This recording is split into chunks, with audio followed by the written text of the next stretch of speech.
Magic and Mystery, Popular History. By Alfred Thompson. Superstition. General view of supernaturalism, founded on fear and hope, present-day superstition. Superstition in a nation depends very much upon climate, temperament, religion, and occupation. Notions entertained of supernatural beings or things, though generally based upon one broad feature common to all countries, differ so essentially respecting the form, character, habits, and powers of these beings that they appear to have been drawn from sources widely removed. The advance of knowledge and the truths of evolution have almost convinced us that belief in the supernatural, unrevealed, is nothing but the creation of the human brain, impressed upon the imagination of our ancestors at periods when such impressions were likely to be strong and permanent, and transmitted within the iron-bound certainty of the laws of heredity. Legends have forever been beheld through different prejudices and impressions. They have constantly changed with the media and vistas through which they have been viewed. Hence their different shape, character, and attributes in different countries, and the frequent absence of rational analogy with respect to them even in the same. Where now are the multitudinous creations of the old Greek and Roman mythologies? Where are their Laras, demons, Penates, their fauns, satyrs, nymphs, dryads, hamadryads, gods, and goddesses? And yet the peasantry of the two most enlightened nations of antiquity were so firmly fixed in a belief of their distinct and individual existence that the worship of them formed an essential part of their religions. Who now believes in a faun or a dryad? They melted into what they were, nothing, before the luster of Christian knowledge, but only, alas, to be substituted by newer notions and imagery, purer it may be, but superstitious undoubtedly. Fear and hope are the feelings which make man superstitious. He doubts as to his immortality, his intellect is limited, and his superstition varies in proportion to his preparedness for death. Every truth is abused and perverted by man's moral delinquencies, and the consequence is that an idle fear of ghosts and apparitions and future states is a resultant of the doctrine of our immortality. The old monsters of the mythologies disappeared before reason and religion. It is the question of the hour what will succeed the Christianity which needs reform, or else must be, writ down, a failure. This is said to be an age of materialism, and modern science boasts to have exploded old superstitious beliefs. Yet it is curious how constantly old traditions and fancies crop up amid the most prosaic surroundings of modern existence. There are certainly many people at the present day whose belief in invisible agencies is untouched by all the learning of the ages. Educated persons will attend spirit-rapping seances and cultivate many small superstitious observances.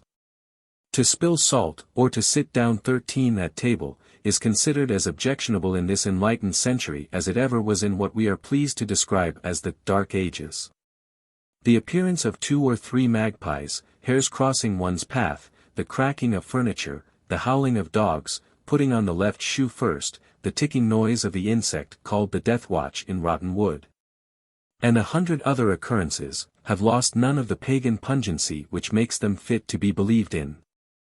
We call our superstitions by different names, but we cling to them still. Matters that admit of no explanation must always puzzle and make anxious. A strange fascination hangs about those subjects upon which no consistent theory has ever been formed, subjects the nerves and fibers of which have never yet been laid bare by the forceps and the scalpels of microscopic science. It is to a survey of some such subjects that the subsequent chapters of this little work will be devoted. How do you find this book? Any thoughts about the book or the author? Any suggestion for improvement? Please take a moment to share your thoughts in a comment. If you like it, share it with your friends who might enjoy it as well. Subscribe to keep in touch. Visit CompleteAudiobooks.com for more quality content. 2. Magic. Wonder working in the future, connection of magic with government and religion, the Magi and mystery men, soothsaying and sorcery, the Chinese, descending pencil, black and white magic, odic, psychic, and occult forces, deception by art and science, acoustics, hydrostatics, mechanics, optics, the middleman theory, past and present credulity, spiritualism and salvationism. The effects of electricity on the animal system and on the atmosphere have much to answer for in our superstitious observances. Animal magnetism, which is as yet an inchoate subject, contains the power and potency of future wonder-working. As among the African and North American tribes at the present day, a great portion of the magic of our forefathers, which was called medicine, lay in working on the fears and imagination of the patients by means of pretended charms and inspirations. Faith-healing beliefs in these times are an illustration, to a large degree, of medieval magic. The Arabian school of medicine, which became very eminent while the Saracens were masters of Spain, were well acquainted with vegetable and metallic remedies against diseases. Their knowledge passed on to the chemists, or rather alchemists, of the Dark Ages, whose researches brought to light the great value of the metals in the hands of the physician, and induced absurd attempts to transmute baser minerals to gold. Or to find out the panacea for all disorders, or the elixir for the perpetual prolongation of life. The history of magic embraces that of the governments and superstitions of ancient times, of the means by which they maintained their influence, of the assistance which they derived from the arts and sciences, and from knowledge of the powers and phenomena in nature. The tyrants of antiquity usually founded their sovereignty upon supernatural influence, and ruled with the delegated authority of heaven. The prince, the priest, and the sage were leagued in a dark conspiracy to deceive and enslave their species. Man, in ignorance, ever the slave of spiritual despotism, willingly bound himself in chains forged by the gods and unseen powers. Accordingly, the black art, which was a comprehensive system of imposture, nurtured upon fear forces, inasmuch as its professors were supposed to be in league with the devil, was greatly favored in early ages. An acquaintance with the motions of the heavenly bodies and the variations in the state of the atmosphere enabled its possessor to predict astronomical and meteorological phenomena with a tolerable accuracy. This could not fail to invest him with a divine character. The power of prophesying fire from the heavens could be regarded only as a gift from the deities. Competency in rendering the human body insensible to fire was an irresistible instrument of imposture. And in the combinations of chemistry and the influence of drugs and soporific embrocations on the human frame the ancient magicians found their most available resources. Fables and miracles of former times are a storehouse of evidence in regard to the advanced scientific acquirements of the mystery men. The secret use which was made of discoveries and inventions has prevented many of them from reaching the present time, but, beyond doubt, most branches of knowledge contributed their wonders to the magician's budget. Magic might be called the science of superstition, or the philosophy of the unknown, in a sense different from Hartmann's.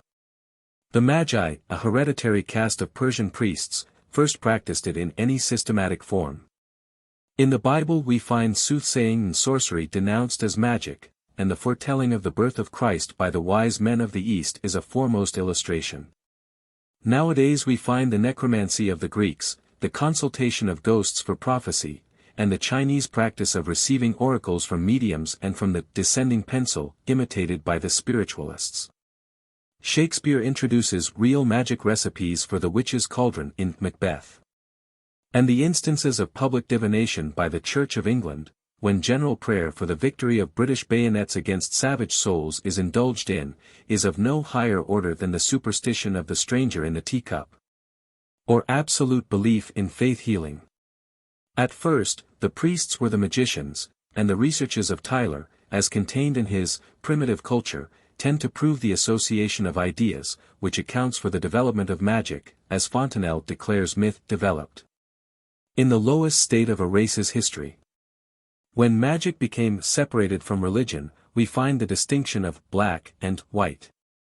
The former was a belief in supernatural powers, such as are now called odic, psychic, or occult, and the latter a sort of tentative forerunner of the truths of science. Egypt, Babylonia, and Assyria brought magic into its pseudoscientific stage, and extended it to the philosophic and theurgic forms, which are features in the science of the classics and the Jewish theology. The growing knowledge of science and spiritual arithmetic, says one writer, was carried so far as to indicate good deities by whole numbers, and evil demons by fractions. Some of the best deceptions of the sorcerers of old were furnished by the science of acoustics. The imitation of thunder in the subterranean temples indicated the presence of a supernatural agent. The golden virgins, whose ravishing voices resounded through the temple of Delphos, the stone from the river Pactolus, whose trumpet notes scared the robber from the treasure which it guarded. The speaking head of marble, which uttered its oracular responses at Lesbos. And the vocal statue of Memnon, which began at the break of day to accost the rising sun, were all artifices derived from science and from diligent observation of natural phenomena. The principles of hydrostatics were equally available in the work of deception. Thus the marvelous fountain which Pliny describes in the island of Andros as discharging wine for 7 days and water during the rest of the year. The spring of oil which broke out in Rome to welcome the return of Augustus from the Sicilian Wars, the 3 empty urns which filled themselves with wine at the annual feast of Bacchus in the city of Elis. The glass tomb of Belus, which was full of oil, and which, when once emptied by Xerxes, could not again be filled, the weeping statues and perpetual lamps, these were all obvious effects of the equilibrium and pressure of fluids. And the skill of the philosophers of antiquity in mechanics is unaccountably demonstrated by the Egyptian obelisks and the huge masses of transported stone raised to great heights in the erection of the temples, which are standing marvels till today. The powers they employed and the mechanism by which they operated have been studiously concealed. Mechanical arrangements seem to have formed a large part of their religious impostures. When in some of the infamous mysteries of ancient Rome the unfortunate victims were carried off by the gods, there is reason to believe that they were hurried away by the power of machinery. And when Apollonius, conducted by the Indian sages to the temple of their god, felt the earth rising and falling beneath his feet, like the agitated sea, he was, no doubt, placed upon a moving floor, capable of imitating the heavings of the waves.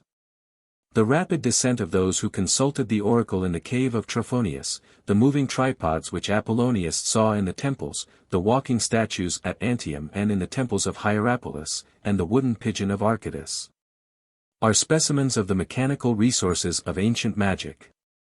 But, of all sciences, perhaps optics has been the most fertile in marvelous expedients. The power of bringing the remotest objects within the grasp of the observer, and of swelling into gigantic magnitude the almost invisible bodies of the material world, never fails to inspire with astonishment even those who understood the means by which these prodigies were accomplished. The ancients, indeed, were not acquainted with those combinations of lenses and mirrors which constitute the telescope and the microscope, but they must have been familiar with the properties of glass to form erect and inverted images and objects. There is reason to think that they employed them to effect apparitions of their gods, and in some of the descriptions of the optical displays which hallowed their ancient temples we recognize all the transformations of the modern phantasmagoria. In the allegorical and mythical tales of the Middle Ages a certain dread personage is always represented as taking a particular delight in cunning arrangement of human affairs.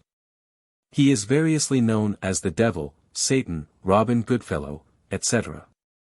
And he indeed seems to have been thought by some theologists to keep a pretty park well stocked with Dead Sea fruit for the delectation of travelers proceeding on the high road to that heated realm of his which is called by so different a name. Nor is it among the Christians alone that the intercession of some unseen third party was believed in, for we have traces in Greece, as well as in the East, of a like belief. And the Athenians were particularly suspicious of anything which seemed to betoken especial good luck. Extravagant favors of fortune were regarded as signs of impending mischief, and distrusted, as the gold casket was by the prudent Bassanio. Perhaps the story of the sirens is meant to point a moral of the same sort. However the introduction of this strange middleman be accounted for, the one great fact of all magic, which is not of divine doing, is that means are adopted for its consummation. It would be blasphemy to argue by analogy and contrast mundane magic with that of the deity. But this middleman theory, of which, by the way, the Spaniards have an idea in their popular proverb, where the devil cannot go himself he sends an old woman, will be shown to exercise as much effect in matters superstitious as it is credited with in the less poetical sphere of life as she is lived. To state these facts, however, is one thing, to explain and interpret them is another. It is always found that no science, no creed, has ever been started without the travesty of what was good or bad in it following like a shadow. As the quack follows in the wake of the men of medicine, the trickeries of art in the rear of the true artist, religionism, the mockery of true religion, in that of true Christianity.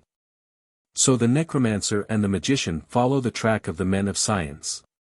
In periods of general skepticism, strangely enough, credulity is very rife. When the educated Greeks laughed at their supposed deities, the fanaticism of the Athenian people was more furious than ever. Magic mongers had a great time of it at Rome when Jupiter, Mars, and Venus had become a joke. Mesmer and Cagliostro drove a successful trade in France, and they had hundreds of imitators less than a century ago. In England, about the same time, the Cock Lane Ghost and Joanna Southcott found believers, not only among the ignorant, but were specially favored by weak-minded men of intellect. The credulity of the present epoch is notable. Take the Theosophist craze. Here is an ancient Asiatic creed arising out of a special state of civilization, having a monastery somewhere in the Central East, where magical secrets of nature, long since revealed by the Mahatmas to the faithful, are treasured. Spiritualism is but a more vulgar form of the same delusion, for the esoteric Buddhist has his spirits too. Then there are the thought readers. Hundreds hasten to believe in some exceptional power who would lose all interest in it the moment it was traced to some ordinary law. Indeed, such modern magicians are trusted by a class of men and women who are unspeakably scornful of priests and confessors. It would seem that a hankering for the mystical is, among the educated, one of the characteristics of the time. With the mass of people there is no special growth of anything but apathy, if we accept a mixture of low religious fanaticism, with a revolt against jinn. Not wholly devoid of the eroticism to which certain forms of religious excitement so readily lend themselves. But there is here no new form of credulity, nor any attempt to capture the minds of the masses by a pretended possession of occult powers. Salvationists in ecstasy exhibit a very near approach to the follies of the convulsionaires. Altogether it would seem that the inherited readiness to believe without evidence, derived from a time when mankind had no recorded evidence about anything, and, consequently, no conception of law in any sense, is perpetually reappearing in unlikely places and periods. 3. Mystery. Eleusis and Isis, the Sphinx, allegory, anagram and chronogram, folklore and legend, fête des saints, miracle plays, church restorers, the gospel of the childhood, and acta sanctorum, instinct of mystery, the unconscious. The uncertainty and the mysteriousness of life and of most of its affairs cannot make us wonder at the extraordinary credulity of mankind in matters which, because they are not understood, are described as supernatural or inscrutable. Our ancestors loved mysteries in small and great matters, and even the secret of an enigma had charms for them. The ancient world admired oracles, boasted of the mysteries of Eleusis and Isis as the chief glory of these forms of worship, and described the Sphinx as unable to survive the mortification of finding a cleverer riddle reader than herself. In the Middle Ages architects built habitations with secret stairways and hidden chambers, painters excelled in mysterious allegorical allusions, authors wrapped up their meaning in strange phrases, and the inventors of anagrams and punning devices, conundrums, and all such kindred forms of ingenious trifling, flourished. Even in the matter of a date the ancient builder preferred to introduce it under the form of a chronogram than to carve it in plain Roman or Arabic figures. The same frame of mind which induced our forefathers to believe in the results of ordeals and wagers of battle probably inclined them to the chance of a lucky guess in gambling and taking action in important personal affairs. In the folklore of many nations we have the records of the objective form in which the instinct of mystery has impressed them. These legends have grown up with the realities of a people's history and the dogmas of its creed. The Greeks and Romans had their fanciful traditions, the devout Mussulman has a store of lore derived from other sources than the Quran, and the Talmud contains traditions not recorded in the scriptures. Even less civilized nations overlay their limited stock of ideas with many a legendary addition. But the richest harvests are to be gleaned from the beliefs of medieval Christianity. The legends current throughout the Middle Ages are alternately charming, grotesque, ludicrous, profane, sublime, or terrible.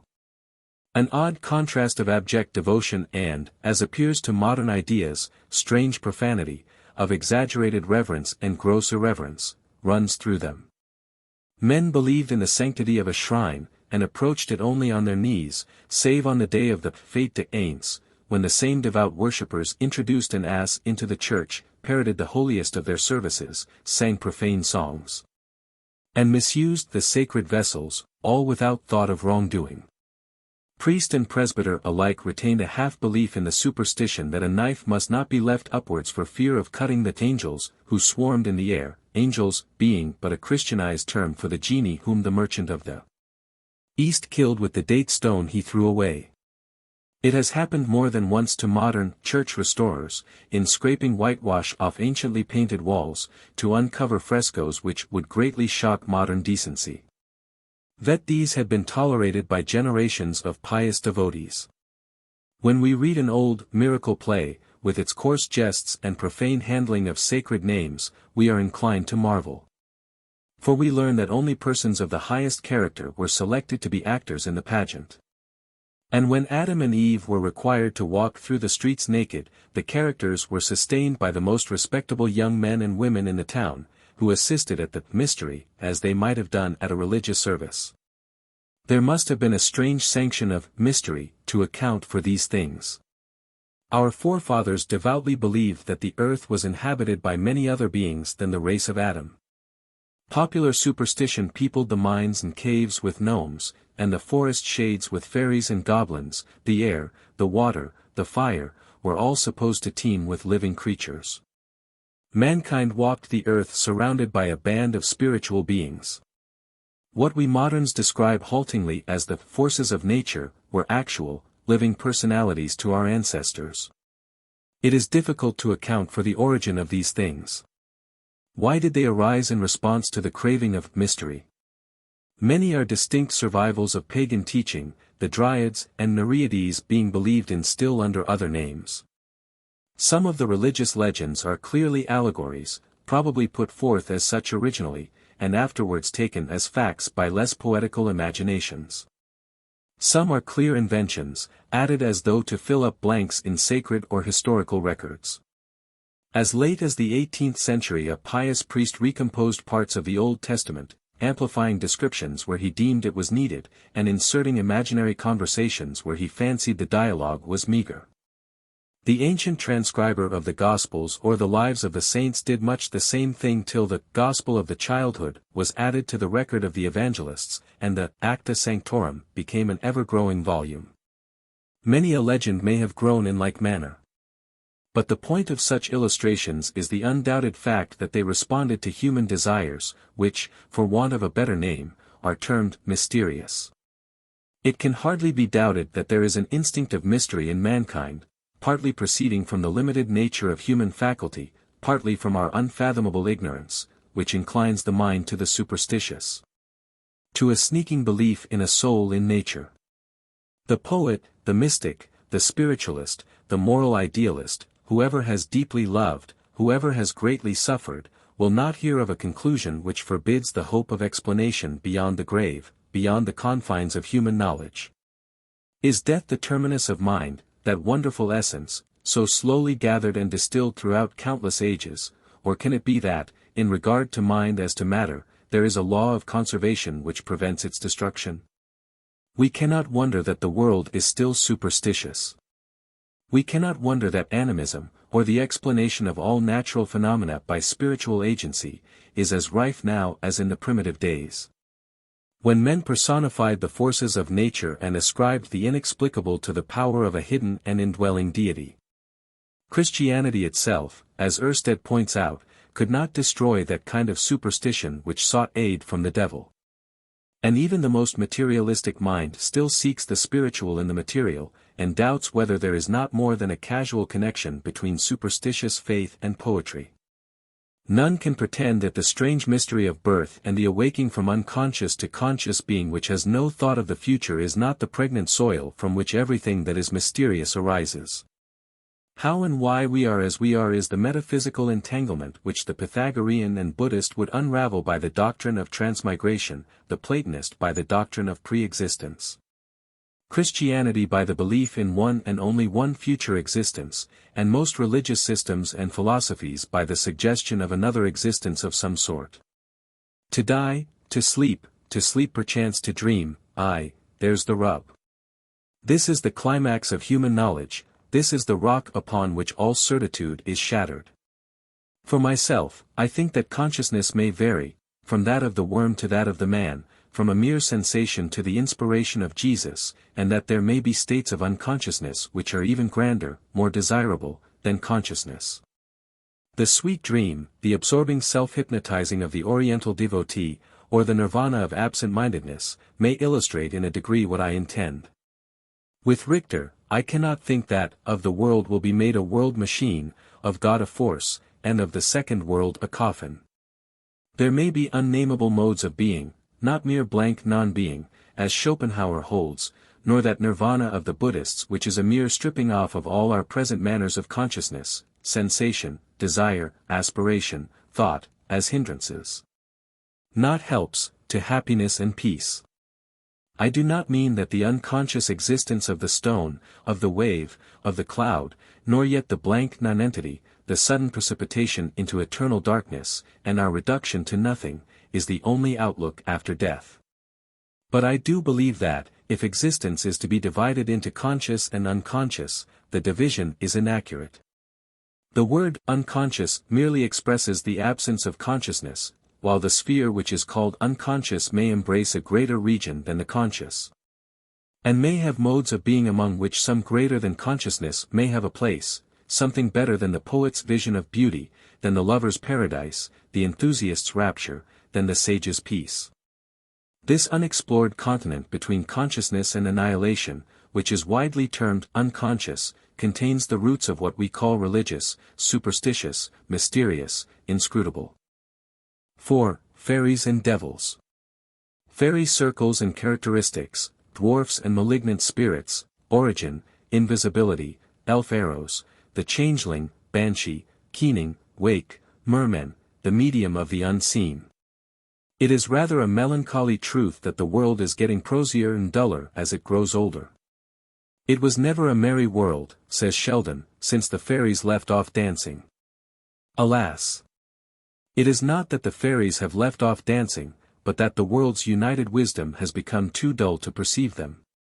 Fairy revels on yellow sands or in the moonlit glades of woods are as frequent now as they were when Oberon and Titania quarrelled and Puck made an ass of Bottom the Weaver in the woods of Athens. But foolish to us seem those old-fashioned folk who readily imagined that the sylvan and floral world was peopled with gay intelligences, and easily attached to every flower some spiritual significance, some poetic fancy, or the embodiment of some religious legend or tradition. No longer do we peep into the dainty bells of the wild foxglove, and recognize there the hiding places of the fairies, nor can we fancy that mushroom rings in grasslands are fairy circles, where delicate creatures with gauzy wings tripped the light fantastic toe while mortals slept. School boards and scientific primers have told the knell of such conceits. There is one characteristic which appears to distinguish the fairy from every other being of a similar order. Most spirits could contract their bulk at will. The fairy alone was regarded as essentially small in size. Dwarfs, brownies, and the like are represented as deformed creatures, but the fairy is usually a beautiful miniature of the human being, perfect in face and form. The origin of the fairy superstition is ascribed by most writers to the Celtic people. But the Gothic tribes introduced the evil attributes, such as the elfin and dwarfish malignancy of the northern spirits, with those proper to fairies. In Scotland the fairies were called the good neighbours, or men of peace. The bad spirits were devoted to the kidnapping of human beings, especially unchristened children. And in Ireland to this day, when a young woman falls a victim to puerperal disease, the more ignorant of the country people believe that she has been abducted to be a nurse to the fairies. The fairies are always represented as living, like mankind, in societies, and under a monarchical form of government. The Salic law did not prevail, for we hear more often of fairy queens than fairy kings. Their kingdom was somewhere underground. The origin of fairies is buried in a mythological mist. It is said that, during the war of Lucifer in heaven, the angels were divided into three classes. The first were the supporters of the omnipotent, the second the henchmen of the great apostate, and the third consisted of those who refused to serve either power. This latter class, says the tradition, were hurled out of heaven to wind and water, where they are to remain ignorant of their fate until the day of judgment. This little fable is somewhat older than that of the fall of man. From a very early period every fairy annalist concurred in giving to the king and queen of the fairies the names of Oberon and Titania. Oberon was the Elbrich or rich elf of the Germans, and was endowed with his medieval name by the old French romancers, who represented him as a tiny creature of great beauty, with a crown of jewels on his head, and a horn in his hand that set all who heard it dancing. The power which fairies had in making themselves invisible enabled them to perform all sorts of odd antics. German sprites, those dishonest little beings who are addicted to stealing the farmers' crops of peas, are generally furnished with a magic cap when they are bent on their mischievous errands. One of the elfin princesses in Andersen's stories has the convenient power of vanishing by putting a wand in her mouth. In the same way Shakespeare, preeminent poet on the subject, whose Queen Mab has almost dethroned Titania, attributes to his fairies this faculty of rendering themselves invisible. Oberon in A Midsummer Night's Dream, and Prospero in The Tempest, declare their power of becoming invisible. Indeed, in most of the fairy legends and folk tales we find this superhuman quality of disappearing at will amply illustrated. Many a German peasant nowadays will not frequent certain localities for fear of falling under the irresistible influence of these unseen beings. In some parts of the continent, when a strong hurricane rages, the phenomenon is regarded by many as nothing less than one of the chief fairies making her invisible circuit. When the wind howls loudly in West Flanders the people say, "Hark, Alvina weeps," Alvina being the daughter of a king who, on account of her marriage, was cursed by her parents to wander about forever, like the fairies, invisible. The evil spirits occupy a weird and awful place in tradition. Everyone has heard of the elf arrows, those fairy weapons of myth, shot mostly destructively, which probably are a survival of the Stone Age. Not content with the advantage of waging war in an invisible armor, and the spiritual power of Neolithic arrowheads, the evil creatures stole, as I have said, children, and in Scotland various charms were used for their restoration. The most efficacious was believed to be the roasting of the supposititious child or changeling, which the fairies had left in place of the infant kidnapped. It was understood that the false babe would disappear and the true one be left in its place. Possession of what are called toadstones was also held to be an efficient preservative against the abduction of children by the fairies. The introduction of the banshee in the following stanza of a keening, an Irish term for a wild song of lamentation poured forth over a dead body in the course of the wake ceremony by certain mourners employed for the purpose, indicates the popular feeling on the subject. "'Twas the banshee's lonely wailing. Well I knew the voice of death. In the night wind slowly sailing o'er the bleak and gloomy heath." This banshee was a mysterious personage, generally supposed to be the harbinger of some approaching misfortune. The superstition was not confined to Ireland, for several families of the Highlands of Scotland formerly laid claim to the distinction of an attendant spirit, who performed the office of the Irish banshee, an office which honoured the deceased. According to Sir Walter Scott, of members of those families only which were of pure Milesian blood. Welsh clans also have another form of the banshee in the Cyhirath, which is never seen, although the noise it makes is such as to inspire fear in those who hear it. As an instance, too, of how superstitions travel from one country to another, we are told that, in America, there are tales of the banshee imported from Ireland along with the sons of that soil. Numberless stories of a ridiculous kind have been related concerning the intercourse of the fairies with mankind. Some of the poor creatures arraigned in pastimes for witchcraft admitted, under torture, having had correspondence with fairies. The trials of Bessie Dunlop and Alison Pearson, in the years 1576 and 1588, in Scotland, illustrate this statement. But the unfortunate creatures who confessed their intercourse with fairyland could not so save themselves. They were convicted and burned at the stake. It can hardly be doubted that these animistic beings have had some common source, and that martyrdom was often a result of sincere belief in their existence. In a primitive condition of the world's races, human energy found an outlet in imagination, and the vagaries of which this faculty is capable are unlimited. The belief that men's souls left their bodies at death to float about the air until they found some other habitat into which they could transmigrate, readily adapted itself to an objective explanation. Traces of fairy lore may be detected in the populous pantheons of antiquity, in the fates of the Romans who presided at birth and influenced destiny, the Peri of the Persians, the malignant Jays of the Middle Ages, and the Pluto and Proserpine dynasty which Chaucer mentions. In the Eddas, the elves and hobgoblins are represented as dwelling in the clay, much as worms located themselves in the human flesh. Plutarch points out the almost immemorial prevalence of belief in two principles, one the author of good, and the other the author of bad. Of course it was easy enough to engraft upon each of these the ideas of supporting spirits for and against, the hosts being generaled on the one side by the good power, on the other by the bad, who became known later as the devil. Christianity merely changed the way of regarding these creatures, but I shall relegate detailed consideration of this phase of the subject to another chapter, where demonology will receive due treatment. These superstitions are far from extinct in the British Islands. It is little over 100 years ago that the belief in supernatural middlemen was common among all classes. Today the belief is little diminished. The gloomy and fanatic religion of Scotland is not the only system of the afterlife which is responsible for the faith in the personal appearance of devils. Those mean pranks of Satan in assaulting ministers, waylaying travelers, and disturbing families while at worship, are but illustrative of the same instinct which induced the fantasy of fairy beings. It was not only in air and on land that the invisibles exercised their sway.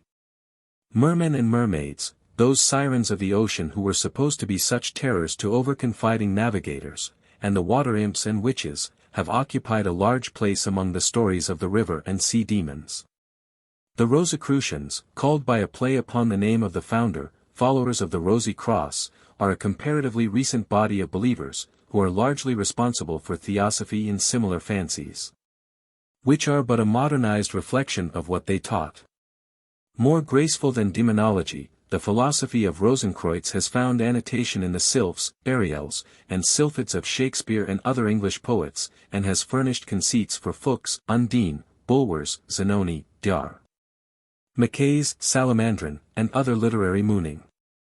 It was a curious and charming creed that the elements swarmed not with ghouls, but with angels, more ready to be kind than cruel. Given an earth inhabited by gnomes, the air by sylphs, the fire by salamanders, and the water by nymphs or undines, and the mystic mind can easily conclude that the elixir of life, the philosopher's stone, essence of invisibility, the secret of omnipotence, and perpetual motion are all within grasp. But in this, as in most systems, the middleman difficulty again appears. Communication with the unseen powers should make the problems of philosophy no longer a puzzle. But there is something wrong with the medium. It is easy to conclude that more than ignorance is responsible for these superstitions. True, when the human mind allows itself to dwell upon and worry over ordinary matters as things taking place by invisible agents, such as spirits, demons, apparitions, charms, there is no limiting the powers they are supposed to perform. But ignorance is not alone responsible for this peculiar mental or emotional or hereditary weakness. V. Faith healing and medicine. Supernatural sources of disease, witchcraft and spells, occult cures, charms and love philters, the royal touch, demon, ghost, and animal souls, totemism, exorcising the possessed, Paracelsus, the doctrine of signatures, botanical medicine, the color cure, music and medicine, electro-therapeutics, devil dances. Sir Charles Bell declared that human sufferings and human credulity afford a never-failing harvest, for quackery is an evil which walks unchecked and triumphs in the sun. The popular belief in olden days was that, as diseases were produced by supernatural power, so they were to be cured by it. In The History of European Civilization, it is pointed out that barbarous people always ascribed to their good or evil deities not only extraordinary diseases, but many of the ordinary diseases to which humanity is liable. Throughout Europe the idea of disease as of supernatural origin long retained its hold, and, in our own country, such a notion naturally encouraged all kinds of quackery. The great witchcraft movement afforded abundant opportunities for its agents to practice their spells, survivals of which linger on in many a country village. Credulity in former centuries as to matters of curing is evidenced by the Act of Henry VIII. Specially passed to protect wise women and others who were supposed to heal by their magic arts, such persons being described as endued by God with the knowledge of herbs, roots, and waters.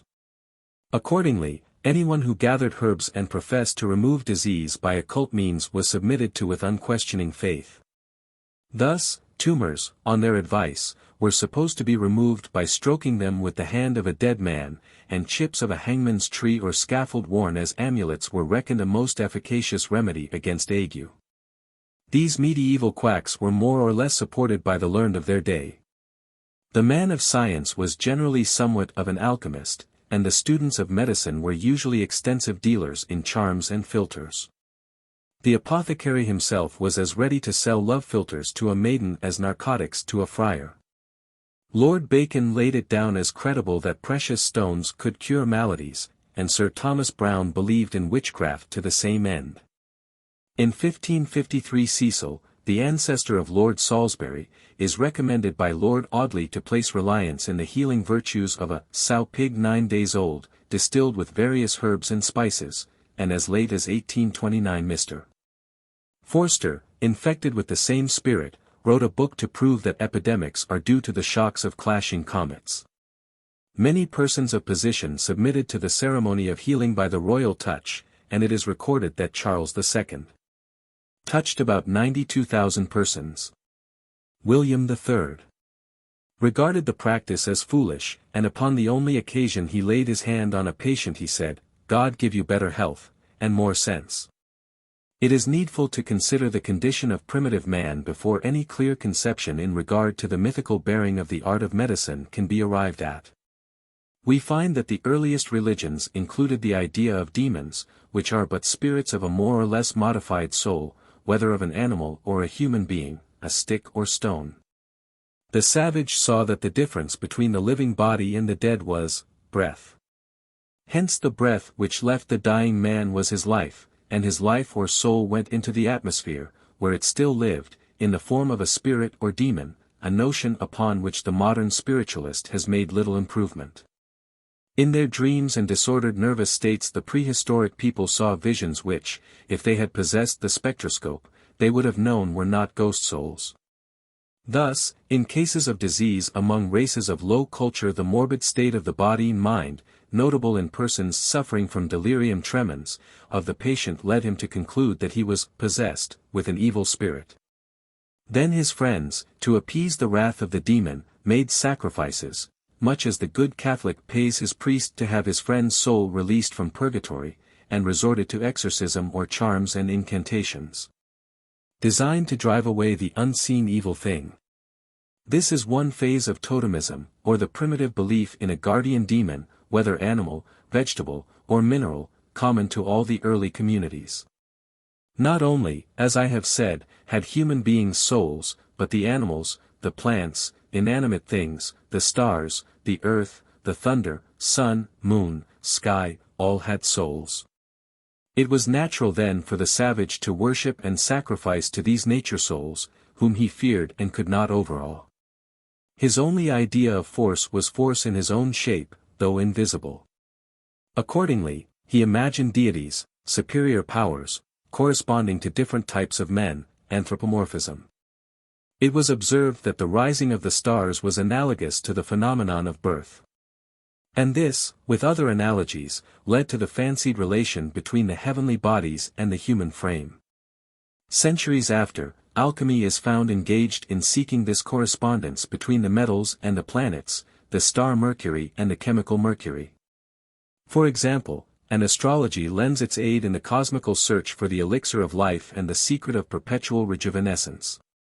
Paracelsus, in the Middle Ages, systematized these beliefs, and explained that the human body was a microcosm, which corresponded to the macrocosm, and contained in itself all parts of visible nature, sun, moon, stars, and the poles of heaven. Accordingly, it was for the physician to study external nature, because diseases were not natural, but spiritual. In this way arose the famous doctrine of signatures, or the proposal that signs indicate the virtues and uses of natural objects.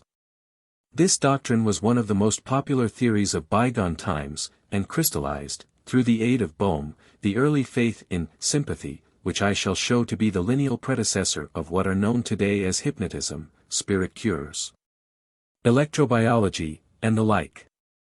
According to its teaching, it was thought that objects, by their external character, indicated the particular diseases for which nature had intended them as remedies.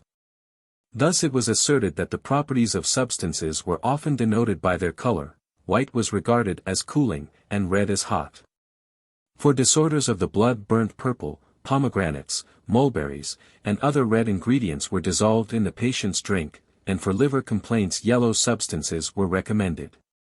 Pliny spoke of the folly of magicians in using catenance for love potions, though the practice prevailed for centuries after. Coles, in his Art of Simpling, 1656, tells us how God has imprinted on herbs a distinct form, and given them particular signs or signatures by which man can read the use of them. The malignant plants, for instance, showed their nature by the sad and melancholic appearance of their leaves, flowers, or fruit. Euphrasia, or eyebright, was supposed to be good for the eye, owing to a black pupil-like spot in its corolla.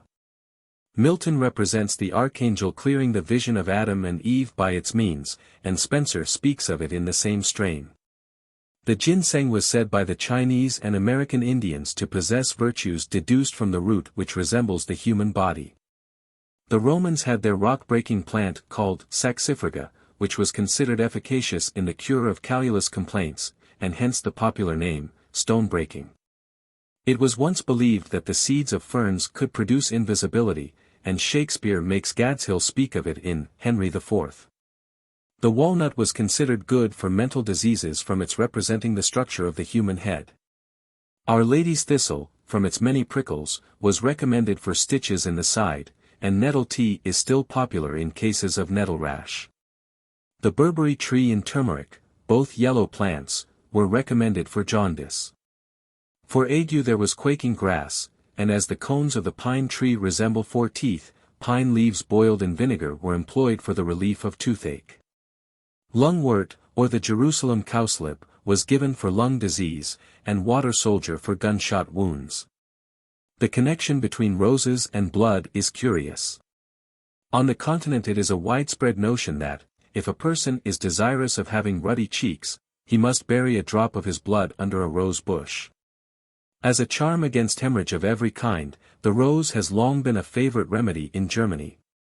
The plants whose leaves bore a fancied resemblance to the moon were regarded with superstitious reverence.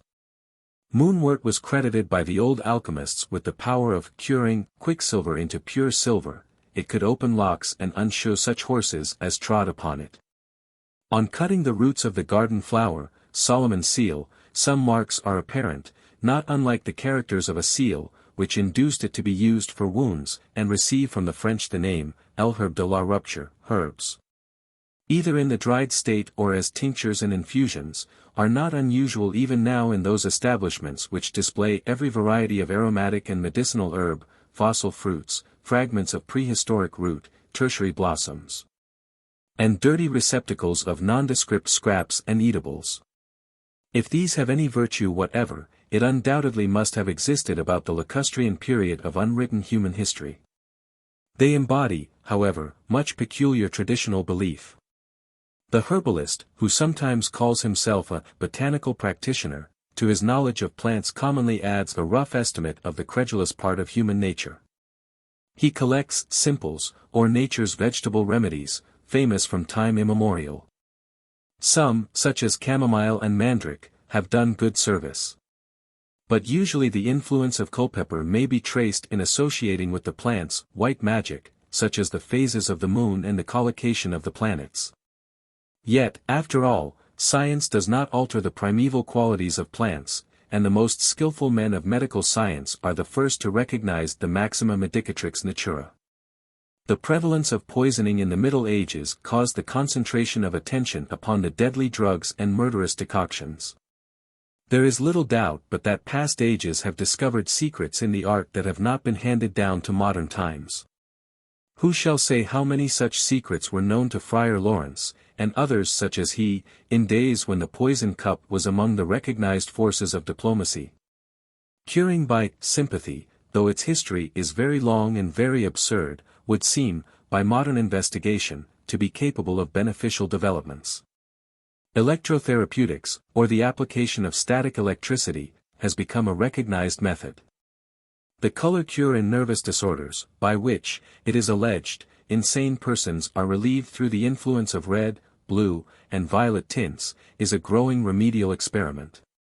Psychical methods, without any affectations of mystery or occultism, are of the greatest importance. The power of music as a medical agency is a typical survival of primitive culture, and a custom which still prevails among uncivilized tribes. The connection of music with the healing art probably originated in the belief that sickness was produced by the influence of evil spirits, one of the ordinary methods of driving these away having been by the effect of music. When pestilences are rife in India, devil dances are resorted to, the object being to draw off the bad spirits that cause the plague, and induce them to enter into these wild dancers. Among the prairie Indians all diseases are treated alike, the expelling of the evil spirit. The medicine men love to banish the devil of the disease by incantations, gesticulations, and exorcising melody. Apart from this species of superstition, music has held a prominent place in medical treatment both in ancient and modern times. Pythagoras directed certain mental disorders to be cured by its means, a mode of remedy adopted by Xenocrates. Theophrastus argued that the bites of serpents and of other venomous reptiles could be relieved by means of musical sounds. Thallo, when summoned from Crete to Sparta, is said to have checked a disastrous pestilence through the aid of music. Homer represents the Grecian army as employing music to stay the raging of the plague. Aulus Gellius speaks of sciatica being cured by a song, Varso considered singing good for the gout. In later times Descartes alludes to music as a remedy for catalepsy, and Hufeland relates cases of Saint Vitus's dance cured by the same means. Burton, in his Anatomy of Melancholy, tells us that music is a sovereign remedy against despair and melancholy, will drive away the devil himself. Shakespeare mentions music as a remedy for the insanity of Richard II. At the beginning of this century a committee of continental experts, having made investigation in regard to the relation between music and medicine, reported that music has the power of affecting the whole nervous system so as to give a temporary relief in certain diseases, and even a radical cure. As a striking instance of the peculiar powers of melody, the cure from morbidness effected by Farinelli on Philip of Spain will be remembered. And, indeed, when we reflect how much depends in the case of certain diseases upon the spirits of the patient, it is not surprising that music should oftentimes have been found to exert an exhilarating effect by cheering the mind. 6. Faith healing and medicine, continued.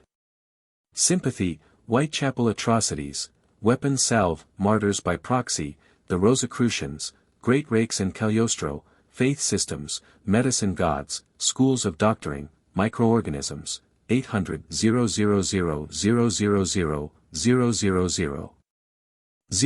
000 bacilli in 24 hours, infusoria and protoplasm, fission and spores, Toruli in wine and beer, Pasteur and Tyndall, psychotherapeutics and electrobiology, autosuggestion and mesmerism, massage and vaccination, homeopathy, nurse, magnetism, antiseptic treatment, consumption, is life a form of electricity? There can be little doubt but that strong faith in, or sympathy with, a medicine or mode of treatment has often, other circumstances being admitted, produced authenticated cases which puzzle the neurologists. Certainly there must have been something beneficial in the superstition to enable it to maintain its strong hold on the popular, and even the pedant, mind. This medieval doctrine of affinity is even yet by no means extinct. In some parts of the country the fancy still survives that sickly children can be cured by passing them through split trees, and one of the witnesses in the horrible Whitechapel atrocities expressed her belief in another kind of sympathy, asserting that, on the day that the crime was committed, she had a presentiment that something had happened to her sister. Reliance in the existence of sympathies, as I have mentioned, underlaid the medical science, and even the religious instincts of our ancestors, and yet linger among us. Learned men like Lord Bacon and Sir Kenelm Digby wrote on the efficacy of weapon salve and the cure of diseases by transferring them into other bodies or substances. It is thought by some that this doctrine of transference may be a reminiscence of the Jewish scapegoat and an explanation of the descent of the sins of the fathers. There are, at the present day, martyrs by proxy, who, for a consideration, metallic, profess to be able, by some occult power, to transfer their patients' complaints to themselves. As, in ancient therapeutics, patients were physicked with plants supposed to be in affinity with the marks of the diseases, it was by a knowledge of the doctrine that the witch contrived her baneful spells. To destroy a living person it was sufficient to model him or her in wax and expose the effigy to a fire or stick it full of pins. Belief in sympathy was an essential of the creed of the Rosicrucians, and modern thought, reading and most of the tales of the apparitions from another world connote it. Some are convinced that there exist people with a peculiar aptitude for receiving supernatural communications. Indeed, Plato's theory of the dual soul has found favor in all generations. Many persons nowadays would credit the thief-detecting powers of the thought reader, though they would smile at the ancient test of the Bible and key. There are numbers of historical instances of strange presentiments in which some subtle power of sympathy seems to have conveyed the intelligence. Napoleon sent a courier from the battlefield to see whether Josephine was well. Cardan, though at a distance, asserts that he was aware of the execution of his son at Milan. Dar. Johnson relates that a young Irish lord, when a boy at school in France, suddenly stopped his play with the cry, "My father is dead," the confirming news coming the next day. Probably in all these cases of sympathetic knowledge, we act, as Lord Bacon says the world does in regard to prophecies, mark when they hit, and never when they miss. Healing by faith is no novelty. The revival of the idea at the present time is an interesting instance of how certain forms of credulity make periodical struggles for existence, even although the spirit of the age may little favor their pretensions. A noted faith healer, who professed about 2 centuries ago to cure diseases by means of stroking, was Valentine Greatrakes. This person was firmly convinced that God had given him the power of healing, and that even the touch of his glove would drive pain and devils away. The Royal Society exposed the quackery. Among many, Joseph Balsamo, popularly known as Cagliostro, was the best-known faith healer of the last century. He professed to heal every disease, to abolish wrinkles, to predict future events, and, in addition, he was a great mesmerist, styling himself Grand Kofta, prophet, and thaumaturge. Carlyle says he had a model face for a quack. Dar. Rock was another panacea professor, no disease baffling him. Dr. Graham, of the Temple of Health, first in the Adelphi, then in Pall Mall, London, also made himself famous. He sold his celebrated elixir of life for £1,000 a bottle, and was much consulted by all classes. Feufer mentions the faith cures attributed to the prayers of Prince Hohenlohe, who banished maladies by his devoutness. At Knock and other places in Ireland, in Scotland, and many Christian countries abroad, it is believed that the ill and maimed, by witnessing a beatific vision and chewing some of the mortar of the chapel building, can be completely cured. At Einsiedeln, in Switzerland, there is a monastery and abbey, the latter of which contains the celebrated Mother of God, or black image of the Virgin, supposed to date from the 9th century. Upon the shrine of the image candles continually burn, and its wonder-working powers are attested by the crutches and other emblems of afflicted humanity heaped together in a corner of the adjacent church. There is a fountain, probably of chemical water, facing the cloister, with 24 jets, from each of which the numerous pilgrims are supposed to drink. It is but the other day, one might say, that a faith-healing home known as Beth Shan, founded on an interpretation of St. James v. 14:15, that cures depend on the degree of religious feeling entertained by the sick, was established in London to receive inmates for cure by the exercise of prayer and the anointing with oil. Thus the point at which we have arrived is, in principle, little beyond the faith systems of the savages. Today we have our healers, and our believers in disembodied spirits. In prehistoric times it was much the same. Perhaps, in Homer, who represents his heroes as having skill in surgery, we find the earliest mention of the healing art. The worship of the medicine god, Aesculapius, the physician of the Argonauts, served in its time much the same purpose as the devotional pilgrimages and the health-seeking excursions to sacred or chemical springs of a later age. Sick persons slept before the statue of this god, and the remedy was indicated in a dream, the cure of the case being recorded on the walls of the temple. In the age of Pericles, Hippocrates recognizes that disease is a result of violation of natural law, and the Alexandrian school was successful in anatomy and dissection, assisted in their experiments, no doubt, by the Egyptian practice of disemboweling and embalming the dead. The Romans had a complicated system of superstitious medicine or religion in the treatment of maladies, and the next important advance was the application of physiology to the explanation of disease, by Galen. Byzantine and Arabian medicine was characterized by the intelligent use of metallic compounds and medical plants, the school of Salerno and Paracelsus developing the ideas in medieval times. In the 17th century the discovery of the circulation of the blood by Harvey, the mechanical philosophy of Descartes, and the introduction of chemical explanations of morbid processes, advanced investigation and accuracy to an immense extent. The iatrochemical school of Van Helmont, which relied on the use of chemicals, the iatrophysical school of Borelli, which explained the actions and functions of the body chiefly on mechanical principles. And what was afterwards known as the iatromathematical school, which reduced the doctor's art to vague theorizing, through these causes, were either destroyed or modified. Sydenham, Boerhaave Hoffmann, Stahl, Haller, Brown, and others, prepared the way by establishing other theoretical systems. And in this century we find the German savants taking the lead in adapting to medicine the methods of research of physical science. From the philosophic physicians of centuries ago, who took up and discussed the perplexing problem of the schoolmen as to the time, mode, and place of the introduction of parasites and bacteria into man. Modern medicine men have developed a system which is rapidly revolutionizing their whole science. We are just learning the amount of death which humanity takes in with its food and air, and by contact with its species, in the shape of disease germs. Burton Sanderson has shown that germs are not so much mischief makers as mischief spreaders, and, considering that bacilli, under favorable conditions, develop to the extent of 800 trillion within 24 hours. Human tissue would be supernaturally pachydermatous to withstand such devastation. Luckily, Pasteur and others, by experimental inoculation, are endeavoring to settle the question of the transmutation of microorganisms, that is to say, whether, by cultivation or attenuation, they can be checkmated and deprived of their virulent and death-producing qualities. It used to be thought that decaying matter begot living things. These were known as infusoria, and they were found in water and animal and vegetable substances. There is no doubt now but that these forms of life are not the product of putrid organic matter, but the direct offspring of living things.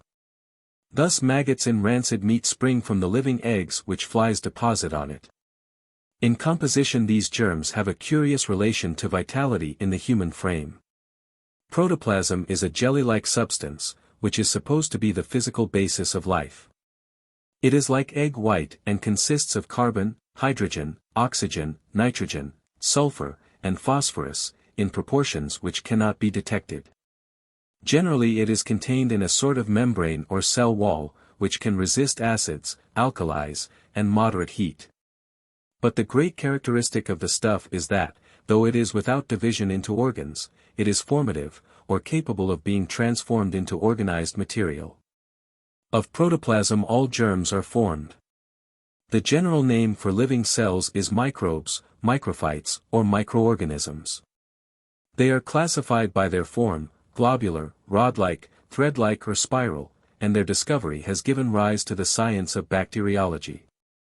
Some of them, like micrococci, multiply by transverse fission or division, that is, they simply split up, and each half becomes an independent existence, without power of further fission.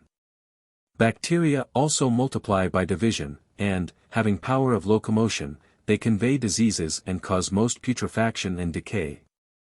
Bacilli grow both by fission and by spore formation. Spores are simply a growth in the protoplasm, which bulges out and bursts into eggs. These organisms are everywhere, and, under favorable conditions of heat, etc. They may multiply by trillions in the course of a few hours, nutriment being obtained from the bodies or things to which they attach themselves. Haeckel contended that microbes were spontaneously generated. But the experiments of Tyndall and Pasteur have shown that they are invariably the offspring of antecedent life. Fermentation in beer and wine is proved to be accompanied and practically caused by little bodies like bacteria, called toruli, which act by throwing off buds. These organisms, to obtain nourishment, attack the sugar present in the fluid, and, in this way, alcohol and carbonic acid are released. When microbes not natural to the fermentation are introduced, beer and wine become sour or flat. Tyndall applied this theory of fermentation to many diseases. The result has been the discovery of many important bacilli.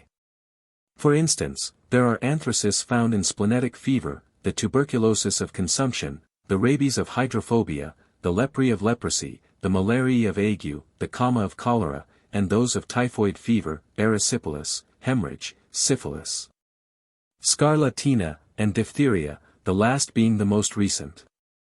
A mysterious result of this research is the fact that, if there was no decay and death, no feeding upon chemicals, no poisons, human life and all life would be impossible. It is only when these germs get into their wrong places that they are dangerous. If bacteria find their way into wounds, the result is festering. Surgeons accordingly kill them, and this system is known as the antiseptic treatment, or Listerism. Whether diseases are caused by the germs themselves or by their products is a moot point in scientific controversy. Of course, the germ theory is nothing but an advance upon Dr. Jenner's discovery of vaccination. Everyone knows that the antidote to smallpox is the vaccine taken from cattle suffering from cowpox. This is inoculated usually by means of a lancet, that it may circulate in the blood, and produce a mild condition of smallpox.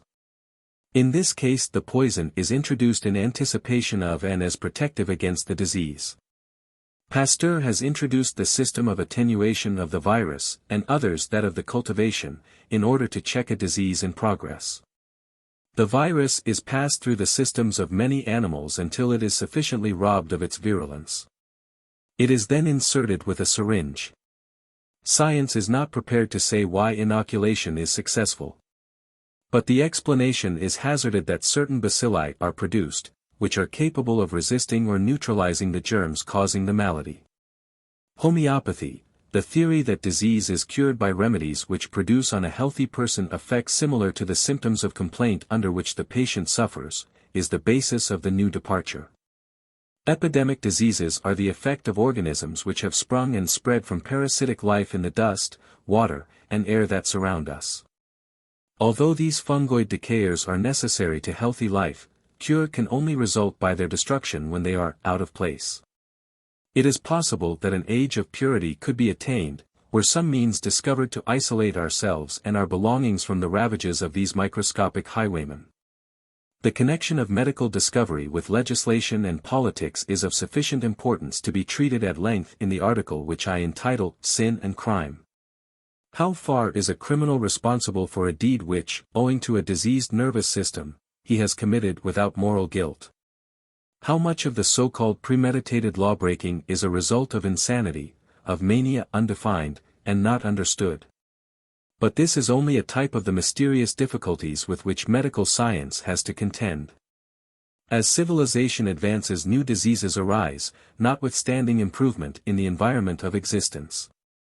Many forms of disease, such as kleptomania and consumption, are to be found only in cultured communities. In regard to the latter, there are over 200,000 sufferers in this country, and each year about 70,000 die from it. And it is found that lung maladies are on the increase. In Germany, the whole subject of phthisis has received great attention since Koch and Klein suggested the use of the surgeon's knife. It seems that incisions can be made actually into the lungs as a means of cure. Doctors differ widely in their theories as to consumption. Koch, who by inoculating animals with germs gave them the disease, originated the Bacillian theory. Hambledon, a specialist, at a British Association meeting denied that bacilli were the cause, and the controversy inspired Dr. Evans to write the following impromptu. To cure all diseases the health god of old used a serpentine staff, or bacillum, to hold. But the modern physician regards us as silly if we doubt that diseases all spring from bacilli.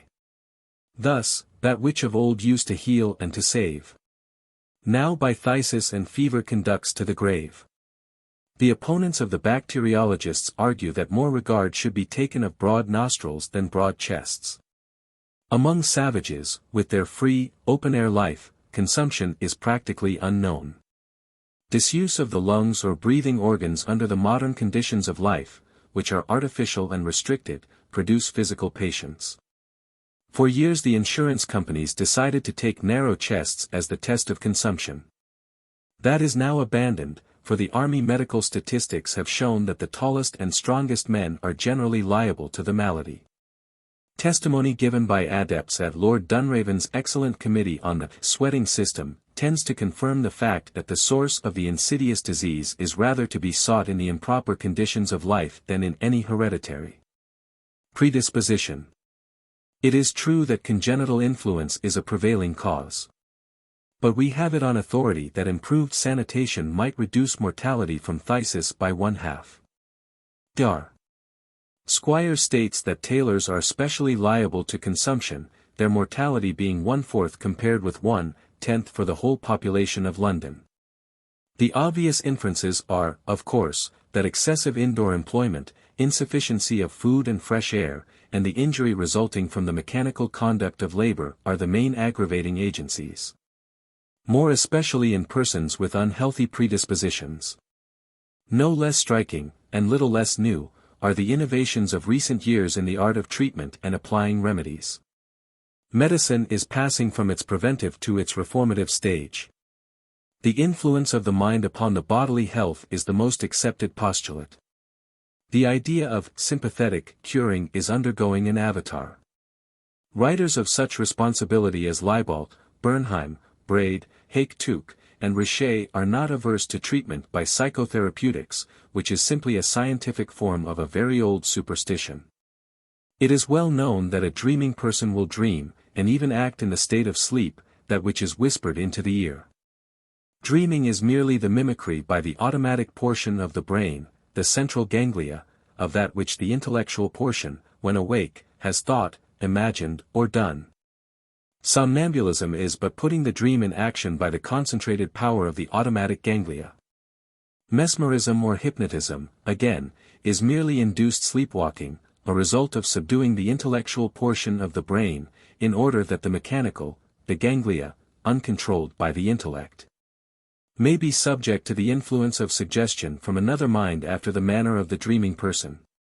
The Nancy School of Medicine believe in the power of suggestion, i.e., suggesting to the patient that he should get well, etc., when the patient is in the somnolent or hypnotic state.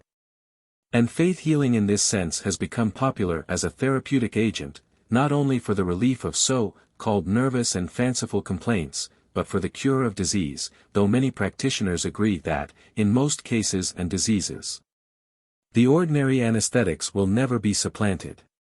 The use of Franklinism, or medical galvanism, has prompted the establishment of special hospitals where nerve excitation and muscular manipulation, otherwise known as massage, in the hands of nurse electricians, claim to do the work of drugs. Mr. Weir Mitchell, of America, whose book, Fat and Blood, revives this very ancient system, repudiates all idea of moral or mental massage. Yet, when he suggests that the vital principle may be a condition of animal electricity, generated by the friction of the stream of blood against the coats of the arteries, we are inclined to dispute his medical psychology. There is nothing new in the idea of electrobiology. It was an old magical belief that a lodestone, because it attracts steel, will draw away pain, the iron of the soul, from the body. And, nowadays, many a peasant carries a magnet in his pocket as a preservative against rheumatism and the like, as others will wear galvanic bandages. In the future life may outrun its scriptural span. But the evolution of such a result will be the seedbed of many an unheard-of superstition. Perhaps, on the whole, Dryden was not far wrong when he wrote, "The first physicians by debauch were made. Excess began and sloth sustains the trade. The wise for cure on exercise depend. God never made his work for man to mend." 7. Theosophy, ancient and modern. The Kabbalah, prehistoric people, revealer of sacred things, temple secrets, ancestor and animal worship, divine essence, mystical swooning, fakirs and dervishes, supersensuousness, Buddha's night, the nous, Hebraic. Sephiroth, heavenly men, is God nothing? The Victorines and Gottsfreund, is God a female, Hegel and Spinoza, philosophic quackeries, inner light, spirit doctrines, the Abecedarians, Unio Mystica, Madame Blavatsky and Mahatmasm, Neo-Theosophy. From the earliest times to the latest, religious creeds and cults have always claimed a Kabbalah, or Kabbalah, that is to say, a secret body of traditional knowledge handed down from age to age only to the initiated. This wisdom was usually conveyed orally. Kreutzer and others, owing to the prevalence of this esoteric element, have been led to conclude that all faiths and sects are but the echoes conveyed in an allegorical and symbolical form of some original race of the highest culture, concerning whom we have lost all traces. And M. Bailey, arguing upon the same lines, contends that the origin of all our sciences is lost with the memory of this prehistoric people. It is pointed out how the pagan Greeks were of opinion that all the truths and moralities contained in the Christian writers were embodied in the Eleusinian Mysteries. The meaning of these was explained to the qualified initiates by the revealer of sacred things. Christian writers have done their best to misrepresent these rites. They have charged them with the immoralities which were the features of the Orphic and Phrygian mysteries. But research has shown that the ritual was based upon religious myths, and that no secret was kept from the initiated. The early races also always possessed temple secrets, which only the faithful could grasp. Every letter, word, number of the Mosaic Law is significant in a mysterious manner to the Jewish rabbins. The essence of Christianity is belief, the necessary passport to illumination. There is not a new idealism nor spiritual nor psychical clique without faith as the memorandum of association and essential postulate. Whatever this secret thing, this exclusive wisdom, only imparted to the elect can be, its manifestations have been of the most versatile and varied character. Theosophy, magic, religions, astrology, alchemy and philosophy, with their minor and major offshoots, have all been attempts to apply a Kabbalah, attempts which rather multiply than decrease as the world gets older. In the myths and legends which, in one form or another, have reached us from antehistory times, our savants for years have sought for the source, wisdom, from which everything of intellectual interest has eddied and ebbed.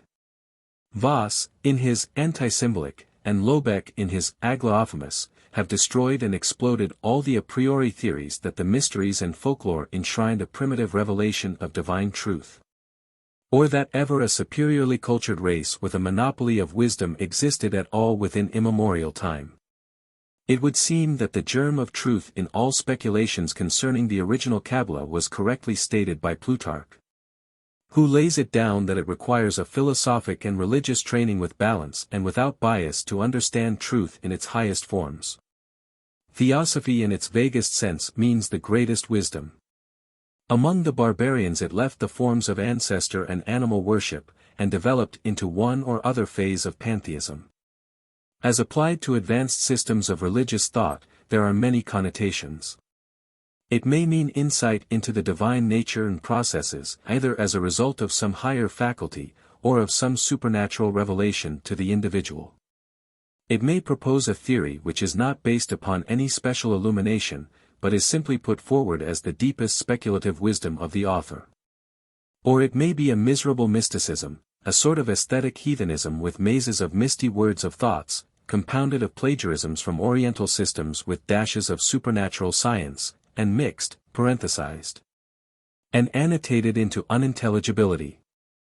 Theosophic theories usually start with the assumption of a divine essence, of which an explanation is offered. An attempt is then made to deduce the phenomenal universe from the play of forces within the divine nature itself. Or the contrary plan may be adopted. From analysis of phenomena the knowledge of the existence and nature of God is arrived at, this of course being a distinctly philosophic method. The object aimed at is to prove that the human mind, though finite, is capable of grasping the divine essence, though infinite, of understanding the ultimate reality of things, and enjoying actual communication with God. In some of the forms this mysticism maintains direct intercourse with the great supreme indwelling power of the universe, without such media as spirits, revelations, oracles, answers to prayers. But by a species of ecstatic transformation making the believer a partaker of divine nature, and God not an object, but an experience. A faculty above reason, by which man can be placed in complete union with God, a union in which the consciousness of self has disappeared, is assumed. This faculty is variously known as ecstasy, intuition, mystical swooning, inspiration, and appears alike among the Hindus, the Neoplatonists, the medieval Christian saints, and some modern coteries, such as spiritualists and fanatic pietists. The Indian fakirs and Mohammedan dervishes by long practice have obtained a marvelous power of concentration, the physiological reasons of which will be found in the article on occult forces. They can at will produce a state of hypnotism shown by mental exaltation and complete unconsciousness of their surroundings. While so absorbed, they will endure pains which, in their normal state, would cause fearful agony. Buddhist devotees, and indeed many fanatics of all fancies, can attain by a sort of autosuggestion a foretaste of nirvana, or a condition of trance, ecstasy, or beatific vision. It may be noted that, if such a faculty existed, God is degraded to a mere object of sense, and knowledge of him is a state of brutish torpor and unnatural excitation. Yet this metaphysical theory of the supersensuous, in which all self-consciousness is lost, a mere morbid development of sense or nerve melancholy, resulting from an overdriven brain, is received with assent by some of the unlettered philosophies of the day which profess to be Christian. Such speculation is commonly the outgrowth of many different thoughts and feelings. It is a natural reaction against meaningless ceremony in an attempt to develop the human heart. Brahmanism and Buddhism both teach this mystical absorption by the one power, and the consequent lack of value of the human personality. Buddha showed how man, from his inner mental make and desires, and from his external troubles and fatalities, must suffer till he ceases to live or succeeds in uniting himself with the immanent. Only by a supreme effort of concentrated meditation, asceticism and virtue, and the destruction of all desire for material or immaterial existence here or hereafter, can the sage ever attain peace. This is the earthly nirvana, the blissful foretaste of the grander nirvana enjoyed by the perfect in the next world. The bad, the self-sufficient, must plunge again into the storms and vortices of existence till they purify and escape into the silent shore of Buddha's night. In the 3rd century we find Neoplatonism attempting to steal from the ideal, supernatural, and mystical elements of Plato's thoughts, from heathenism, from Oriental superstition, and from Christianity, the constituents which would frame a new, true, and universal religion. It was a philosophic theology in pantheistic eclecticism, which sought to reconcile polytheism with monotheism, superstition with culture, and the old faith with refined and idealized theosophy. The medieval church borrowed many of the ideas of this speculation, elaborated by Plotinus, from the suggestiveness of the Attic Moses, Plato. It is declared that the one power transcends existence and emanates from itself vu, which constitutes our ideas, the mind, or the intelligible world. The soul is the emanation or offshoot of this vu, or mind derived from God, and, by its motion, begets matter. Man accordingly, to reach the state of identification with God, must leave all his thought behind, for reunion with the deity is not so much knowledge as ecstasy or inspired enthusiasm. The elaborate esoteric system of theosophy the Jews propounded in the 10th century, under the name of Kabbalah, is also found permeating the medieval church. First of all, the idea of the reception of their doctrines in an unbroken chain by tradition through the prophets and patriarchs is dwelt upon. Of this the apostolic succession of the Catholic Church is an imitation. God, in Hebraic theogony, is above everything, and made manifest by sephira or emanations or intelligences, or spiritual substances. There were 10 of these sephiroth: wisdom, beauty, foundation, and the like. The archetypal or primordial and heavenly man, who is double-natured, being finite and infinite, is composed of them. From these sephiroth also proceeds the universe, which is not created from nothing, but is the expansion or evolution of the sephiroth. Hence everything, spirit and body, must return to the source from which it emanated, and nothing can be annihilated. This doctrine or this secret wisdom is contained in the Hebrew Scriptures, in the Book of Creation, and in the Zohar. But the uninitiated cannot perceive it, because they have not faith, and because they are not spiritually minded. The Christian Church about this time also preached that the return to God is the consummation of all things. For God, being above all comment or category, is not improperly called nothing, a nothing or an incomprehensible essence, out of which all things are created. We find Bernard of Clairvaux advocating, as a sort of protest against the neglect of the spirit of religion, asceticism, on the ground that St. Paul saw his ecstatic vision because he became dead to the body of the world. The Victorines, following the lead of Hugo of St. Victor, contended, in opposition to dialectical theology, that the objects of religious contemplation are partly above and partly contrary, as the Trinity, to the reason. Later the worldliness of the Church and the scandalous lives of the clergy prompt a theology of the heart, and the German mystics rally round Monkeyism and the esoteric. Supported in their rebellion by such prophetic visions as that of Hildegard of Bingen. The skeptical spirit, thus introduced by those who did not feel the need of philosophizing their beliefs, has never left the Church.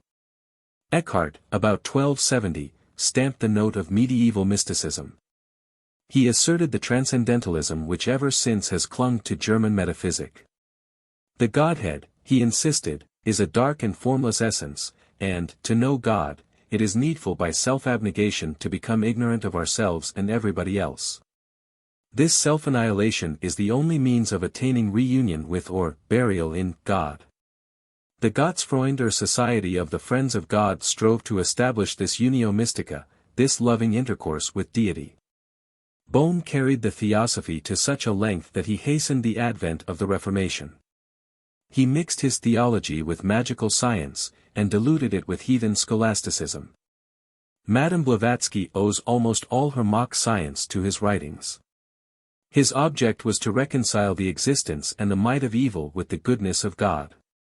The mysterium magnum or eternal nature lies in God, which is as the negative to the positive.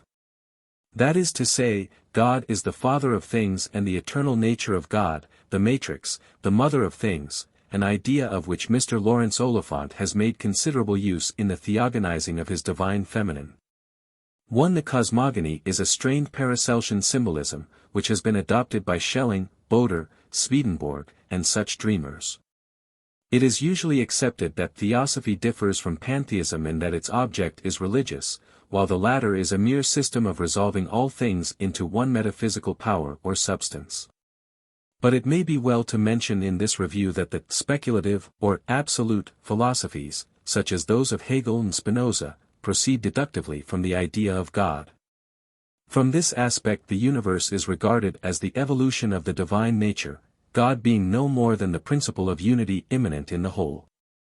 There is certainly a pantheistic suggestion about such systems, and it may be taken that theosophy, as a rule, is distinguished by regarding God as the transcendent source of being and purity, from which man whose aim is to unite himself with his source, in his natural state is alienated. It is notable that in the intervals between each scientific advance there spring up numberless religions or philosophic quackeries, which profess to clear up all phenomena inexplicable at the time by the laws of nature. This is doubtless due to the tendency of human thought to react against the positiveness of reason. We have been in such a period of rebellion since German transcendentalism made its influence wide felt. There is a renaissance of the spirit of wonder, a mood of expectant attention, nurtured by doubt and uncertainty, and distinguished by moral weakness and indulgent egoism.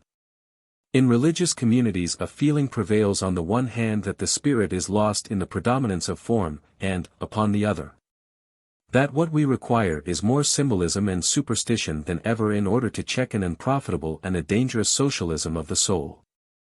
Consequently, we find ecclesiasticism or dogmatic religion gaining ground among some classes of the Orthodox, and Salvationism and the evangelical absorbing most of those who do not compromise with their surroundings, and become indifferent. Among the first order the influence of the Kabbalah may be detected, an influence which seems to be establishing a species of Christianized Neoplatonism. In the camp of the latter, under the guise of spiritualizing theology, an object claimed by both, a revival of the chemico-astrological speculation of Paracelsus is apparent. The dignified ritual of the High Church, with its superstitious ceremonies, scripture worship, and esoteric indefiniteness, is as distinctive of the times as the religiosity of the Quakers. With their doctrines of the inner light and the mystical influence of the spirit. Naturally the minnows and mimics of learning are active in turn. The vulgarities of atheism, the plagiarists of classic philosophy or pagan fancy, the revivers of spirit doctrines and meteorological psychology, and the inspirationalism of Oriental wonder-wisdom wage, in their own way, distressful war in the lesser sphere, which revolves round the light and leading of the age. To such a baneful extent does this prostituted dialectic proceed that one is inclined to wish with Bakunin, the Russian nihilist, that all science and art were abolished, that men might live like brothers, in a state of holy and wholesome ignorance. It was such a state of things, no doubt, which led the Anabaptist Abecedarians to deny the value of all human learning, even the ABC, lest it should clog the track leading towards divine truth. Each and all of the new theories and nonsenses which profess to be advances on the theosophies of thousands of years ago are distinguished by that ostentatious omniscience which is almost invariably the accompaniment of ignorance. Muddle up a mass of modern popularized science with some late symbolical guesses at crude old myths, dabble in sententious quotations. Rarely encounter a problem without digging for antiquated analogies to meet it, and mix the whole with philosophic taplash and mock sociology, and you may safely begin business as a prophet, or Mahatma, or diviner, or what you please. It is woeful that our incomplete knowledge of ether and electricity and anthropology prevent the application of the same searching analysis to which other prehistoric myths have been subjected, to the so-called occult or perhaps Occidental sciences. As a typical instance of these mushroom supernaturalisms which come into prominence amid the present-day antagonism between fact and faith, the perplexity resulting from irreconcilable aspects of truth and the scientific tendency of spiritualizing life, I could not select anything better than the pseudo-theosophy made familiar theatrically, by Madame Blavatsky. Here is a doctrine borrowed from Buddhism and Zoroastrianism. It appropriates the central idea of paganism and Christianity alike, that of the unio mystica, the attainment in contemplation of the union of the soul with God, mixes this up with calm contradiction of scientific certitude, and substitutes a delirious transcendental claptrap. From an old monk or lama, residing in a monastery in the mountain range of Altantoga, in Thibet, who possesses the Book of Zion, and the secret literature of all wisdom, Madame gets a glimpse of an archaic manuscript. A collection of palm leaves made impermeable to water, fire, and air by some specific unknown process. And, on the strength of this, she bases a philosophy of phrases founded upon often less than half knowledge of facts, propounds a mythical cosmic origin, traverses the chief positions of modern science and metaphysic, and asks us to believe in the resultant of a number of guesses and proposals drawn from all quarters, and strung together into an esoteric system. She writes a book called The Secret Doctrine, which is an expository compilation of Eastern occultism, a work which undoubtedly stamps her as a scholar of great ability. In this we find the old fruitless methods adopted, pseudo-logical deduction from abstract conceptions, from a priori assumptions and self-evident axioms. This plausible reasoning is made imposing by throwing it into a sort of syllogistic symposium or mathematical shapes, after the manner of the Wolffians, who presented theology in the semblance of geometry. Our faith is called into exercise at the outstart. Thus, at once, we are precipitated amid notions that have the advantages of the sandals of Theramenes, which fit any feet. We must believe in the Kabbalah of the fantasy, and our skepticism stops our attainment of wisdom. There is a higher science. These facts I learn from some excellent theosophical pamphlets written by Mr. William Kingsland, than that of matter. It is religion in its true sense, and deals with the hidden forces in nature, at which physical science stops short. This superlative science knows everything, and is to be appreciated only by the exercise of the supersensuous faculties. I have already shown how this old-world assumption offensively degrades God. The way to discover these powers is to become a Mahatma or initiate or adept in the wonder-wisdom buried in the Thibetan oasis. This is done by exhausting one's own karma or fate, and by becoming master of oneself. Equal and adequate training of the physical, mental, and spiritual natures together, be it known, with the credulous or faith side of man, is sure to attain this result. Occult science tells you in advance, as the savage could have done in regard to the ghost souls, that you can separate the whole consciousness from the physical body, alienate sense from spirit, the only real thing. When a man is able to do this voluntarily, he is able to transcend matter, or live seemingly in a state of prolonged dreamland. A physiologist would say that the brain of the theosophist is playing him tricks, because, as in dreams, the automatic ganglia are only mimicking the intellectual or psychomotor centers when they are inactive in sleep. When you have transferred your personality to this loftier plane, where you are lost in the vortices of cuckoo, cloudland, far from fogs, tax-gatherers, piano organs, and cats-meat men, the physical state is no longer necessary. In life we have arrived at the state in which the soul is after death, and this we are to call devotion. When we are acclimatized within the sphere of the spirit, the earthly paradise, for a termless period of probation, we are entitled to become initiates or Mahatmas, and to possess wieldless power, see like a clairvoyant through astral light, and defy time, distance, and space. While these higher principles, which we are told do exist, and apart from matter, are developing to maturity, we shall have arrived at a state of enthusiastic fanaticism, where Madam becomes our prophet. You must not notice that Madam has fallen into the common trap of working upon spiritual facts with physical categories. You must listen to the commonplace of all speculations, that theosophy has had a lengthy past, its ages being 7. In these ether, dynamics, and Keely's motor have played great parts. There are also 7 cosmical elements, either because, I suppose, there are 7 planets, or because the root word, seva, both in Arabic and Hebrew, denotes completion or complement. Of these, for our material, the 5th, ether, is semi-material, and the 7th, as yet absolutely beyond the range of human perception, and, may I add, the all-wisdom. The absolute is the one all, and cannot be described, it can only be symbolized. Possibly, when the nature and constitution of the 7th element is discovered, we shall learn. This is practically the whole creed, which is but a borrowed obscurantism, a design darkening of what every one wants to understand. As Byron said of Coleridge's metaphysics, it is the fault of Blavatskyism that the seer neglects to explain her explanations. Votaries are secured just according to the success in inducing metaphysical disease. The method is an abnormal development of emotional and superstitious natures in an overpressed pursuit of nebulous ideals. Like Montanism, the practical morality is absurdly and morbidly overstrained, and its only praiseworthy element is the enforcing of self-abnegation, in which it is at one with the Yogvidya in India and every other sect. For the rest, neo-theosophy may be left to the Philistines and the poets. Then in sweet theosophic employment. shall labor find food and content. While plutocrats scorn self-enjoyment, and landlords refrain from their rent, all laws shall be laid in abeyance. For the world shall roll free on its course, in a blissful anarchical seance, a rapture of psychical force.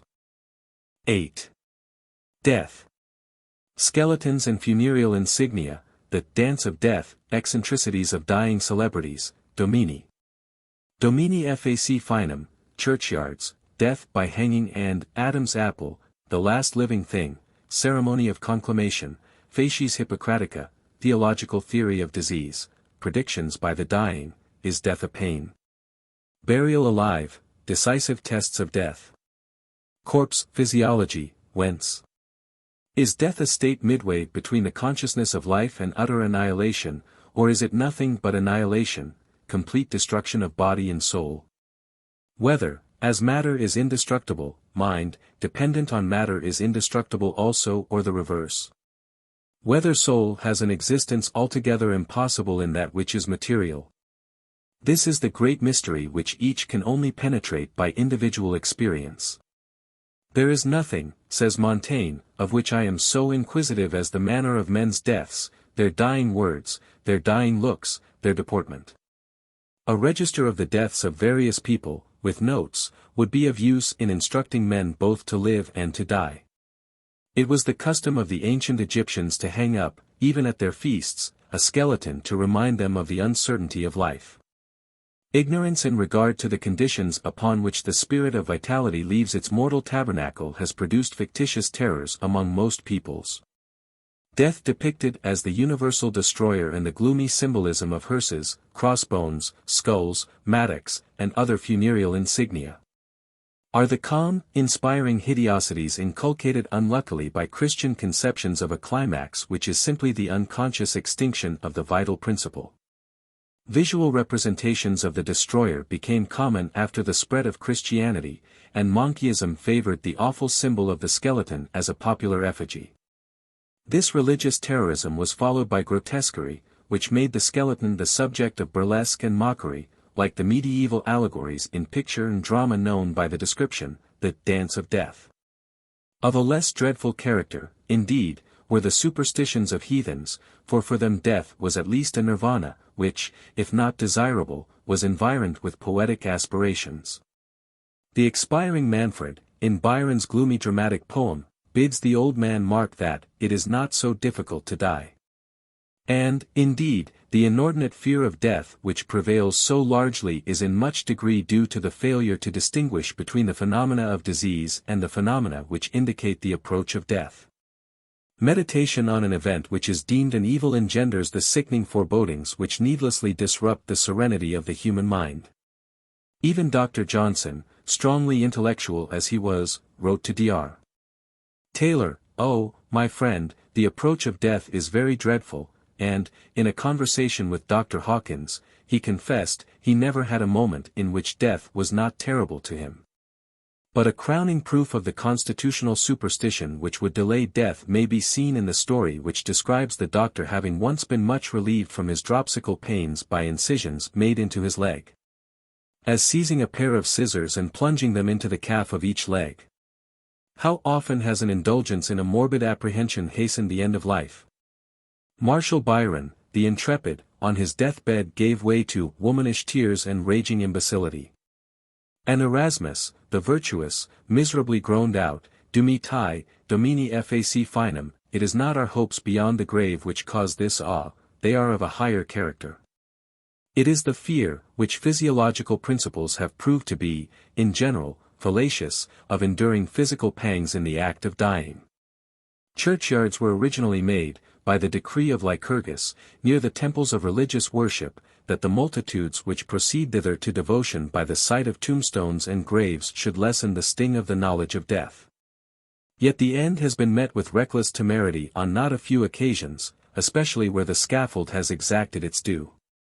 Sir Thomas More, on ascending the scaffold, which was of a feeble structure, remarked jocularly to Kingston, "I pray you, Master Lieutenant, see me safe up, and for my coming down let me shift for myself." And to the executioner, "My neck is so short, strike not awry for the saving of thy honesty. Of course, an affectation of dying with éclat is not unusual with criminals, but many of the brave and unfortunate have encountered death without fear. The Duc d'Enghien, condemned by Bonaparte to be shot, advised the grenadiers to lower their arms, otherwise you will miss or only wound me. And Marshal Ney, who was shot in the gardens of the Tuileries, desired the soldiers to take a sure aim at his heart. King Charles II, in his last moments, felt bound to apologize to his courtiers for having been such an unconscionable time in dying. Religious resignation has undoubtedly frequently produced a calm contemplation of approaching death. But equal intrepidity has been displayed where sacred sentiment was entirely lacking. Cloutz, the atheistical French revolutionist, who called himself the orator of the human race, becoming a suspect to Robespierre, was condemned, and on his way to the guillotine discoursed on materialism and the contempt of death. On the scaffold he begged the executioner to behead him last, that he might make some observations essential to the establishment of certain scientific principles while the heads of the others were falling. It has become pretty well known that life never departs without some material change having taken place in the body. When the laws which maintain the relation between the bodily organs are suspended, disease ensues, and the brain and nerves cease to command the motion of the limbs. The heart cannot propel the blood, the lungs cease to perform their functions, and death occurs. Neither brain, heart, nor lungs is the seat of vitality, their combined action constitutes life. Marie Antoinette, during the Reign of Terror, was dead from a blow by a mulatto before her head was cut off. Concussion of the brain stopped the action of the heart.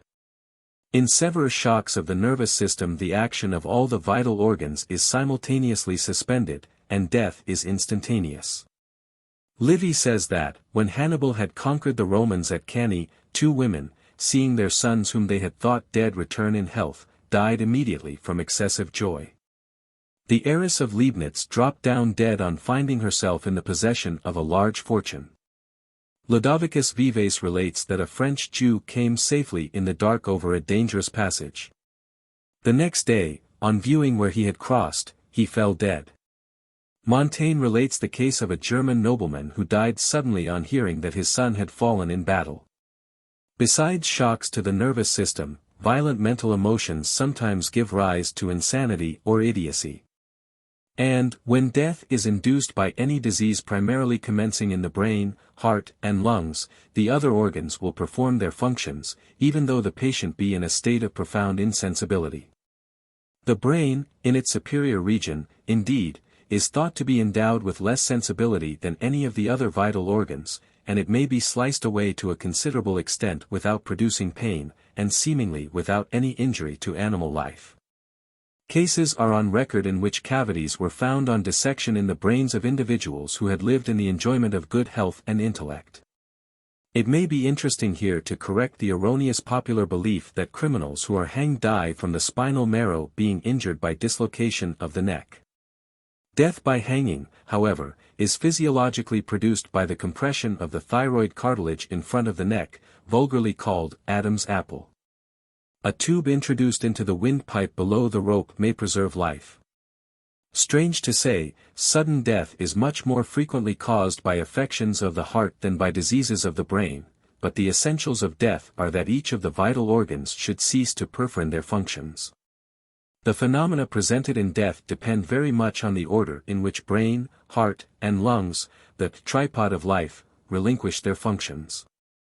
All deaths may be thus divided: first, those which result from sudden shocks and poisons, occasioning the immediate suspension of the action of brain, heart, and lungs, the body dying from the center to the extremities. Secondly, those which result from diseases, which by degrees exhaust the vital powers, the body dying from the extremities to the center. The last living thing that dies within us is the ultima moriens, or right oracle of the heart, which receives the tainted blood after its circulation through the body. The sense of sight usually fails before that of speech. And the power of hearing often remains after all the other functions appear to be entirely suspended. On account of this latter fact the Romans and other nations established the ceremony of conclamation in calling by name 3 times the person supposed to be dead. Cecil Pina states that this was done to prevent the burial of persons only apparently dead. Hence, when all is over, the Romans cried, conclamatum est, the deceased has been called. The wake in Ireland is a similar custom, one which, according to Bruyère, is not unknown in France. It would seem, then, that the dying may hear, long after the power of acknowledging the fact has gone, the unavailing expressions of grief uttered by those around the deathbed.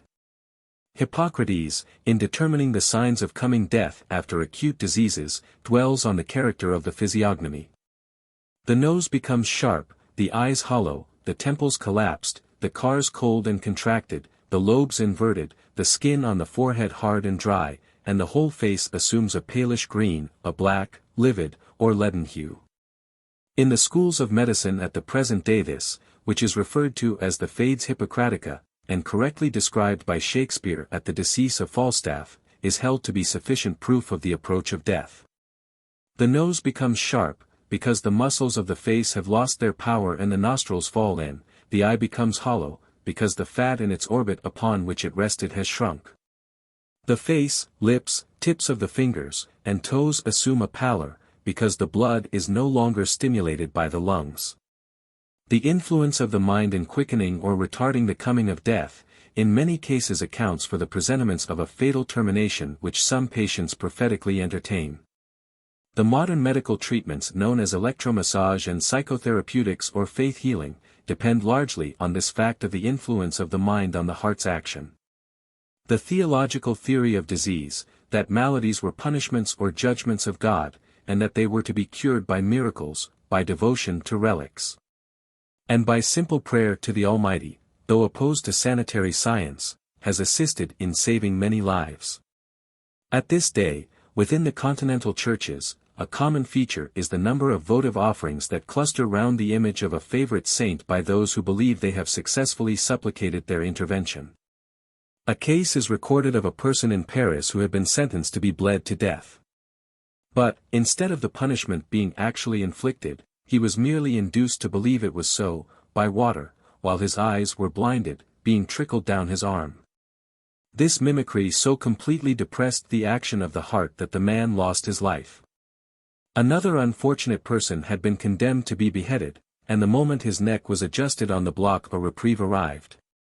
But the victim was already sacrificed, the fear of the axe having done what its fall would have done.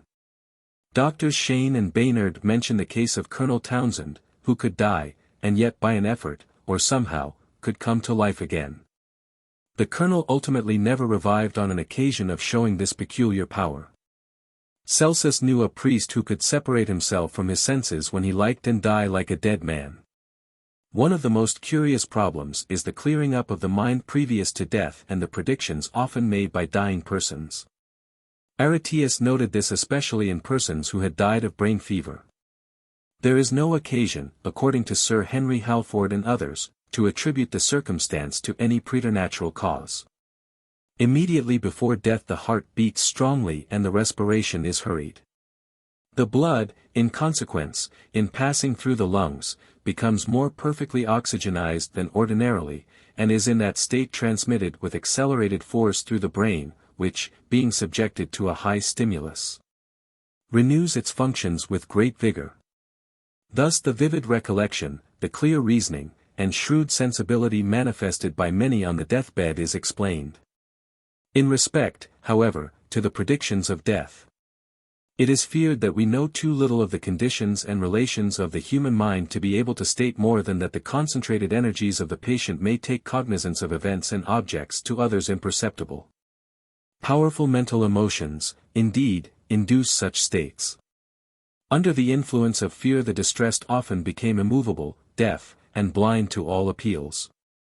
A great question is whether, at the moment of death, the dying suffer pain. That persons suffering from sickness suffer pain, there is no doubt, but such pain is a result of disease. Yet it seems that we must distinguish between the pain of disease and the act of dying.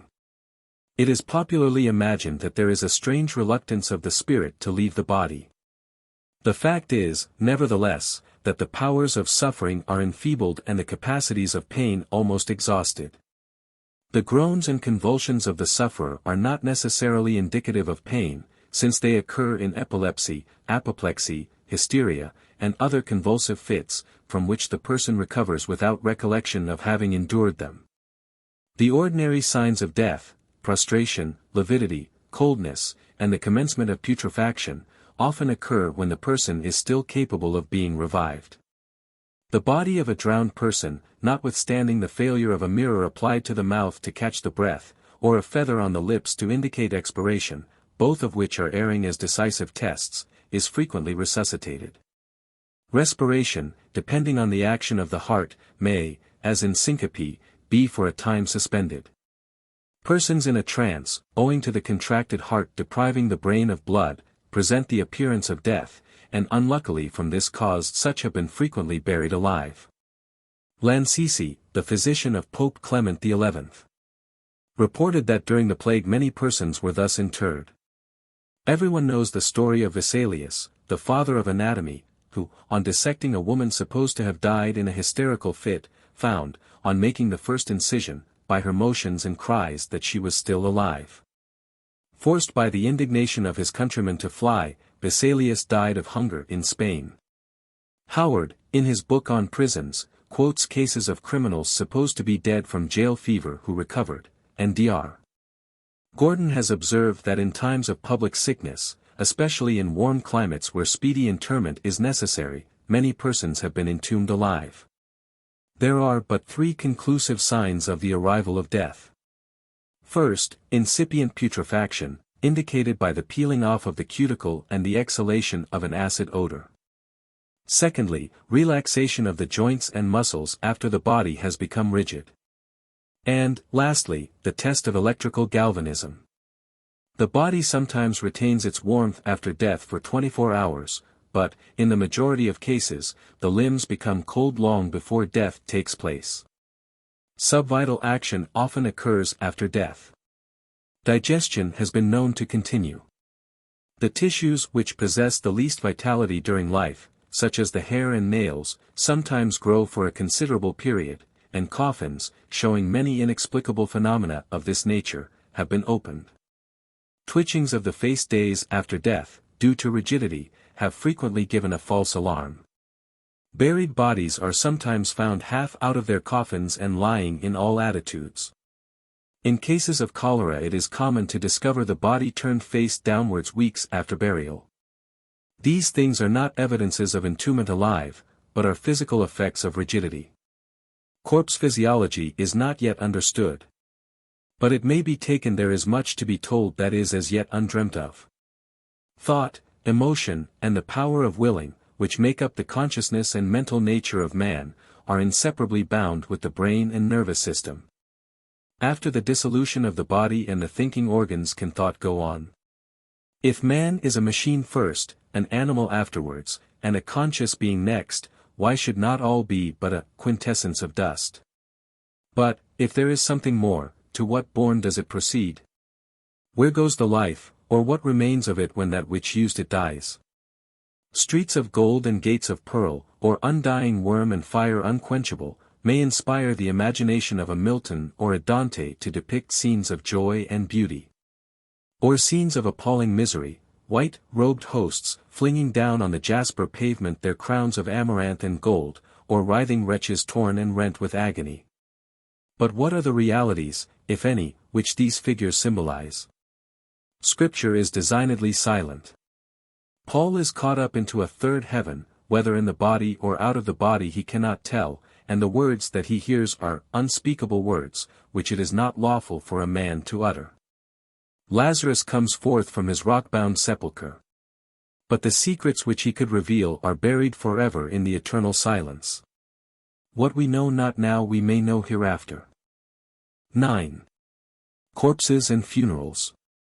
Slumbering celebrities, not obit, but emigravit, exposing corpses, strange returns, funeral customs, ancient and modern, death and evil and the joy, Lares and Penates, gathered to their fathers, mummies and hieroglyphics, the sacred beetle, book of the dead, cremation. The various ideas as to what becomes of people when they throw off the mortal state have a singular family likeness. Thus the belief in slumbering heroes, not dead, but sleeping, is common in mythology. There were always some who escaped the common lot of mortality, and were withdrawn a while from the world to return as champions of race and country. Everyone knows that, according to folklore, King Arthur is still sleeping in the plains of Avalon, watched by 3 queens. Longfellow has made familiar to us Hiawatha, for whose return the Red Indians are even now watching. The Emperor Barbarossa is alive somewhere in the heart of a Thuringian hill, dozing till his head shall grow through the table before him and reach his feet, when he will awake and reappear. In a cellar beneath the castle of Kronborg, Holger Dansk, the Danish hero, slumbers, waking for a few minutes every Christmas Eve, on which occasion an angel visits him to relate how matters prosper in his native land. The Portuguese, for centuries after the Battle of Alcazar in 1578, looked for the reappearance of their King Sebastian, whom they obstinately refused to believe was slain by the Moors on the field. Thomas the Rhymer is, in the imagination of some Scottish peasants, yet dwelling in fairyland. Wordsworth only versifies a current rural superstition in Lucy Gray, the child who disappeared mysteriously, but was still believed to be living. Popular tradition has always been loath to realize the grim fact of death. The spirit which inscribed, not obit, but emigravit, on the tomb of the great artist of Nuremberg, runs through all these legends of sleeping heroes. When a reigning monarch or a successful usurper had succeeded in removing some inconvenient claimant to the throne, he usually found it a harder task to convince the populace that his rival was really defunct than it had been to send him to the world of shadows. Loyal Yorkists long doubted if Richard III had been actually slain at Bosworth Field. Henry VII found it difficult to assure his subjects that the sons of Edward IV really perished in the Tower. The common custom of exposing to view the corpse of any celebrated person whose decease was convenient to the ruling powers, a practice still continued, chiefly in the cases of popes and monarchs, was an effort to combat this popular contumacy. The histories of the long line of pretenders who personated royal and famous characters show how readily the populace caught at the idea of escape from death. A substitution may have taken place on the scaffold, as is alleged in the case of Charles I, or in the prison or coffin. The person might still be living in fairyland, or in paradise, or in a distant country, according to plebiscitary fancy. In this way the religious tale of the 7 sleepers has been credited by the devout of all ages. There is the story of the Sleeping Beauty among the oldest of our nursery narratives. Again, the romance of the enchanted damsel, the lady of the sparrowhawk who waited for the bold knight whose kiss should break the spell that bound her, half inclined Sir John Mandeville to undertake the quest himself.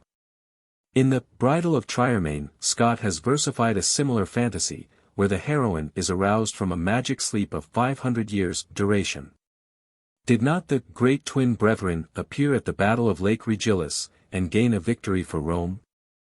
St. James is credited by devout Spaniards with charging at the head of the chivalry of Castile, mounted on a white horse, at one of Cortez's battles in Mexico.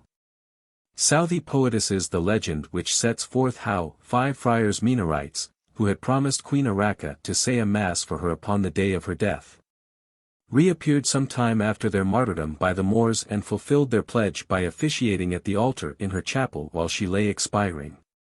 Probably the belief in these strange returns from unknown realms was strengthened in former ages by the extraordinary reappearances which often took place in actual life.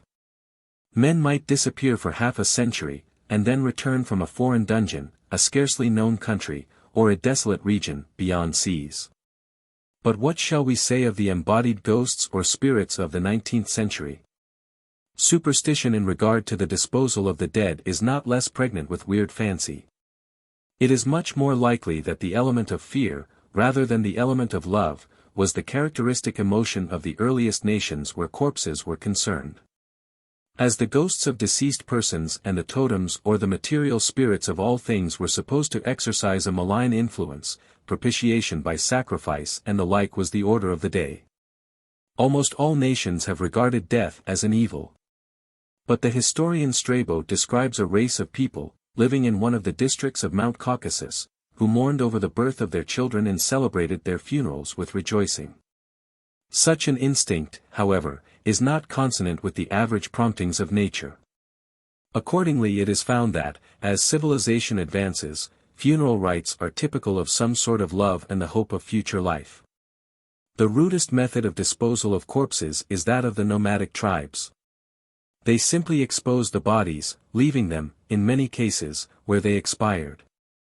Some tribes, like the ancient ichthyophagy, throw their dead into the sea, and think that thus they have got rid of the ghost which otherwise might haunt them. The Wanyamwezi leave the defunct to be devoured by the beasts, and other peoples keep dogs and animals for consuming the corpses. It is strange that among the Parsas, who are a most cultured nation, the custom of exposure should also continue. They bring their dead to round monuments, called towers of silence or dokmas, to be eaten by vultures, who take up their quarters in the structure. The Scythians, or some of them, eat their dead, a practice which is usual among cannibal races. Burial in holes, caves, temples, or out-of-the-way places, is an improvement on the simple abandonment of the body. The Moors pile thorns on the corpse to keep off the beasts. Some tribes build the bodies in the walls of the dwellings, others suspend them till they rot and fall away. A number of American tribes bury their children in the wayside that their souls may enter into passers-by. Cremation is an old practice, perhaps among the first. Variations of it were found in embalming the bodies for the purpose of quick destruction, and drying them on trees and artificial scaffolds before burial. The position of the body in the grave has often been a matter of superstitious importance. We find that some bury their dead in a lying posture, others in a sitting attitude. Some bodies, again, are laid east and west, a suggestion, no doubt, of solar symbolism in connection with sunrise, the reputed home of deity, or sunset, the reputed region of the dead. In progressive ages, many of the funeral ceremonies are suggested by the notion that death is a journey of the soul from this world to some invisible other. The belief in abject souls is mainly responsible for the burying of meat, drink, weapons, horses, money, servants, etc., with the corpse. Just as a man had a soul, so his food, his horse, etc., had souls, which souls attended the deceased soul when he was dead. The soul of the warrior rode on the soul of his horse, and used the soul of his weapon. Laplanders lay a flint and steel with the corpse to light the dark journey to the other sphere. Greeks put an obelisk in the corpse's mouth, to pay Charon, and the ignorant Irish place a coin on the lips to meet the reckoning at purgatory. Many have buried treasure to buy salvation for the deceased, and Catholic priests nowadays say masses for the soul, for a consideration. Sacrifices of animals, wives, slaves, for the spiritual use of the departed in the next world, have been usual. The Arab leaves the dead man's camel to die on his grave. The Hindu sati, or sacrifice of the wives, is well known. And the Fijian, acting on the same idea, resorts to strangulation, instead of sanctified combustion. Chinese have a curious practice of flying paper images over the grave.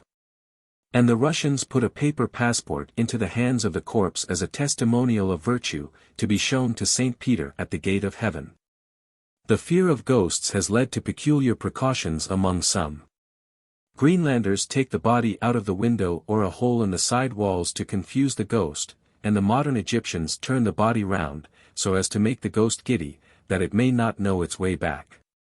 The Greeks and Romans either buried or burned their dead, and their mourning was symbolized by periodical feasts, image heirlooms, preservation of relics as instruments of human power, and worship of the manes or souls which were supposed to preside over graveyards and funeral monuments. It is said that the worship of the Lares and Penates arose from the custom of burying the dead in the houses, owing to the belief that the spirits hovered about for the protection of the inhabitants. The Jews kissed the dying person and covered the face, it being no longer lawful to see it. When the coffin was lowered into the grave, the relatives were the first to throw earth upon it. Jeremiah, who mentions the mourning women, shows us that hired weepers and bearers were common at Jewish funerals, and Maimonides says that the poorest Jew was obliged to hire 2 players on the flute for the burying of his wife.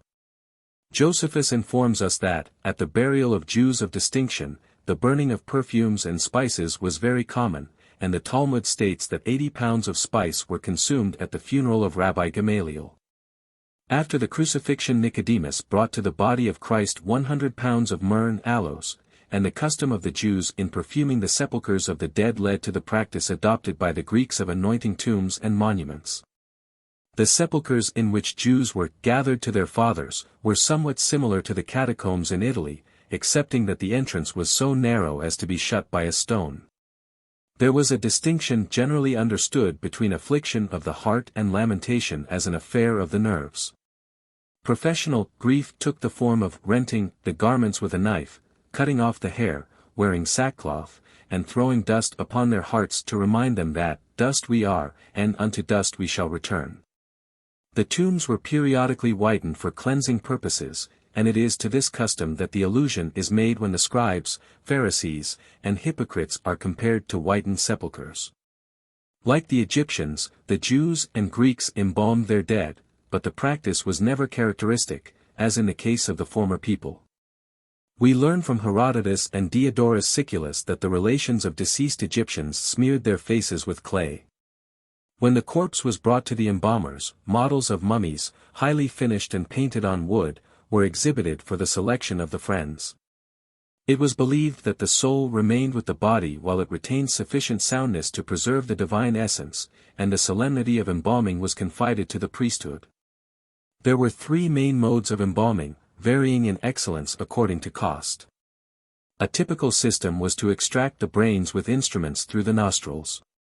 Then, from an incision in the side, to extract the contents of the abdomen, the cavity being washed with palm wine and filled with a resinous substance mingled with myrrh, cassia, and the most odoriferous spices.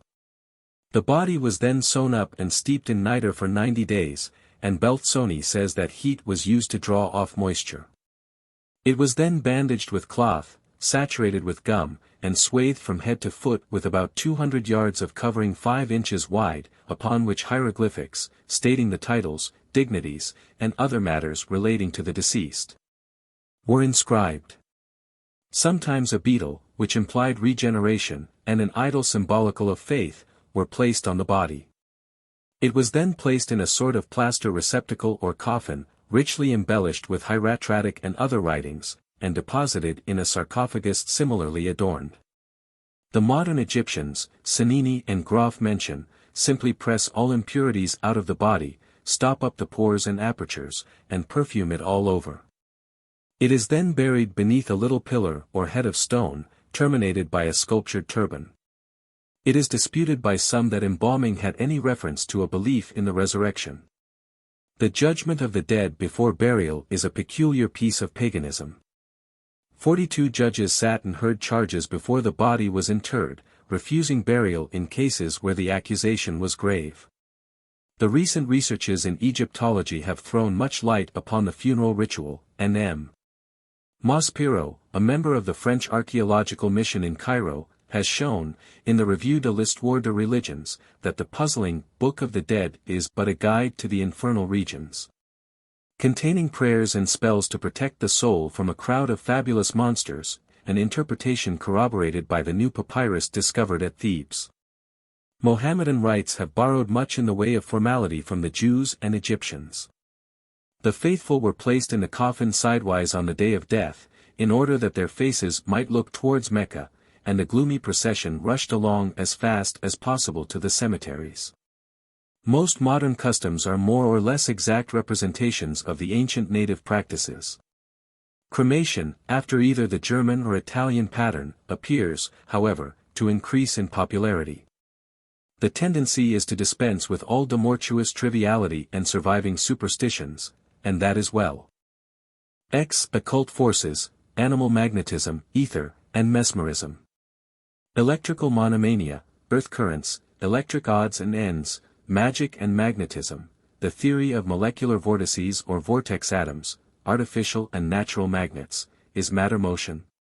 Ether, Schopenhauer, fourth dimension space, spirit marvels, animal magnetism, astral light and fluid aura, the nerves and the vital principle, ancient electromassage, the evil eye and arts of fascination, movement cure, demon possession and star.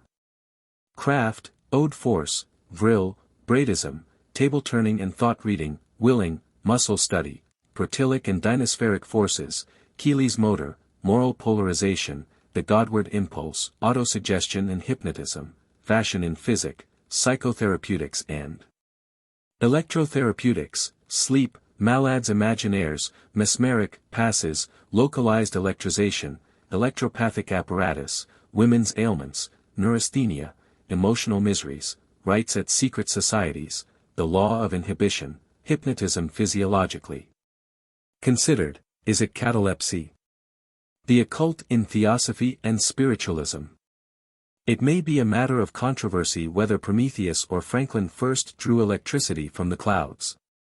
But there can be no doubt that the new force has other duties than to disestablish gas and rob steam of its occupation. Gradually penetrating all the sanctities and secrecies of life, and keeping society in a constant state of unnatural excitement, electrical science would seem to be inducing a new form of monomania. Destructive alike of healthy citizenship and domestic happiness. Had it been confined to telegraph wires, electrotyping vats, and dynamo machines, its natural functions might have continued their exercise without obloquy. But it has been dragged into all sorts of services and enterprises. First, it was offered to humanity as a curative agent. Somebody pointed out that people could obtain the benefit of certain invigorating earth currents by simply sleeping with the head to the north and the feet to the south. Then beds were insulated from the floor with pieces of glass for the purpose of curing rheumatism. Pocket batteries and plates for the removal of nervous and other affections soon followed in great variety. There was something to put at the nape of the neck, something to hold in the hand, and, between the two, you got a tingling sensation. The electric ring was a mere circle of copper, with a bit of zinc inserted, and, together with the electric comb, electric jewels, the electric toothbrush, the electric garter, and the electric knife sharpener. And for that matter, electric sugar, apparatuses were provided which nearly answered all the ordinary duties of defective existence. The scientific damu then began to wear breast pins containing death's head moths, or gibbering skulls, which could be set into motion by electricity, manufactured in the waistcoat pocket. A match became too common to light the gas with, so burners were started with the patent electric illuminator that is warranted not to explode, and is much too big to be taken as a poison. Ventosus, aquafluens, and the vaporifier have been deposed by this insidious motor, and it looks as if coal accounts and gas bills would be permanently eliminated from the miseries of the taxpayer. We may yet be awakened by a current which cooks the breakfast while the dressing process is proceeding. And the trouble of letter writing and visiting may be done away with when everybody will be in telephonic and phonogrammic communication with everybody else. The burglar will find himself paralyzed the moment he tries a back door or unfastened window, and evildoers will be disarmed by induction coil instead of by truncheon, nay, even the removal of murderers and the slaughtering of beasts, which is much the same thing, will be effected by strokes as sudden and painless as that which felled the impious king of Rome at the altar of Jupiter. Life may be thought worth living in the regime of the dolce far niente, especially when its production can be controlled without Malthusian assistance. And the reversal of the principle of the conservation of energy clears away the obstacles to perpetual motion. When the curiosity of the ancients was baffled, they resorted to such things as divination and sorcery. The magician was the scientific man, and the mysteries of his art were inseparable from those of religion and philosophy. We have changed all that now. Science is the opponent of the supernatural, and all explanations of mystery which are not consonant to its canons are stigmatized as pure charlatanism. The savant shows that the correspondences between the universe, planets, worlds, animals, and spirits, are mainly phenomena of electricity. The modern wonderworker amends and revives ancient arts of starcraft, dream, face and palm reading. The sacred art, whether black or white, of antiquity was quackery. The supernatural science which has taken its place claims a religious character, for it seeks the moral influence of matter over mind, or of mind over matter. What magic was in the thaumaturgy of the past, magnetism is in that of the present. The question thus arises, what is magnetism? Everyone knows that matter is composed of molecules or ultimate particles. Ampere has shown that around each of these molecules, or a portion of them in substances which are capable of magnetism, there circulates a current, that is, there is certain motion acting perpendicularly to the axis. This makes each molecule a small magnet. Clerk Maxwell and Sir William Thomson have enlarged upon this view and established the theory of molecular vortices or the vortex atom, which is generally accepted. According to this explanation, all electrical phenomena are due to the existence of matter under certain conditions of motion or pressure, varieties of which are friction, contact, and chemical heat. Matter itself is only a particular phase of motion in the something called ether which fills up all space. The form of motion in the ether which makes matter is the vortex ring. The cells of that matter which is magnetic rotate or revolve hence in vortices. When the magnetism or electricity is brought into action, the energy is supposed to exist, not in any alteration of the molecular magnets themselves, but in the bringing into line of their axes under an inducing influence. Thus, when a toy magnet draws to itself a pin, the axes of the molecules in the revolving vortices are all brought into line, and attraction ensues because these axes are in regular order. Before the inducing influence sets the force in action, the magnetisms are combined round each molecule, and mutually neutralize each other. The inducing influence is a force greater than that of the mutual attractions of the magnetisms round the molecules, which accordingly become separated and arrange themselves in this regular position round the molecules, though they cannot be removed from them. In nature there are found magnetic substances, such as the lodestone, which have the power of attracting iron and other metals. Besides these natural magnets there are artificial magnets, so called because they possess their power of attraction through being rubbed by a natural magnet. The force in magnets is distributed unequally, the greatest being at the ends. The 2 points where the attraction is the most powerful are called the poles, which have received the names of positive and negative, and the law of their action is, poles of the same name repel each other, and poles of contrary name attract. To explain this, an hypothesis, now exploded, was adopted to the effect that there were 2 magnetic fluids, one of which was called the north or boreal, and the other the south or austral, each of these acting repulsively on itself, but attracting the other. It was then found that there were substances containing the 2 magnetisms, such as iron, steel, cobalt, just like ordinary magnets, but differing in this, that the magnets held the 2 magnetisms in each molecule separate, while in the magnetic substances the magnetisms were combined, and the substance had no poles. When the magnet was placed in contact with the magnetic substance, it separated the 2 magnetisms of the latter, and this is called magnetic induction. Thus it is possible to magnetize iron and steel. But, while magnetism is manifested only in a small number of bodies, another force, electricity, can be produced in all. Unlike gravity, electricity is not inherent in bodies, but is evoked by a variety of causes, such as friction and heat, magnetism being among them. In 1819 Ørsted showed that there was an identity in the causes which produce electricity and magnetism. Formerly there was a distinction between statical electricity, which was produced from friction, and dynamical or voltaic, which resulted from physical and chemical sources. But now these forms of the force are convertible. The different forms of electrical energy, as we know them, are that which is produced in a galvanic battery, where chemical affinity is transformed into electricity, that resulting from thermoelectric piles, where heat is directly converted into electricity, and work transformed into electricity in electrodynamic machines, which are either magnetoelectric or dynamoelectric. In order to understand what is the producing cause of the motion of the molecules which leads up to these results, it will be necessary to consider what is meant by the ether. Aristotle added to the 4 elements, which were accepted in his time, another. This was called ether, and, being supposed to be eternal and unchangeable, it was considered the prima mobile, or source of all activity. It was a material substance of a subtle kind, imagined to exist in those parts of space which are apparently empty. Early learning invented ethers for all sorts of reasons, for planets to swim in, for constituting electrical and magnetic atmospheres, for conveying sensation from body to body, and for enabling specially endowed persons to see what others could not see. Out of all these hypotheses, the only ether which has survived is that invented by Huygens and Euler to explain the propagation of light. On this undulatory theory, all bodies and spaces are filled by this subtle and elastic medium, which is named luminiferous ether. The luminosity of a body is due to the rapid vibratory motion of its molecules which, when communicated to the ether, is propagated in all directions in the form of spherical waves. And this vibratory motion, being thus transmitted to the retina, calls forth the sensation of vision. Thus light is not itself a substance, and its medium, ether, is distinct from matter and air, and is all-penetrating.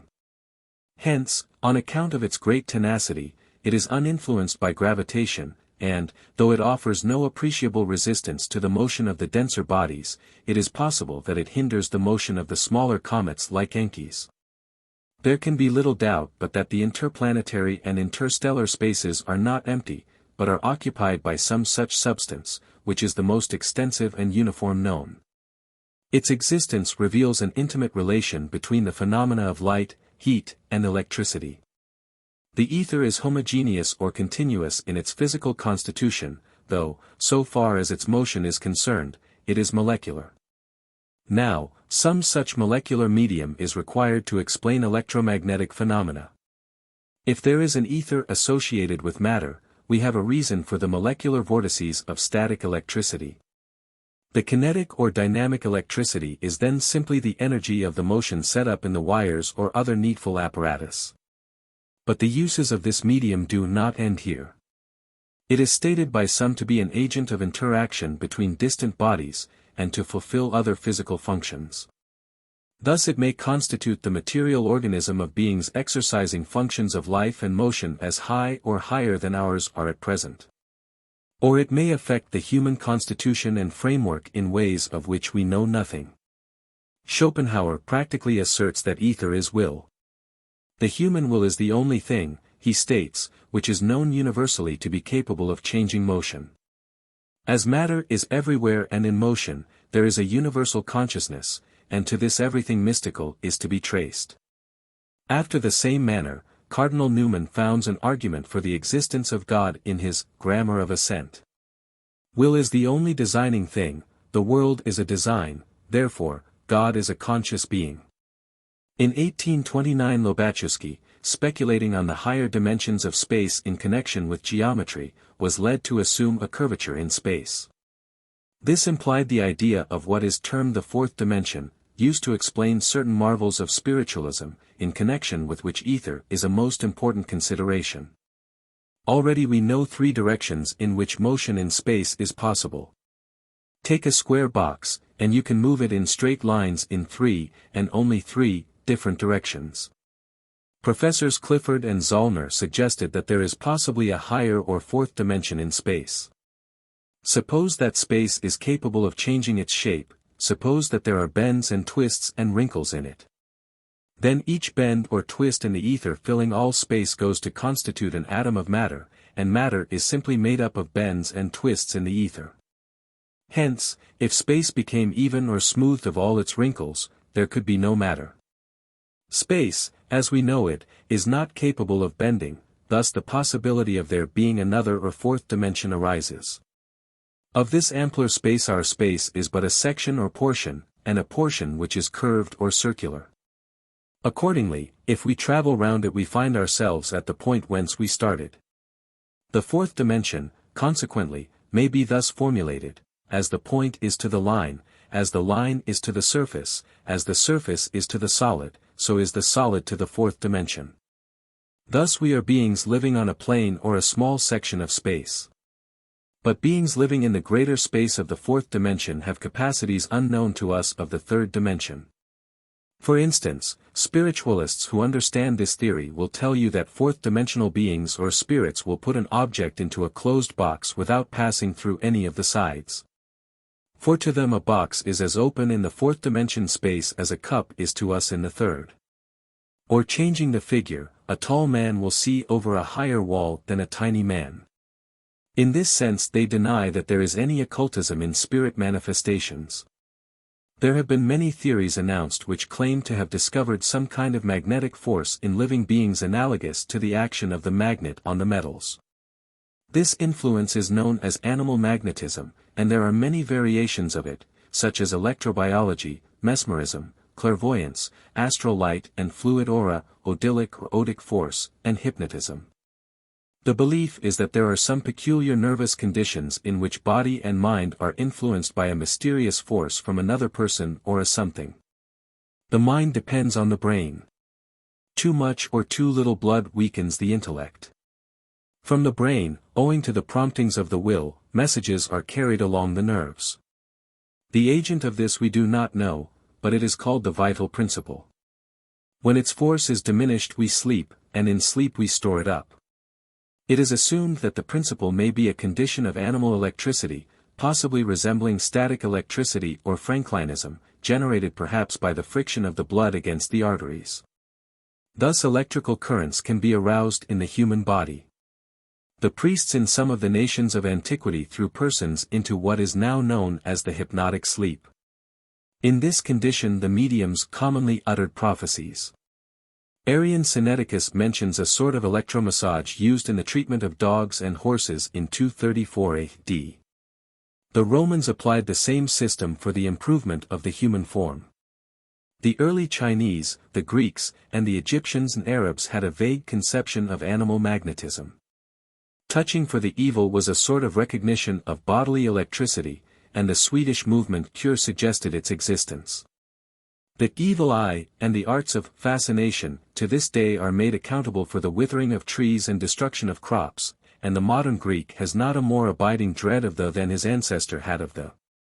While the mal occhio of Italy of today is not a more prominent article of the peasant's creed than was the fascinatio among the legendaries of Pompey and Caesar and the malus oculus. Great rakes and Irish scrofula cure followed the magnetic ideas of Swedenborg. Gassner, a Catholic priest, held that the majority of diseases were the result of demoniacal possession, and were to be cured through exorcism and by the electricity of the nervous system. Mesmer declared that the stars exercised an influence on the human body, and that magnetism would cure disease, because there was an occult force permeating the universe and affecting the nervous system. In 1845 Baron von Reichenbach announced a new, imponderable, or influence, developed by certain crystals, magnets, the body associated with heat, chemical action, and electricity. This he called odal, ode, or odyllic force, and the idea of the existence of some such mystic power affects even now many scientific minds. Braid, the celebrated Manchester surgeon, first formulated the mesmeric and kindred states in neuropnology, 1843. He rejects all theories of supernatural influence. Denies the presence of a magnetic fluid, and maintains that hypnotic and ordinary sleep are analogous. His was a neurohypnotism or nervous sleep. Most people have wondered at the mysterious qualities of vril as explained by Lytton, too, and of many other inscrutable omnipotences related in romance. These fictions as to wondrous unseen forces are but correct transcripts of popular fancies. Thousands believe in a psychical force behind table turning, thought reading, and spirit trickery. It is no use to prove to them that half a dozen pairs of hands of persons who unanimously will and use pulsative pressure all in one direction produces the motion of a table along the carpet. They cannot believe that Mr. Irving Bishop, Mr. Stuart Cumberland, E. Hawke, are simply muscle readers, whose skill depends on the fact that hardly anyone, in thinking of a movement, is able entirely to suppress the tendency to carry it out. The dodges which the Psychical Society exposes, and the spookism which it substitutes in connection with spirits and the world of shadows, is typical of superstition in another direction. Mr. Crooks's protilic force, which was possessed of inconceivable powers if rightly used, still retains votaries. The receipt for inspiration, which Mr. Lawrence Oliphant prescribed, is peculiar in its way. This mystic lays it down that an interatomic stuff, or dynaspheric force, which is the medium of the transmission of ideas from one mind to another, explains all the phenomena of hypnotism, spiritualism, telepathy, and occultism generally. But, woe to his theory, he quotes the impossible motor of Mr. Keeley, of Philadelphia, in which a force of 250 horsepower is developed by the vibrations of a tuning fork, as a proof of the power and potency of his noumenon. There has now been a considerable advance upon occultism in this character. Hypnotic moralization, also called moral polarization or electricity induced in unconsciousness, is the description given to the producing of moral states of mind upon persons asleep. This attempt to etherize the human creature claims to lead up to the religious idea, the capacity of man to receive spiritual impressions, or the nature and meaning of the Godward impulse. Pseudo-theosophy of the Blavatsky type, with its unknown seventh cosmical element and supersensuous faculties, is an illicit and absurd extravaganza of an idea which might be turned to great advantage in scholarly hands.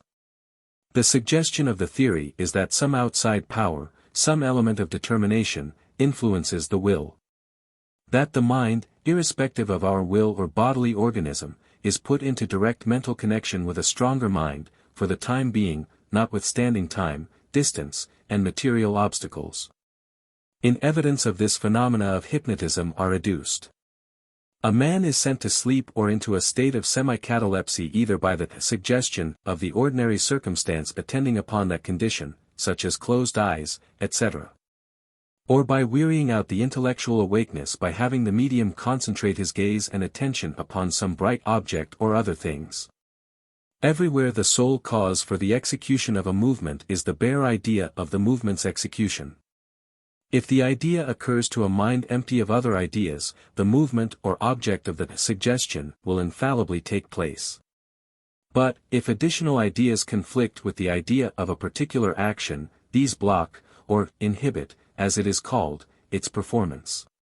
Thus, if we think of our little finger moving, and allow no other idea to interfere with this idea, in a minute the finger will alter its position. Even when other ideas are in the mind, the motion constantly takes place, though insensibly. By suggesting in a whisper, to a person who is dreaming, to dream such and such a dream, it is well known that the operator, if the medium's constitution admits of it, can compel certain actions to be performed and certain dreams to be dreamed. Now, when a person is thrown into an artificial or hypnotic dream, the intellectual or psychomotor centers of the brain are cast into the background, while the reflex or automatic centers are called into activity and receive sensorial impressions, which become arrested before conversion into conscious ideas. On this account no memory of what has happened during the sleep remains. The medium first falls into torpor or dazedness, consciousness then disappears, and movements suggested by the operator are automatically continued. Absolute forgetfulness follows, and illusions and hallucinations may be produced which are purely subjective and without any external reality. This treatment by suggestion is being put to curative uses. It is rapidly becoming a fashion. For still there are superstitions in physic in some ways quite as curious as the preference shown centuries ago for one amulet over another. Or the belief in the superior efficacy of moss scraped from the skulls of criminals over live toads tied to the soles of the feet. The method is to cause the hypnotized patient to concentrate his whole mind upon the part affected.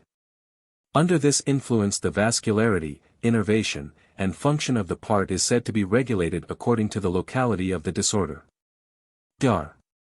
Tuckey, in prophesying a great future for psychic medicine, warns us that, if such a gift for healing be allowed to fall into unworthy hands, owing to the powers which the operators would have over their fellow creatures, and especially women, it would be a national disgrace. This idea of the penetration of the human body by ether and electricity has given rise to two prominent methods of medical treatment, the results of which are too important to be passed by. The one is psychotherapeutics, and the other electrotherapeutics. The former attaches some degree of belief to faith healing, so far as the mind can influence the body. It is adopted especially on the continent, in some quarters for the relief of nervous and other diseases. Leibold remarks that ordinary sleep is a result of autosuggestion, that is to say, we act on our own feelings, that we are fatigued, that we should go to bed, and that before sleep we should put the light out. He states that hallucinations and dreams are common attendants upon natural sleep, and, in some cases, remain after the sleeper's awakening, and are acted upon. If, then, patients should be hypnotized, they are capable, as in dreaming, of acting on suggestions made to them. Rubbing of affected parts and other treatment is resorted to, while the faith in the cure of the patient is induced. Of course, these operations are only additional to the ordinary anesthetics, they are of use chiefly in affections of the brain, nerves, and digestion. The older school of medicine denounced treatment by suggestion as a delusion or a form of hysteria, induced only in impressionable women or in men of unusually feeble mental and physical organization, or, as a means of healing. Only useful for malades imaginaires, who are always in search of some new medical dissipation, or among the classes where the emotional and functional faculties have unusual predominance. The practitioners contend that every person who has not an inability to concentrate the mind is susceptible to the treatment. Nerve specialists are unable to explain how or why the hypnotized person is influenced to a cure. Magnetiseurs and mesmerists used to hold that, to influence the patient, the operator required to be in robust health, on account of the exhaustion of the processes both for mind and body. They strained, or seemed to strain, their willpower, and employed much muscular force in making passes. But the modern school regard hypnotism as a simple result of psychical and physiological laws, and dispense with all the affected foolishness of their predecessors. Electrotherapeutics had for its father Duchenne, who introduced the electric hand, which was a combination of electricity with massage and muscular manipulation, or medical dynamics, the current being passed through the body of the operator.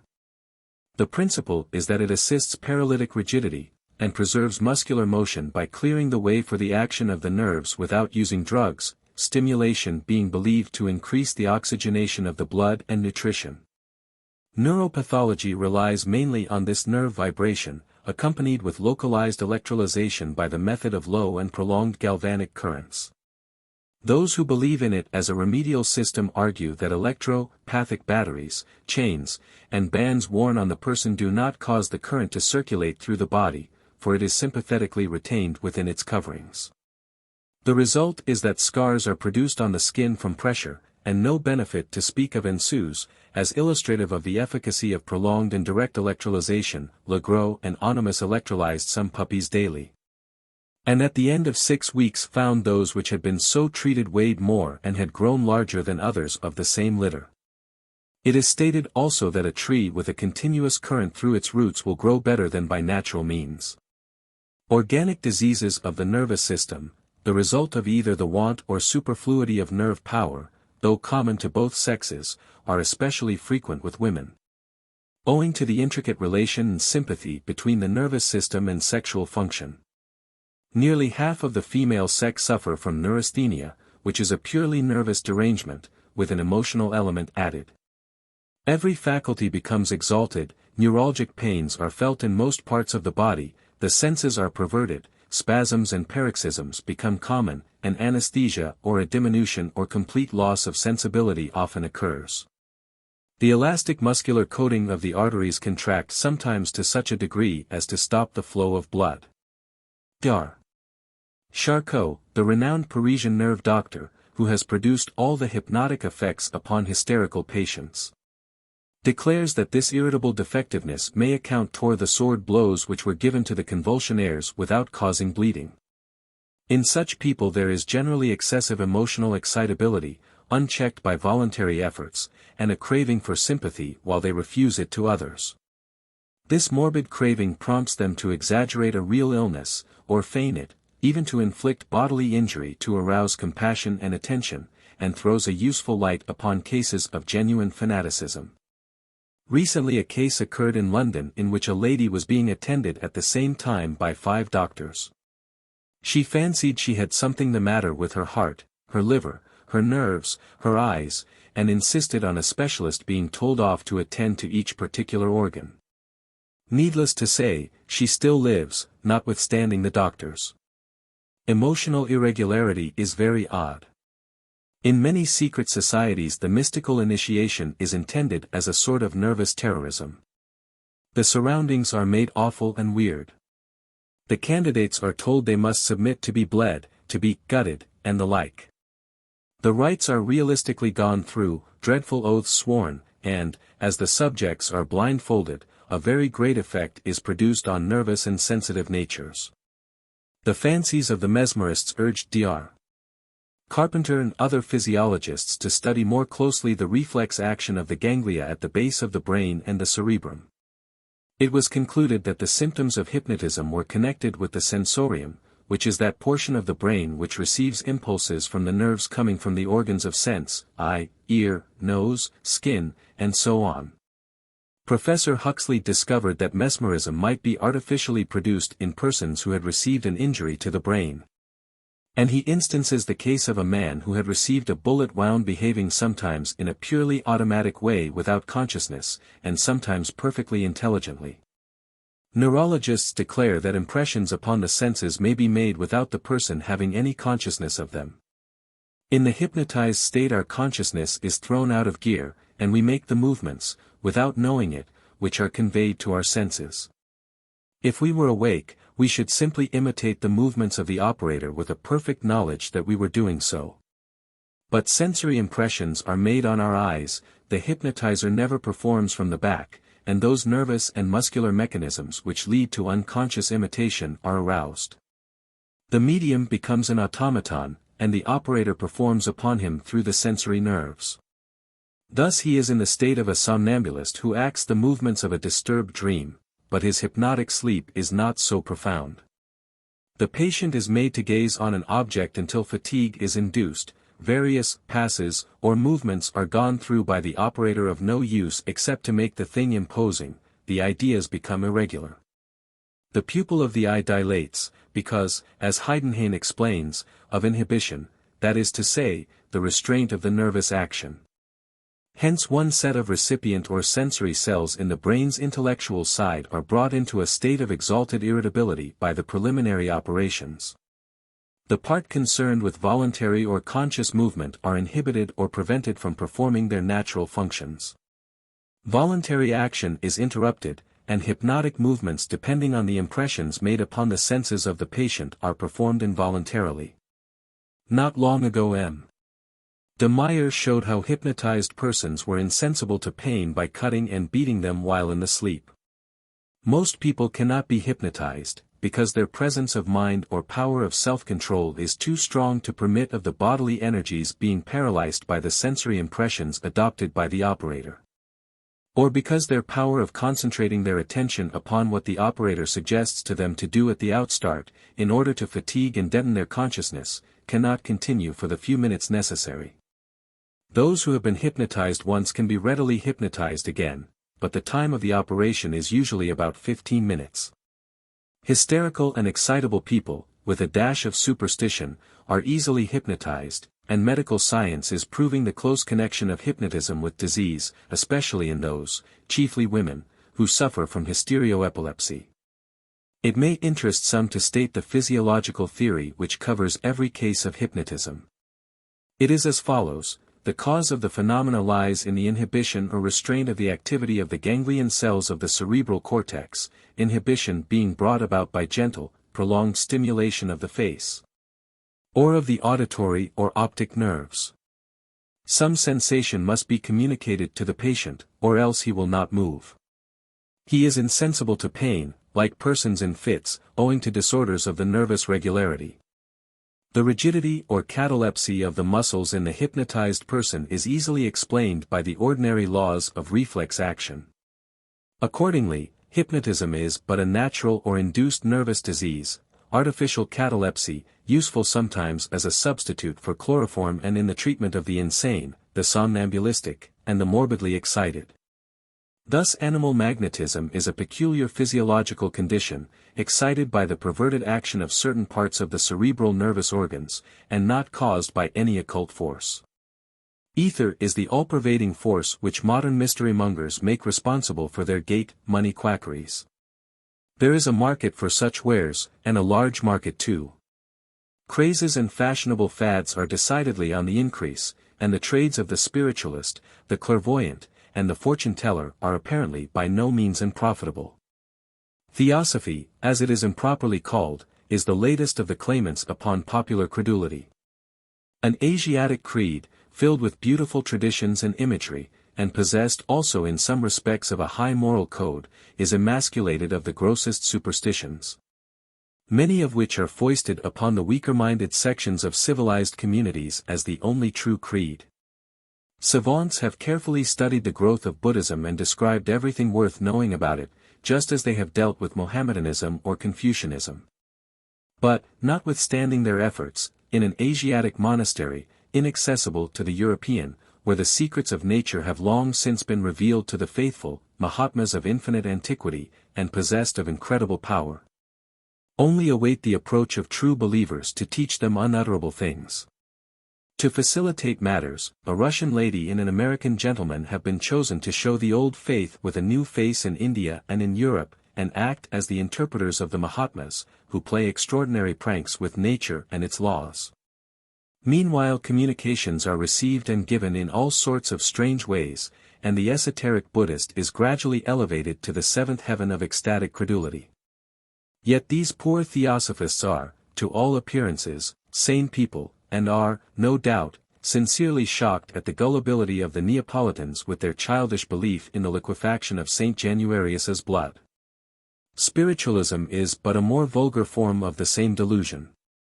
But it is surely very remarkable that numbers of educated people should be confessed spiritualists at this time of the day. Still more remarkable that many of them should be, as Robert Owen was, thorough materialists. No amount of detected imposture seems to shake the confidence of those who believe in peculiar communications from beyond the tomb, which are so oddly conveyed through articles of furniture. Spiritualists of the highest culture will sit for hours in a darkened room awaiting some not very clever conjuring trick, and look upon writing on a slate with reverence little short of that which they would feel for a veritable writing on the wall. In most ages some of the ablest thinkers of the time, not excluding men of science as well as the most complete atheists, had a rooted belief in mystical influences external to matter, which they could not pretend to account for or reduce to any law. But such cases are more or less the result of congenital influence and association, or characteristic of the tendency to take for granted that which would be looked upon as very slovenly in any really scientific consideration. When Bailly, Lavoisier, and Franklin examined into the mesmer trickery, they went to work in a proper fashion. But today those who have undertaken the task of investigating the pretended possession of occult powers leave the laws of evidence on the threshold of the inquiry, and, accordingly, a hankering for mysteries is a prominent note of the time.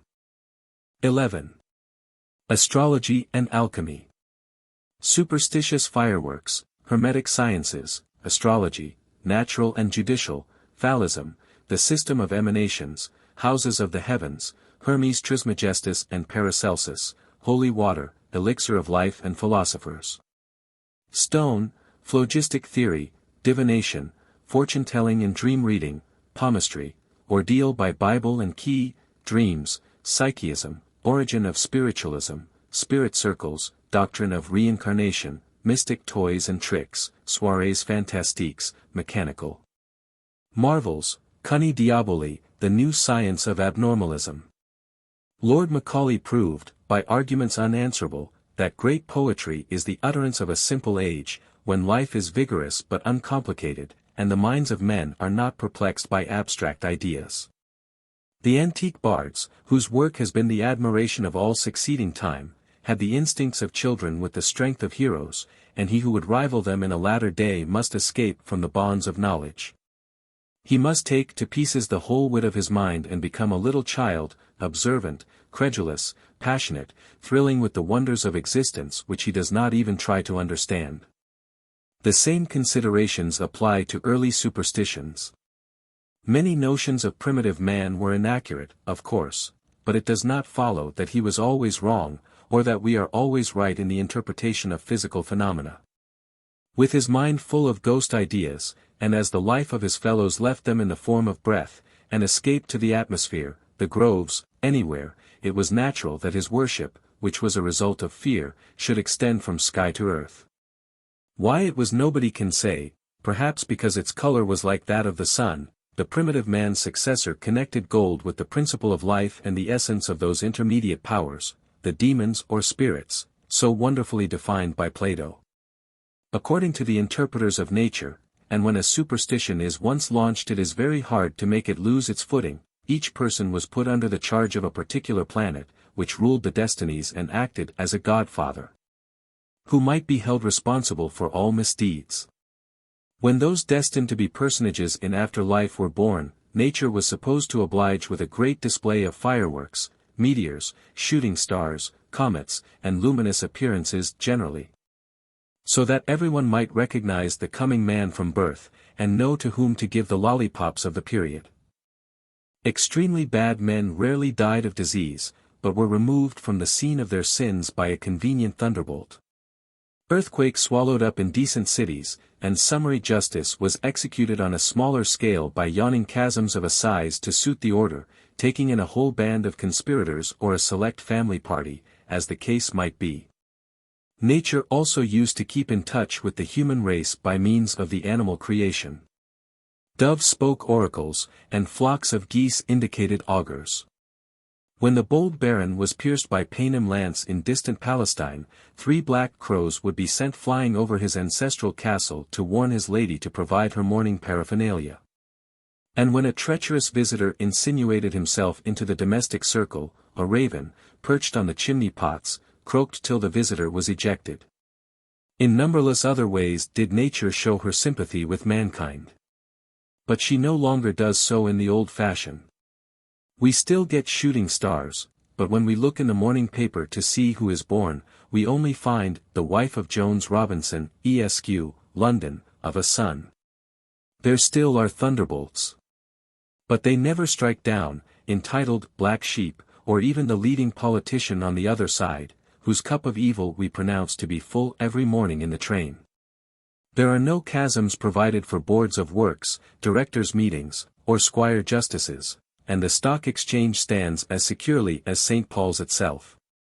No comet comes to warn us of the outbreak of chickenpox, and when the income tax is raised never a raven croaks. It is disheartening work to kill by analysis the romance and sentiment of the less learned ages. The Oriental mind delighted in marvelous extensions of the material surroundings of life, rather than in the finer and more intellectual fantasies of the West. But in both types of imagination there is much to admire as well as much to excite disgust. Notwithstanding the grossness and sensuality from which they arose, astrology and alchemy, which may be called the Hermetic sciences, were the forerunners of our natural philosophy. From them Copernicus deduced astronomy. Torricelli and Pascal weighed the atmosphere, which achievement was the foundation of physics, and Lavoisier discovered oxygen, thus destroying all ideas in regard to elixirs and omnipotent essences. Beginning in India, the black art stated the problems which are for the most part yet unsolved. Astrology preceded alchemy because it required only powers of observation. The nations of antiquity believed that the heavenly bodies were the instruments which the gods used to regulate the course of events in the world. This moral influence was regarded in 2 ways. Natural astrology simply predicted the motions of the sun, moon, and stars. On the other hand, judicial astrology concerned itself with the influence of the constellations on man and empires. It was a practical superstition founded on false philosophy. The influence of phallism, the worship of the generative powers of the sun and of mankind, asserts itself largely. It was supposed that the procreative principle of nature acted by pre-established laws, and not by the varying impulses of the human will. As all creation came from the divine impulse, and all things were of the one substance differently fashioned, it was only needful to find out in what mode the celestial bodies operated at the moment of birth to discover what would happen to an individual afterwards. This was the system of emanations, which has played an important part in superstition. For, since plants, animals, and everything else emanated or proceeded from the deity, the observation of the motion of objects in nature made possible such miracles as prophesying and fortune-telling. The first stargazers had no knowledge of optics, and they did not know that the blue of the heavens is a mental appearance, caused by light traversing our atmosphere before it strikes the optic nerve. Many of them worshipped the stars themselves as the gods, just as the ignorant nowadays worship the idol instead of that of which it is a symbol. It was thought that spots were marked out on the earth for temples and towns, and that malignity could be shown to animals and plants. Heraclitus, the obscure, went so far as to declare that truth was mixed up with the atmosphere that the wise might breathe it. To the early imagination the sun was a torch, and the stars candles. Else it was fancied that the universe was like an egg, the spots on the shell representing the constellations, or like a huge animal of the highest organism. The Egyptians peopled the zodiac, or that path in the heavens about which the sun wandered with genii under the forms of rams, bulls, fishes, etc. The whole heavens were divided into 12 equal parts, or houses, which were represented in various fanciful ways, and named life, riches, brethren, parents, children, health, marriage, death, religion, dignities, friends, enemies. These were contained in the calendars and ephemerides, in misshapen hieroglyphics and rude notches, marking the days and their associations. The days of the week were each placed under the protection of some stellar deity, and by means of its signs the priests regulated the life of the nation. Thus Tuesdays and Wednesdays among the Arabs were the days for bloodletting, because Mars was the god of iron and blood. Plants, animals, minerals, countries, all fell under different planets, which exercised sway according to their place in the house of the heavens. Mars, for instance, in the house of death, meant wars, etc. This certainty of fate had a great influence on those religious systems, such as the Catholic Church, where the doctrine of predestination had a place. If a man could not alter his fate, no responsibility was attached to him. Hence astrology became modified, and it was said that the stars only inclined, not compelled. This left the human will free, and conveniently explained any mistakes in predictions. The two beliefs upon which alchemy is founded were borrowed from the East. The Persians insisted on astrology, the correspondences between the heavenly bodies and the human frame. The Hindus declared that sinful souls peregrinated through the animal, vegetable, and even mineral worlds till they were absorbed into deity or monkey. Hermes Trismegistus, the originator of occult science, taught how everything, even heaven and hell, are of earth, that the supernatural was simply the natural, and hence all secrets could be discovered. The quest of all investigation, then, was the affinities between all things. The sun presided over the generation of gold, the moon represented silver, and Venus stood for copper and other metals.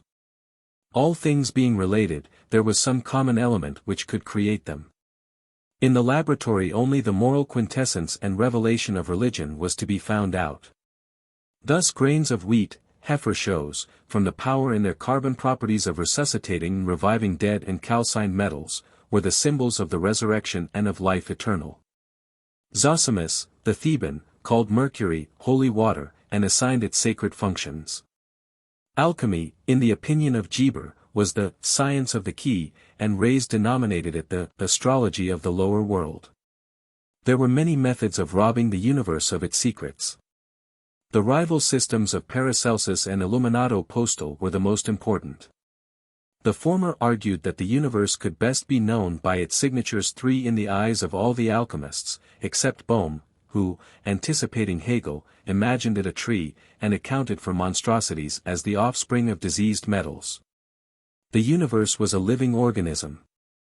The latter contended that the first step was to obtain by tincture or projection solid or liquid gold, the cure of all evils, and thus to surpass material and rational nature.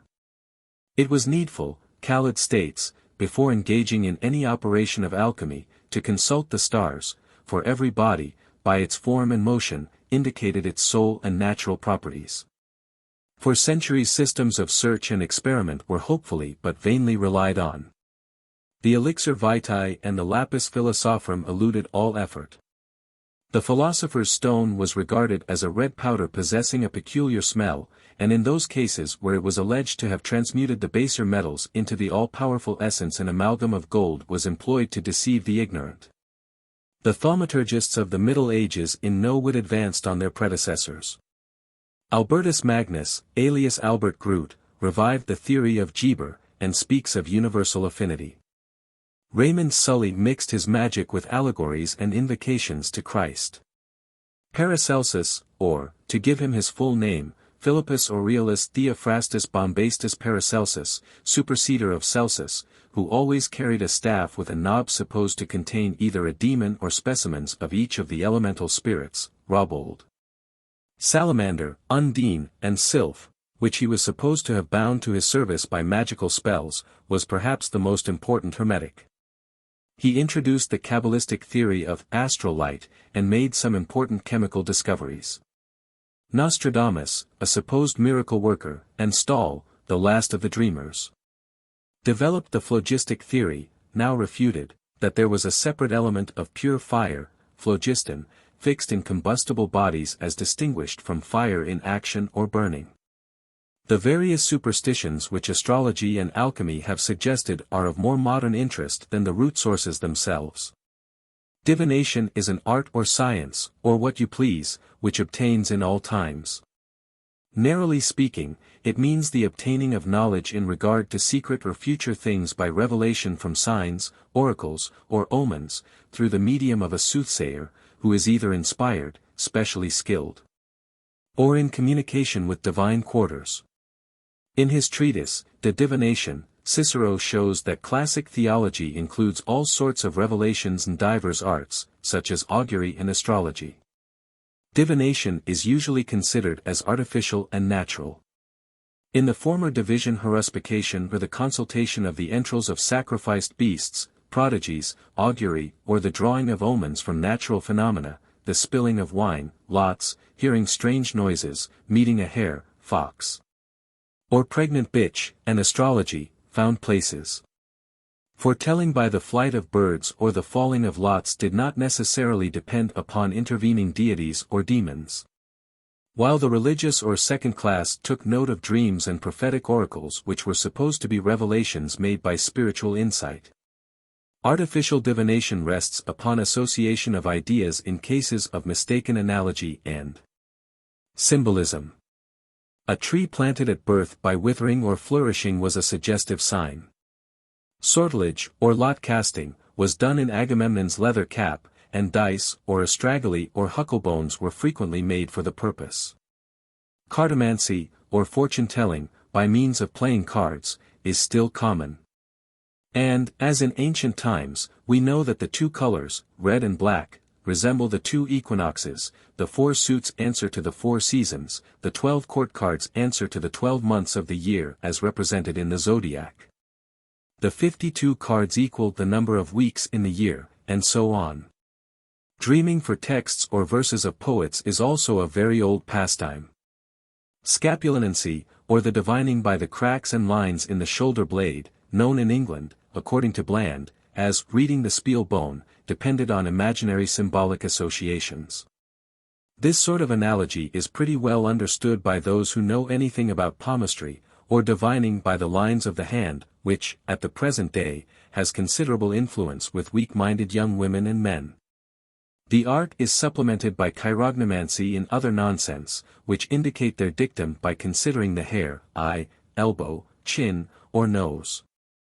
It seems, according to modern teaching, that there are 5 different sorts of hands: the idealistic, delicate, with long and pointed fingers; the realistic, short and square fingers; the energetic, with spatulated fingers; the philosophic, rough and knotted in the points; mixed, with all or some of the peculiarities named.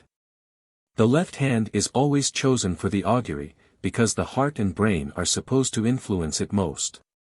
The ball of the thumb is called the mount of Venus, and the hollow of the hand the plane of Mars. Lines of life, death, fortune, love, and so on, are calculated from the length and direction of the grooves in the skin of the palm. Before the days of Pythagoras, palmistry had its adherents, and it is curious to reflect what an altered world this would be were the rules of life which it would lay down for every infant born, except a casual Miss Biffin, who, having no hands, and consequently no palms, would have to be left to pursue her path unguided, to be followed.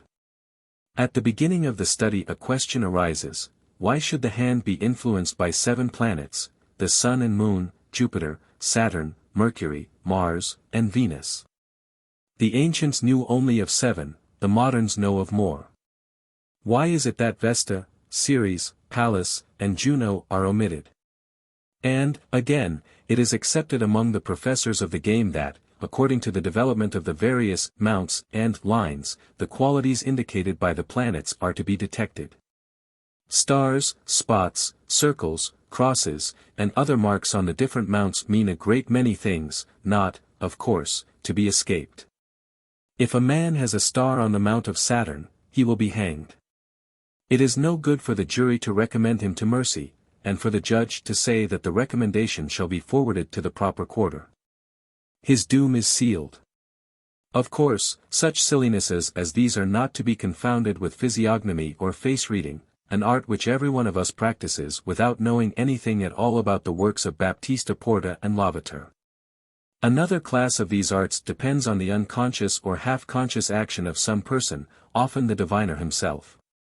The divining rod, in which otherwise sane people believe, is supposed, when held in the hand, to dip in order to indicate a hidden spring of water or vein of ore, or a buried treasure. The ancient art of casinomancy recommended the suspension of a sieve, which gave its omens by the manner of turning. Similar to this is the ordeal by Bible and key, the book being suspended by the key, supported by 4 fingers of the suspected person. Dreams have not only been considered as visits from ghosts, but often as supernatural signs to be interpreted symbolically, and among ancient nations oniromancy was a powerful instrument of politics. In Sibley's Occult Sciences, the rules are given by which the ancients and moderns read the horoscope of the newly born. Romance and history are full of examples of predicted destiny. The astrologists practiced chiromancy and other arts.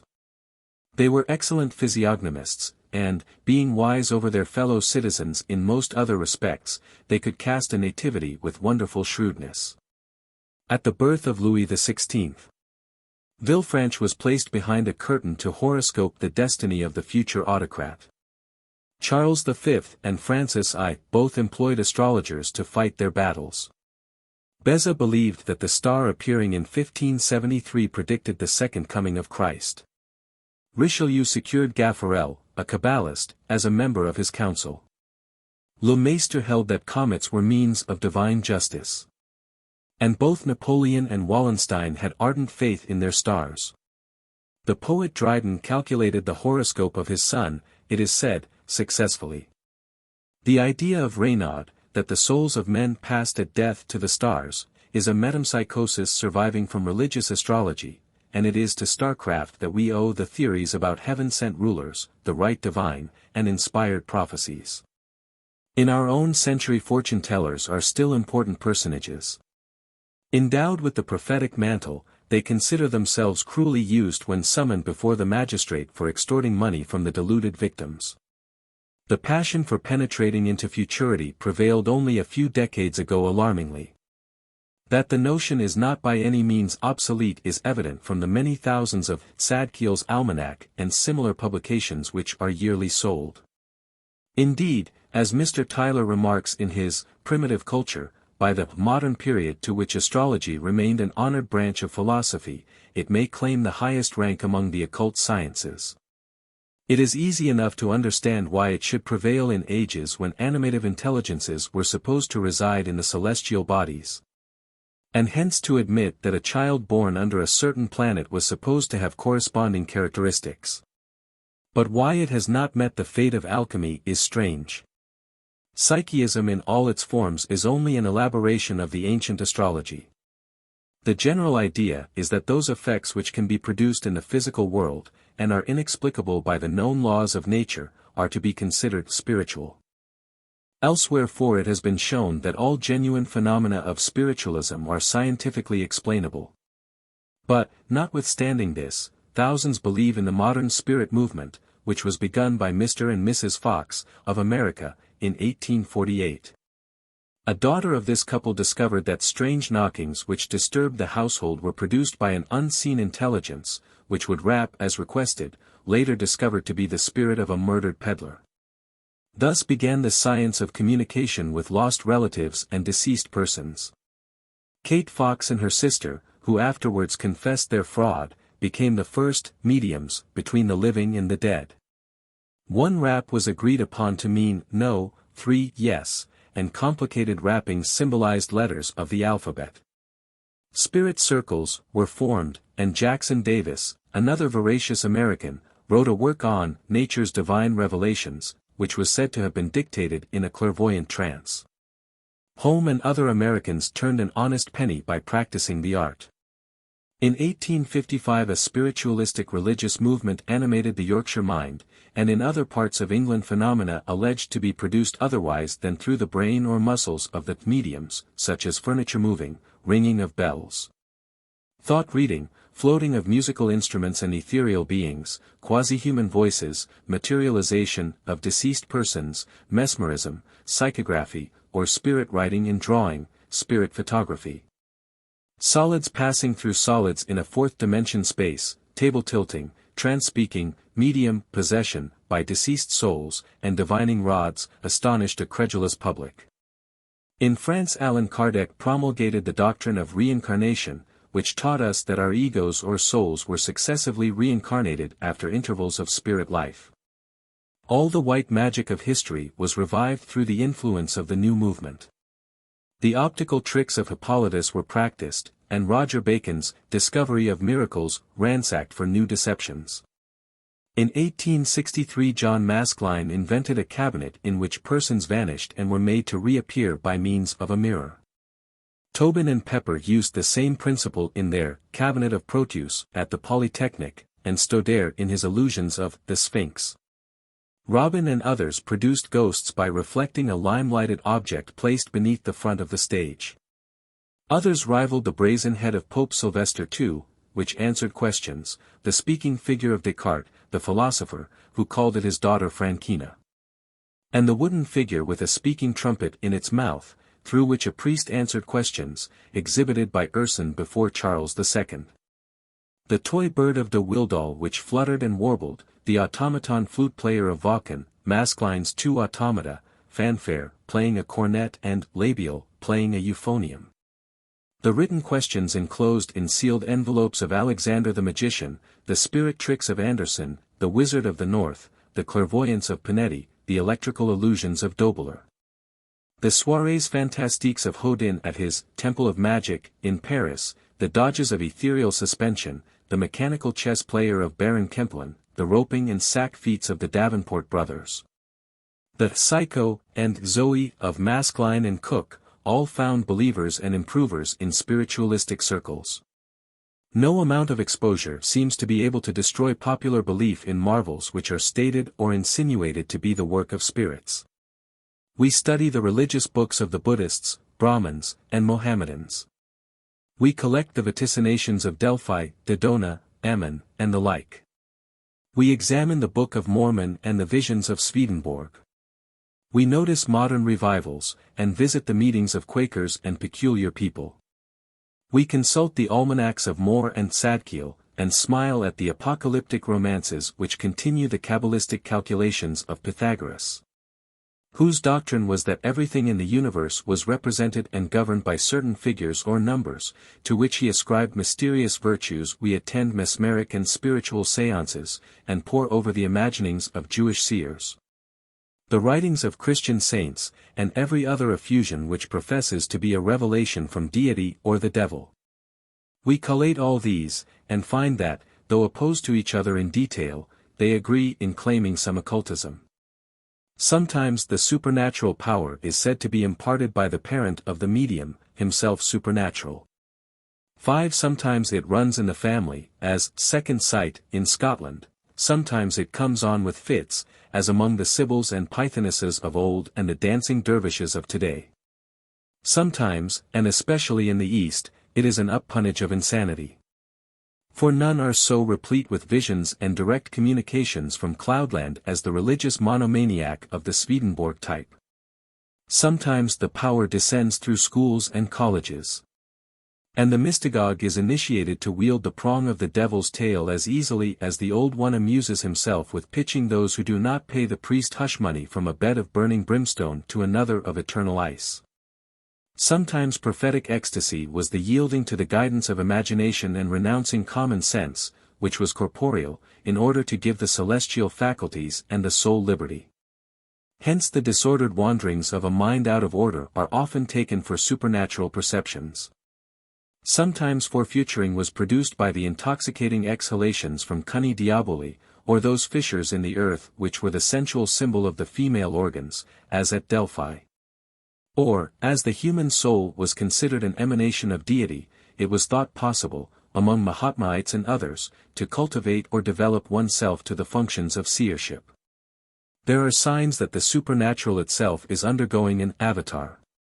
Under the name of abnormalism, a new philosophy of the mystic is growing in favor. Its sphere is the sphere of unconsciousness and those things which lie outside of and seem to defy the laws with which we are acquainted. To deny the existence of which is, according to Schopenhauer, not skepticism, but ignorance.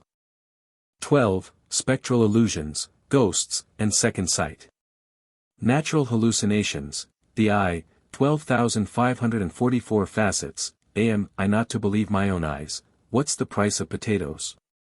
Ghosts, human and animal, British legends, the death coach, spectre dogs, pad foot, the werewolf myth, household shadows, causes of supernatural sight-seeing, second sight, wraiths, and fetches, strange cases of seeing, the reasons why. Apparitions, specters, or ghosts have been reduced by the scientific to the vulgar level of a mental delusion, caused by some species of disease in the organs which affect the vision. But scattered survivals of the primitive belief in ghosts and ancestor worship still linger on, in spite of the rapid advance of modern culture.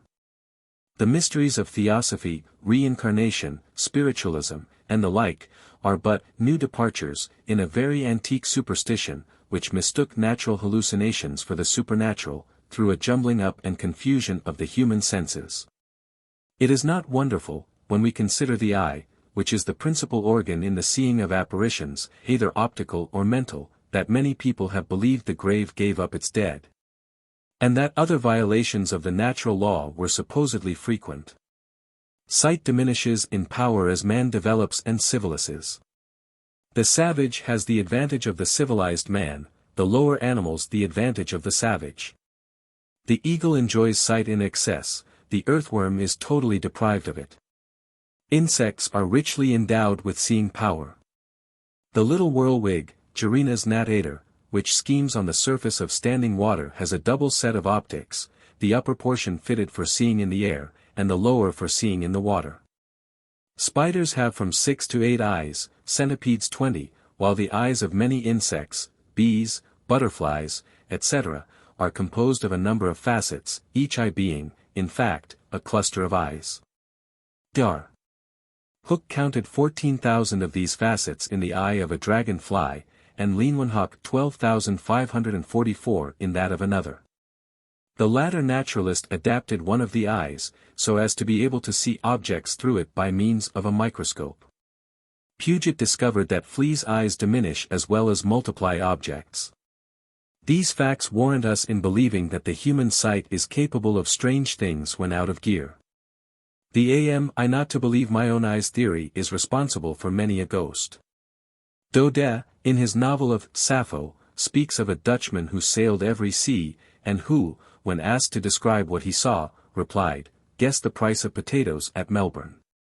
In every country the solitary fact that struck him was the price of potatoes. How few can see well, even in healthy times, with both eyes.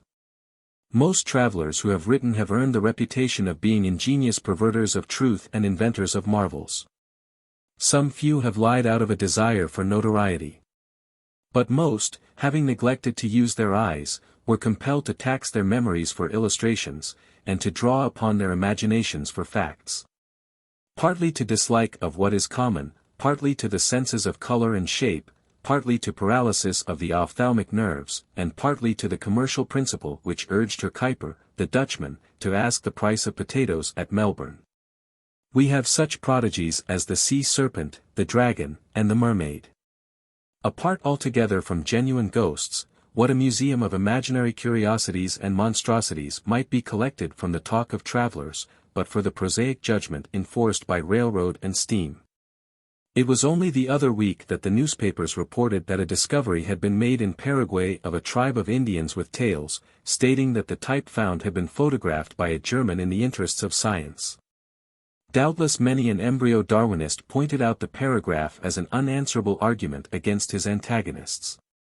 Vision unaided is often as delusive as untrained common sense. Not less important are overdrafts on the imagination than distortion of vision. No particular time or place is assigned for the appearance of apparitions. The time is usually evening or night, and the place apart from the busy haunts of men.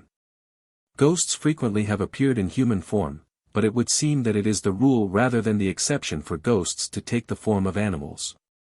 Possibly the primitive belief in the theory of metempsychosis, the transmigration of the soul from one animal body to another, made the doctrine of the animal ghost universal. And it should be known that phallic significance is attached to the superstition which found origin in the early days, when animals were reverenced for their powers of propagation. A long-standing legend informs us that at Beverley, in Yorkshire, the headless ghost of Sir Jocelyn Percy drives now and again 4 headless horses above its streets. Passing over a particular house which was said to contain a certain chest with 100 nails in it, one of which dropped out every year. In Shropshire, it is stated, a lady whose dead body had been robbed, she was buried in her jewels, walks in equine shape. Croker, in his Fairy Legends of Ireland, speaks of the death coach, and quotes, "A coach. But the coach has no head. And the horses are headless as it. Of the driver the same may be said. And the passengers inside who sit. A man who hanged himself at Broomfield, near Shrewsbury, is supposed to haunt the road between Yeaton and Bawchurch as a headless black dog. It is not an uncommon belief that the spirits of wicked persons are punished by being doomed for a certain time to wear the shape of a dog." Mrs. Leathern, in her Sussex Superstitions, mentions the fact that the spirit of a favorite dog is supposed to return occasionally to its terrestrial haunts. Traditions respecting these spectre dogs differ in various localities. In Devonshire they are known as the Yeth Hounds, and are said to be disembodied souls of unbaptized infants. Wild Edric, a legendary hero, haunts the Stretton Hills in the form of a large black dog with fiery eyes. At Bagbury we are told of a very bad man, whose ghost was a roaring bull.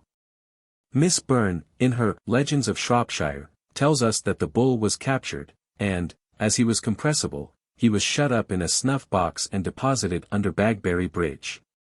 In Cornwall, Mr. McHunt relates, popular romances, it is believed that, when a young woman who has loved not wisely but too well dies forsaken and broken-hearted, she comes back to haunt her deceiver in the form of a white hare.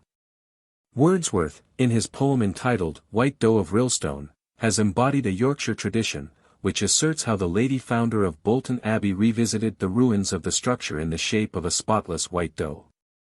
The villages round Leeds have a nocturnal terror, locally called Padfoot. The ghost is described as about the size of a donkey, with black shaggy hair, his chief amusement consisting in following the people by night. The werewolf myth has prevailed in every European nation of Aryan descent. Gervas of Tilbury testifies that wolf ghosts were common in his time, and Camden records that in Tipperary men were turned into wolves every year. Giraldus Cambrensis gives an older instance of the same superstition. Now and again the corpse would arise from its resting place in the form of a wolf, and even King John is said to have gone about as a werewolf after his death. On the west coast of Ireland the fishermen have a strong prejudice against killing seals, owing to a popular tradition that they enshrine the souls of them that were drowned at the flood. According to a German piece of folklore, the soul takes the form of a snake, a notion which is shared by the Zulus and other totem worshippers, who revere a certain kind of serpent as the ghost of their day. Another belief tells us that the soul occasionally escapes from the mouth in the shape of a snake, a red worm, a weasel, or a mouse, a superstition to which Goethe alludes in Faust. In the midst of her song, a red mousekin sprang out of her mouth. We are told that Andaman Islanders held as a fixed belief that the dead vanished from the earth in the form of various animals and fishes. And in Guinea monkeys found in the locality of a graveyard are supposed to be animated by the spirits of the dead. In Mexico it was said that the souls of the brave were turned into beautiful singing birds. And some of the North American Indians believe that the spirits of their dead enter wild bears. Certain African tribes think that the souls of wicked men become jackals, and among the Abbessoirs, Mr.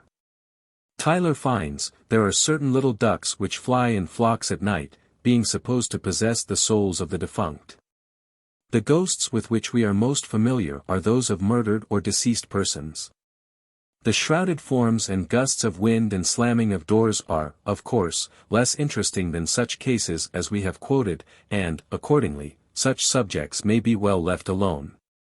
It is quite possible for a person to speak the truth as to what he saw, and yet that no real apparition may have occurred. Almost every lunatic tells you what is seemingly present to his diseased perception, and most of the apparition cases have been connected with fanaticism in religious matters, owing to the mystery of what becomes of the soul after death. The majority of the poor creatures who subjected themselves in the early centuries of the Church to macerations and lacerations, and saw signs and visions, were simply persons of partially deranged intellect. St. Teresa, who lay entranced for whole days, and who, in the fervor of devotion, imagined that she was frequently addressed by the voice of God, and that Christ, St. Peter, and St. Paul would often visit her solitude, was simply an example of a monomaniac. In these cases the eye may take a correct impression of external objects. But more is needed. A correct perception of the mind is necessary to a healthful vision. It is not only visual disease that gives rise to spectre seeing. Delirium tremens, brought on by dissipation, fevers, inflammatory affections, epileptic attacks, hysteria, and disorders of the nervous system, upon which the senses and power of volition depend, are ready producers of spectral illusionment. Second sight, in Gaelic term taish, is one of the varieties of spectral illusion or apparition, and attempts are being made to identify a resemblance between it and the clairvoyance of the animal magnetists. Second sight has been defined as a singular faculty of seeing an otherwise invisible object without any previous means to that end used by the person who beholds it. It is a subjective power, originating, that is, in the mind or soul. It has formed the subject of a more regular profession than any other species of spectral frenzy. The power of the seer was generally regarded as an unaccountable accident of nature. But it could be obtained by anyone who would put his feet upon the foot of the seer at the moment of the ecstasy. The whole vision that was passing was then perceived by the novice, who, by putting his hand on the head of the other, and looking over the right shoulder, would remain ever after liable to a recurrence of the power. The seers, or taichers, as they were called in Scotland, generally lived solitary lives in wild regions, and the visions were chiefly of funerals, of strangers approaching the country, of persons drowning or falling in battle at a distance. And other subjects often of a mean or unimportant character. One peculiar case is related of a Monsieur Batineau, who held a situation under the French government in Manure. This gentleman possessed the power 6 of foretelling the approach of vessels to land long before they were visible either to the eye or to a glass by the effect produced upon the atmosphere. Suddenly, in the midst of some employment with or without company, perhaps the eyes of the seer would be visited with the supernatural spectacle at which he would gaze in astonishment. Sometimes he would see a friend or neighbor with the appearance of a shroud around him, and, in proportion as the dismal garment rose high upon his person, so near was believed to be the approach of his death. Sometimes a boat would be seen with a party sinking in the waves, in which case intelligence of their having perished at sea was always expected to arrive soon afterwards. Occasionally the death of a friend was prognosticated by the sight of his coffin in preparation. But generally, when this was the object of the vision, a funeral company was observed, the chief mourners being perhaps hid from view in order to preserve a convenient obscurity as to the individual meant. These wraiths, or spectral appearances of persons about to die, were not confined to the Scotch, they were customary in Ireland under the name of fetches. No less a person than Dr. Johnson was favorably impressed with the plausibility of second sight. In his Journey to the Hebrides, he relates that, in the course of his travels, he gave the subject full inquiry. But he confessed he never could advance his curiosity to conviction, but came away at last only willing to believe.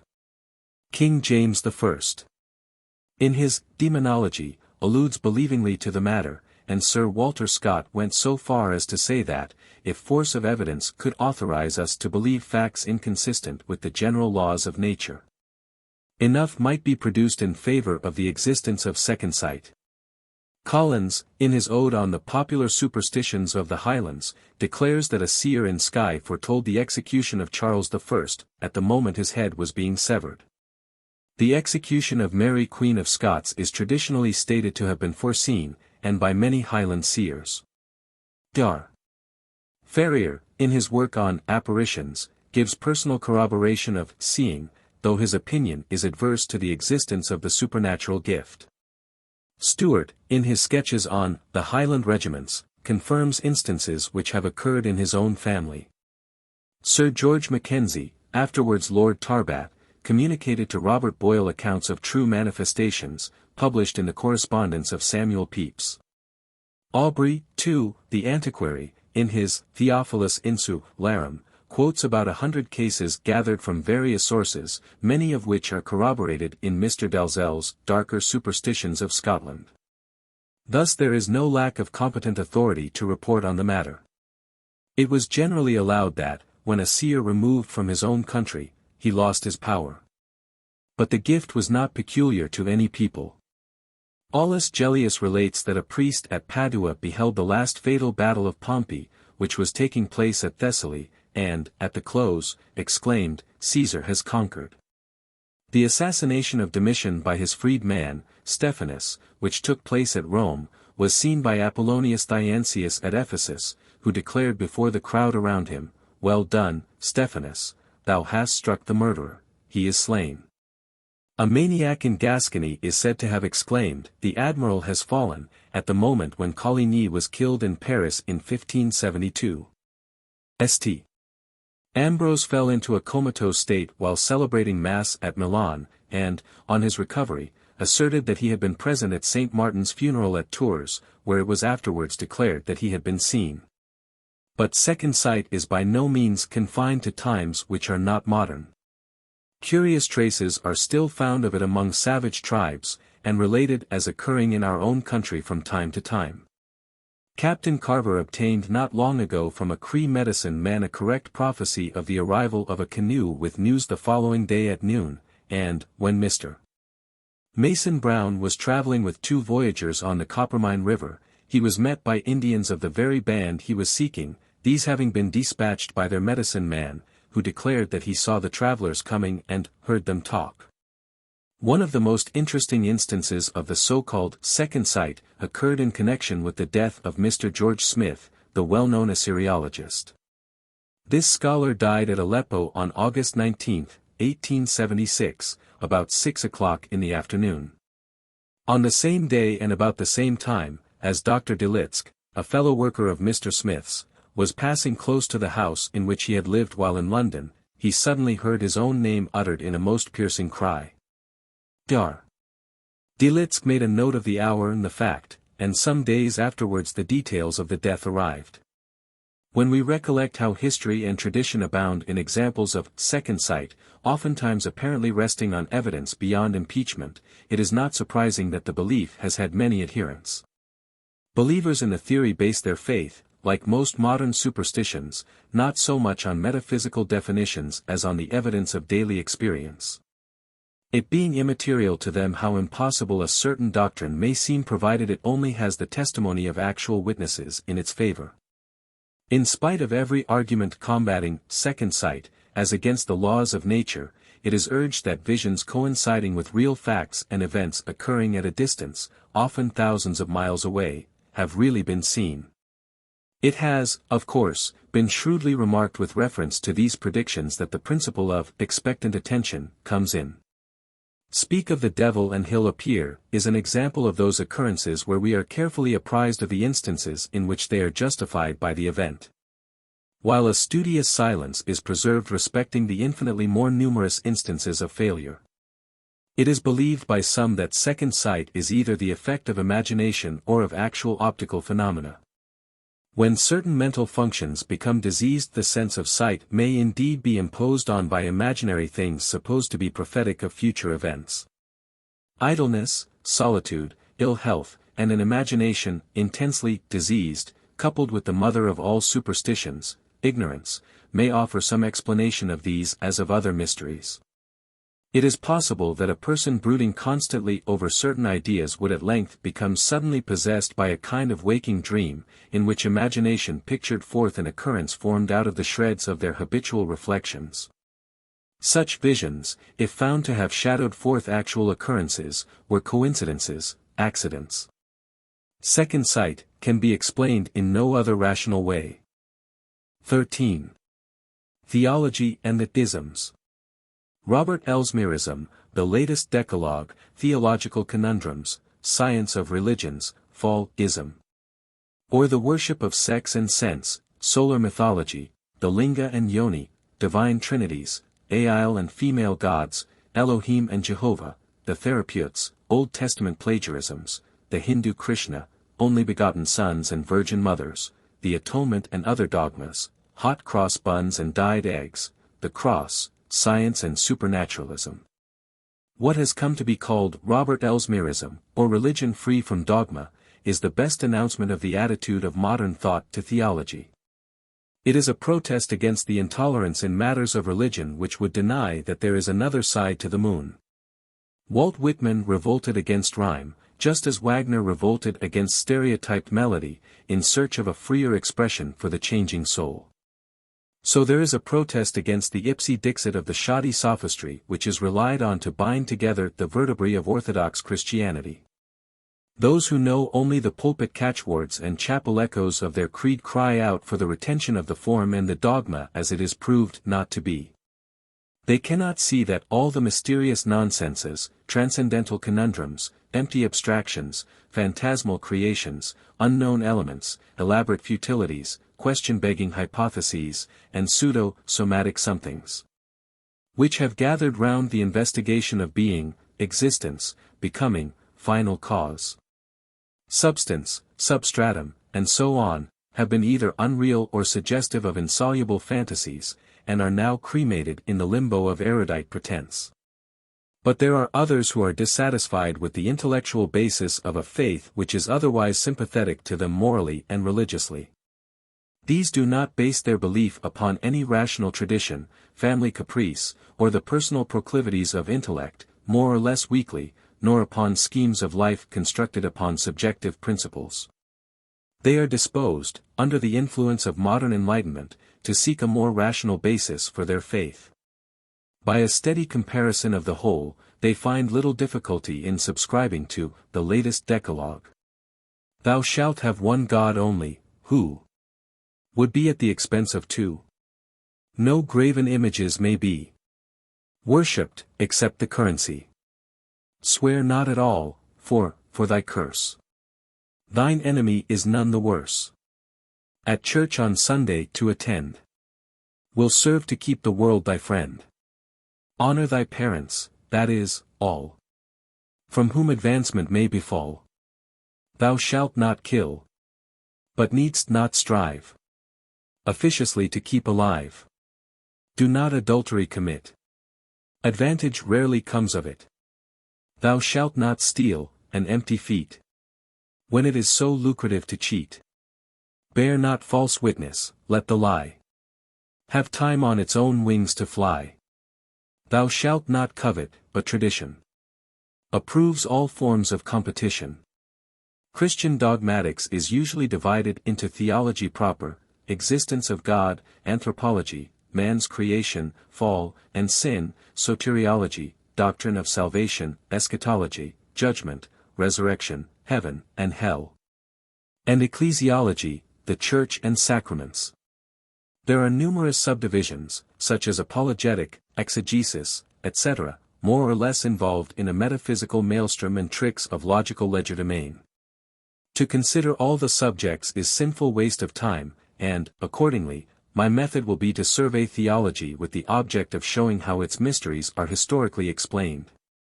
It is said in these days that there is no longer any theology. There is a science of religions, if you like, but theology, as an exposition of the dogmas contained in Christianity, no. Oriental research, biblical criticism, and subjective inquiry have destroyed the canonicity of the Acta and the Logia. The Gospels passed through half a century of oral tradition with the result that the written accounts of them present many differences and divergencies. Inherited creeds, which are the offspring of a widespread metaphysical disease, are remembered, from the point of view of scholarship, mainly as having failed to solve the problems of God, immortality, and duty. Today we are no nearer the goal. It is felt that there is something which makes for righteousness, an inscrutable, a soul hunger, an instinctive desire to worship, a Godward impulse, and cults of the time invite us to console ourselves by reverencing, instead of the Hebrew God, nature, humanity, cosmic emotion, physical law, self, others, and universal happiness. The forceps of criticism have brought to light strange analogies between the theologies of paganism, classicism, and Christianity. That the roots of modern faiths are embedded in prehistoric notions is undoubted. The earliest expression of religion is found in the carved symbolism of a remote antiquity. When primitive man saw the universal operation of the reproductive forces by which organic life is propagated, he would naturally be awestruck. The example of regenerative agency in his own person would be the first to strike him. He would then notice that, by the same principle, animals and plants were seen to be produced and multiplied. This mysterious power he was unable to define, and his feelings of reverence would induce him to seek some appropriate emblems. As, in our own day, pious devotees invest with sacredness memorials of heroes and events considered to have had a miraculous origin, so the savage would worship wondrously that which seemed to him to be the origin of his existence. It is not odd, then, that, in the monumental records of the oldest faiths, preceding the art of writing, actual representations of the reproductive organs, in one form or other, for religious purposes, should be very prominent. In Europe, Asia, and America evidence of this abounds. The rough outlines of a phallus, or procreative member, sometimes in the form of a serpent coiled round a tree and sometimes round an egg, was frequently used as a memorial of the supreme act in nature. It is said, indeed, that these finds throw a glint of explanation on the story of Adam and Eve and the serpent in the Garden of Eden, on the Song of Solomon, and other erotic romances which need not be mentioned. But recognition of the creative principle was not confined to the human or animal being. The buds of spring, the blossoms of summer, and the ripe fruits of autumn were seen to be dependent on the impregnation of the earth by the sun. Hence arose an interest in the heavenly bodies. Hence arose the sensual deities of pagan and classic races, the classification of the signs of the zodiac, the impure rites, the celebration of the seasons, and of the passage of the earth through personified clusters of stars. In this way solar mythology 7 originated. And we find that, even at the present moment, reverence for the sun and the celestial bodies has not ceased. In the altar architecture of India and of most European countries Lingatic, male, and Yonic, female, symbolism maintains an honored place. Underlying many of the customs, ceremonies, and emblems which are known by more or less modern names, it is easy to detect the survivals of phallic worship. Though such symbolism is shocking to the ears of this age, it was otherwise to the ancients. Nothing natural could be, in their opinion, offensively obscene, and this circumstance is no proof whatever of depravity in their morals, but rather the reverse. Thus the point of all this learning which has been devoted to the phallic and archite superstitions, and to trees and serpents, the Dionysiac or Priapic myths, sun and moon worship, goes to show that the earliest religion was a devout recognition of the male and female principles in nature in active combination. At first, primitive mankind were astonished at the creative powers of the linga or male symbol. In time the yoni or female symbol took its place in the worship of the universal reproductive agency, the unseen power of fecundation. It is, indeed, asserted by some that there was, in early times, a great religious war between those races which worshipped the male and those which worshipped the female symbol. The adoration which was paid to the sun and the sky grew by easy stages into a worship of invisible persons or gods, among whom were the ghosts of the ancestors, all possessing fecundating powers. Of course, the sun god or the creator would be regarded as the superior power, and the childlike faculties of early man conceiving the pains and miseries of life would soon evolve an evil deity. A destroyer who was in constant conflict with his colleague. In tribal life, the prehistoric people usually reconciled their differences by the intervention of some third party, and this circumstance would duly suggest a compromiser of the differences of the celestial belligerents. Accordingly, the idea of a divine trinity found its place among the beliefs of mankind. The attributes which various myths ascribed to the deities would result usually in their being described by different titles. Thus we find the sun god known as Ormuzd in Persia, Baal in Babylon, El among the Hebrews, and Mitra in India. The names of the same object would occasion confusion in the ancient mind, and, when we consider the numerous offspring of the deities and the ghost souls of deceased chieftains, the plurality of gods, totems, angels, and devils, which constitutes polytheism, is accounted for. In the lapse of centuries, the number and variety of the gods and the feasts and pageants held in their honor led to fierce disputes among the partisans of particular divinities as to their traditional origin. Priesthoods asserted themselves. Amid the wranglings, many of the people, becoming skeptical in regard to their old faith, allied themselves to other superstitions. From this theological chaos, monotheism, the belief in one supreme God, takes its birth. The belief in the fatherhood of God was known thousands of years before the coming of Christ. Tertullian amusingly explains the strange contrasts between Christianity and the earlier paganism by the fancy that the devil, knowing beforehand of the ceremonies of Christianity, which was not yet established, inspired the pagans to forestall the rites of the gospel so as to rival and injure God. It would seem, however, to be beyond dispute that the God of the Bible is the direct descendant of the sun god worshipped as the chief fecundating principle in nature. The Hindu and Egyptian gods, distinct survivors of solar and phallic worship, were twofold, male and female. In the first chapter of Genesis we read, "Let us make man in our image after our likeness, in the image of God created he him. Male and female created he them." It was at Ur that Abraham, whose father was Terah, a maker of images, lived before he introduced into Palestine sun worship for the planetary creed of the Chaldeans. He spent much of his time among Yonic devotees, and it may be safely concluded that he installed a form of phallic worship and the sun god, El. The works of Higgins, Richard Payne Knight, Drummond, Maine, Bryant, Tyler, Bisac, Delore, and many others, will give the conscientious Christian opportunity of contrasting his belief with facts. Myths were so borrowed and interchanged in primitive communities that misunderstanding of their meaning gave rise to new myths, and, being supposed to contain treasures of ancient mysterious wisdom, the learned persons explained them by further mythical expositions. M. Renan concludes, in Le Prêtre de Nemi, that it is impossible in regard to religious myths to get beyond the triple postulate, God, justice, immortality, or the idea of faith in the ultimate triumph of religious and moral progress. Notwithstanding the frequent victories of folly and evil, the savant recognizes, about 2000 BC, the emergence of barbarian morality from the savage state under two types, the Aryan in Afghanistan, and the Semitic in Arabia.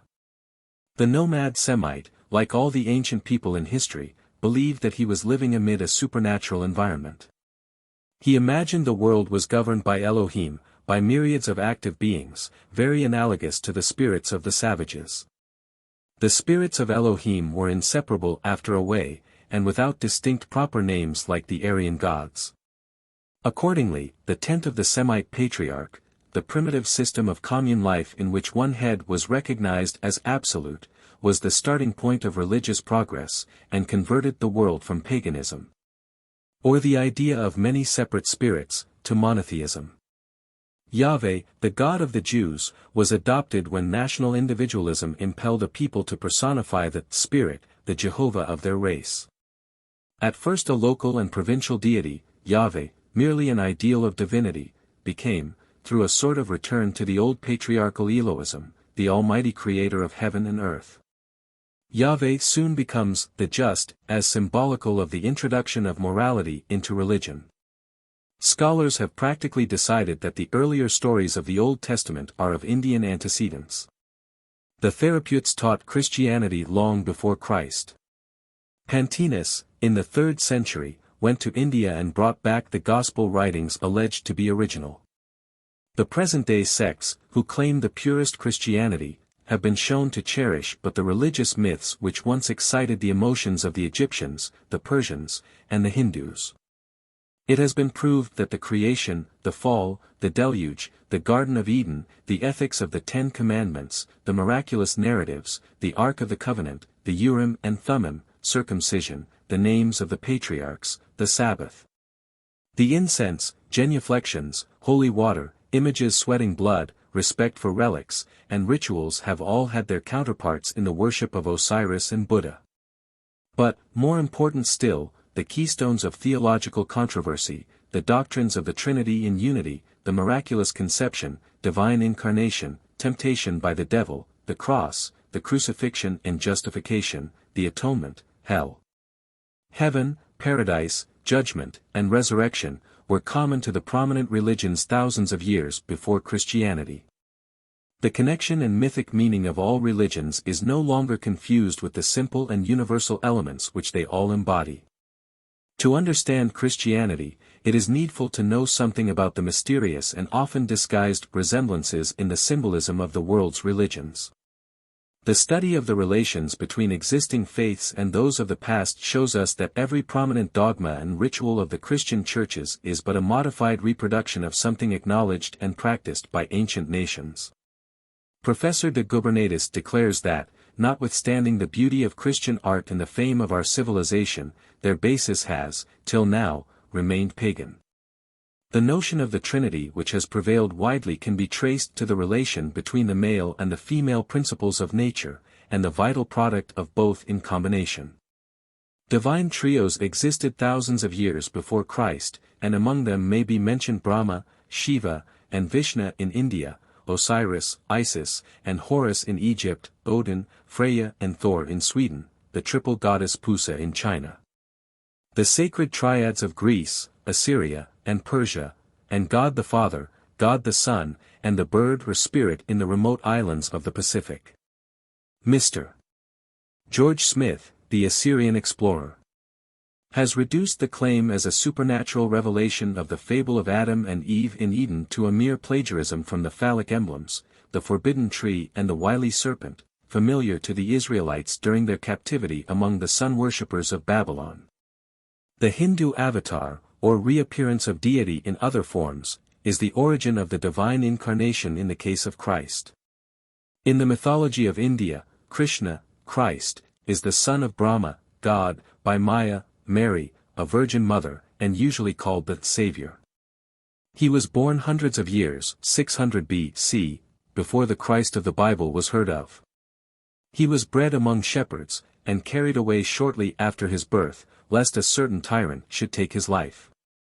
The tyrant, hearing that he should be destroyed by the babe, ordered all newborn males to be massacred, a sculptured representation of which is to be seen on the rocks at Elephanta. Krishna cured a leper and a woman, and washed the feet of the Brahmins. He descended to Hades, and at Mathura he is represented crucified before his ascent to heaven. He is pictured with a crown on his head, and stigmata on his hands and feet. Also with a hole in his side, and a combined linga yoni, in the form of a crown, on his head. There are many examples of immaculate conception. In Egypt Ammonius Oth is the offspring of the Virgin, Queen Maudens. Aesculapius, the good Savior, is the son of the Virgin Coronis, and was found by goat herds who were frightened at the fiery rays encircling his head, a sign of divine origin. Hercules descended from a human mother by the god Jupiter, and the offspring of Minerva were of virgin maternity. Mitra, the Persian god, was known as the mediator, as love, and as the bringer of the word from the supreme lips. Champollion discovered, in the temple of Dhaka, sculptures of Thoth ascending to heaven as the Logos. The atonement, or the propitiation offered by the death of the firstborn son, was practiced in India and Egypt, and the inhabitants of these countries were familiar with the doctrines of justification, salvation, and the millennium. The Madonna and child of the Christian had an early counterpart in Isis and Horus, or in Lakshmi nursing Vishnu, or in the Aurora and Memnon of Greece. The sacramental bread and wine and baptism were used in the mysteries of Dionysius. In Egypt, India, and China monkeyism was an institution. The hot cross buns of Good Friday and the dyed eggs of Pasch or Easter Sunday figured in the Chaldean rites. The buns were used in the time of Cecrops, 1500 BC. In the worship of the goddess Astarte, but, instead of being marked with the cross, they were baked in shapes to imitate the linga and yoni. The hieroglyphics of all early nations contain the cross. It is by no means the exclusive badge of the Christian faith. It decorates antique statuary and carvings. It was worn by females in Tibet and Japan as amulets. The gods of Greece had the cross as their sign, and the Phoenicians, Druids, and Hindus built their temples after its model. In Mexico it was called the Tree of Life. The serpent images of the Chaldeans were common long before Moses raised one in the view of the people, and called it Memra, the Logos or Word. The crescent of the Turks, who still are worshippers of the female or yonic principle, carries us back to pre-biblical days. In the cross we find the union of the male and female organs of reproduction. Its use was decreed as an ecclesiastical symbol at the Council of Nicaea AD 325, one among many of the borrowings resulting from the contact of Christianity with paganism when Constantine became a proselyte. Little purpose would be served in detailing the various exposures for which the study of comparative religious mythology is responsible.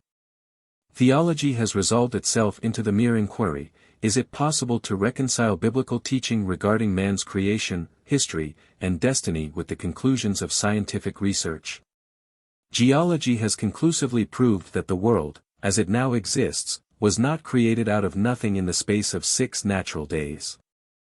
Leading theologians are ready to compromise upon this matter, and to extend the doctrine of evolution to the Darwinian extreme, with the limitation that it may be true as applied to vegetable life and the brute creation. But that creation by natural law is not creation without God. They are willing to swear also that the Bible does teach that the Creator breathed the breath of life into the nostrils of man, and man alone, this being but condensed or symbolic history, and that man has fallen from a higher condition to a lower. In regard to man's soul or immortality, science, of the materialist hue, bases its argument upon the law of the inseparability of matter and energy in the world of unliving or inorganic nature. Just as heat, electricity, magnetism, and other physical energies can have no existence apart from matter, so the vital and mental energies are but peculiar rhythmic motions in the molecules of matter. Thus man, dissolved into his constituent ammonia and carbon and lime, goes to enrich the earth and feed other generations of men. But, say the orthodox, to establish the possibility of future life it is only necessary to prove that spiritual consciousness and aspirations cannot be resolved into molecular motion. If matter is indestructible, if force is indestructible, why should not mind or soul be indestructible? It was Carlyle who said, "It is unlike nature to spend 70 years in discipline and training in character to fling it away when complete, as a child flings away its plaything." The restricted dogmatism of science, though it readily admits the sincerity of belief of most people in religion which depends upon supernatural or abstract powers, explains away the divine character of all forms of worship in a manner which cannot be ignored. The result of such analysis is to rob Scripture of its supernatural character, and to exhibit it as a development of the religious instinct in correspondence with the progress of national and individual life. Man, from the earliest times, in his ignorance, personified the forces of nature, sun, wind, and so on, and attributed what he could not understand to the power of an indwelling deity. Good or evil also were worshipped in concrete form as gods, and anthropolatry, or the worship of deified or demoniac ancestors, grew naturally out of this primordial anthropomorphism, which prompted early mankind. And even such an advanced people as the Romans, to imagine all power in the form of a human being, the mind being then unable to comprehend a force independent of an organic body. It is contended that an instinct towards higher things, or a yearning for the ideal, an exaltation which was more or less satisfied by the belief in God and the soul, was translated by causes historical, physiological, and psychological into the worship of deity. Max Nordau explains pretty clearly the position of skepticism in the matter. The longing, he says, expressed by man, for a higher intellectual growth, and an ideal for a consolation always ready at hand, for a powerful and mysterious protector in all emergencies, is no false pretension, but a genuine and ineradicable sentiment of religion. The continuation of early beliefs in the supernatural is an honest hereditary weakness. Concerning the Bible, the same author writes, "We know, from historical investigations, that, by this name, we designate a collection of writings as radically unlike in origin, character and contents as if the Nibelungen Mirabeau's speeches, Heine's love poems, and a manual of zoology had been printed and mixed up promiscuously, and then bound into one volume. We find collected in this book the superstitious beliefs of the ancient inhabitants of Palestine, with indistinct echoes of Indian and Persian fables, mistaken imitations of Egyptian theories and customs. Historical chronicles as dry as they are unreliable, and miscellaneous poems, amatory, human, Jewish, and national, which are rarely distinguished by beauties of the highest order, but frequently by superfluity of expression, coarseness, bad taste, and genuine Oriental sensuality. As a literary monument, the Bible is of much later origin than the Vedas. As a work of literary value, to compare it seriously with the productions of Homer, Sophocles, Dante, Shakespeare, or Goethe would require a fanaticized mind that had entirely lost its power of judgment. Its conception of the universe is childish, and its morality revolting. This is a typical indictment, which may be taken for what it is worth. The net result of the whole negative attack on the gospel has been to deepen the moral hold of Christianity on society, is the weighty pronouncement of Mr. Frederick Harrison. Yet, notwithstanding this advantage, our churches vulgarize their services, our congregations idolize their ministers, instead of their Maker. Worship has become a sort of sensualism, dogma means offensive and unlettered contradiction, and the faithful neglect God. Theology attempts a feeble imitation of the medieval practice of applying scholastic philosophy to draw forth from the scriptures the mystical truths of God upon which the revelation is supposed to be founded. And science, the pessimistic, the unsanctified, with its numerous shoddy adjuncts, such as bastard theosophy and clairvoyance, alone is spiritualizing religion, freeing doctrine from myth and mystery, widening the moral nature of the individual, and vitally coalescing God, natural law, and Christian morals into a rational theory of the universe. 14. Religion and religions. Fetish worship, the taboo, 330 million deities, the unmovable, water oaths, Juggernaut and the Sati, 400,000. 000 worlds, the Nick-Ban, Taoism, Asgard and Valhalla, Easter, the Yule log, sacred shams, Dinosphere force and the divine feminine, sex and statistics, 4 million sermons a year, vital religion. Systems of supernatural belief have sprung up like mushrooms. Each of these has been called a religion. They differed just according to the prevailing views of the nature of the unseen powers or deity, and of the relations in which human creatures stood to them, to him, her, or it. There is no historical proof of the origin of religion, and hence it is needful to rely upon the theories and book theologies put forward from the time of Lucretius and the Bible to the present day. The forms of philosophic and religious thought which claim a special insight into the constitution of deity have been explained under theosophy. But more interesting still are the methods which different nations deemed desirable in the concrete worship of that which they fancied they understood. The collected monstrosities and puerilities shown at the Museum of Religion in Paris was a strange satire on the Godward impulse. On considering the display, the fact forces itself on the mind that exoteric worshippers are still, as ever, the most numerous, sentimental, and dogmatic, the blindest to the inner significance at the root of religion. Comparison of the oldest and newest faiths as they are contained in sacred books, monumental hieroglyphics, and rites, in the Chinese pagodas, in the sculptured images and mystic emblems of Indian temples. In the disentombed marble blocks of Babylon, in the stories of Bacchic orgies and Mithraic mysteries, in the sacred obelisks and paintings of Egypt, in the ruined shrines of the Druids, in the stony records of the Mexicans and others. In the coarse nature worship and bloody sacrifices of Dahomey. In the Jewish synagogue, the Muslim mosque, and the Christian cathedral, show the general identity which distinguishes the struggles and aspirations of humanity from the most primitive times to master the enigmas which beset our origin and destiny. The impress of the greater manifestations of nature, its reproductive powers, its sunlight, moonlight, starlight, prismatic clouds, the storm wave, the whirlwind, the pestilence, can be traced in the earliest religions. But this is the finer side of primitive fancy. Fetishism, the lowest existing form of reverence, is simply the superstitious reverence for any object in nature and art. It prevailed through paganism, it survives today in Christianity. Asia, Africa, and the oceanic islands abound with such worship.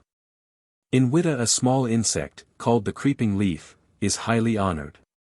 In Benin anybody can make whatever he likes his fetish or god, bones, eggshell, clay, wife, anything. The Lacedaemonians had a sacred stone, which, at the sound of a trumpet, was said to raise itself to the surface from the bottom of the river Eurotas. The ancient Germans and Gauls had their holy rocks, caves, trees, etc., which afforded miraculous aid, and at the present day in Ireland people afflicted crowd to a Catholic chapel at Knock, believing that, if they eat some of the mortar, they will be cured of their malady. In Iceland there was a stone which was supposed to have a spirit within. The Laplanders had a sacred mountain and a consulting drum. In some of the islands of the Pacific, if any person wishes to protect his property from robbery or trespass, he declares that it is tabooed, or placed under the guardianship of his gods, and, the belief that such is the case being universal, the property is safe from aggression. The West Indian Negroes worship Obia, or Obi, who was the same as the African Ob, against whom Moses warned the Israelites. The Jews were continually inclining to idolatry.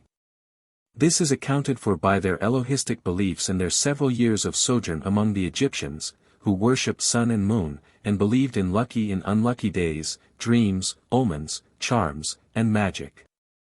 Gods, to the Greeks and Romans, were only deified rulers and heroes, who had done something notorious on earth.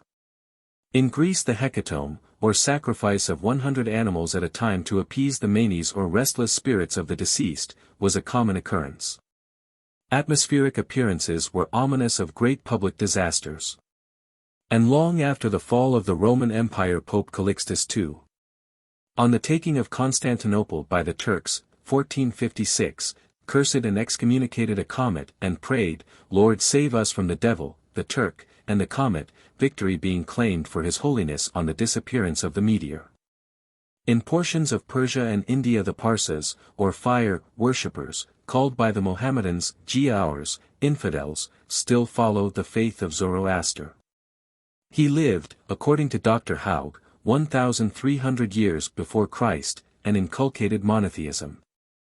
God is the emblem of glory and light, hence the Parsi, when praying, stands before the fire or the sun as the most perfect symbol of the Almighty.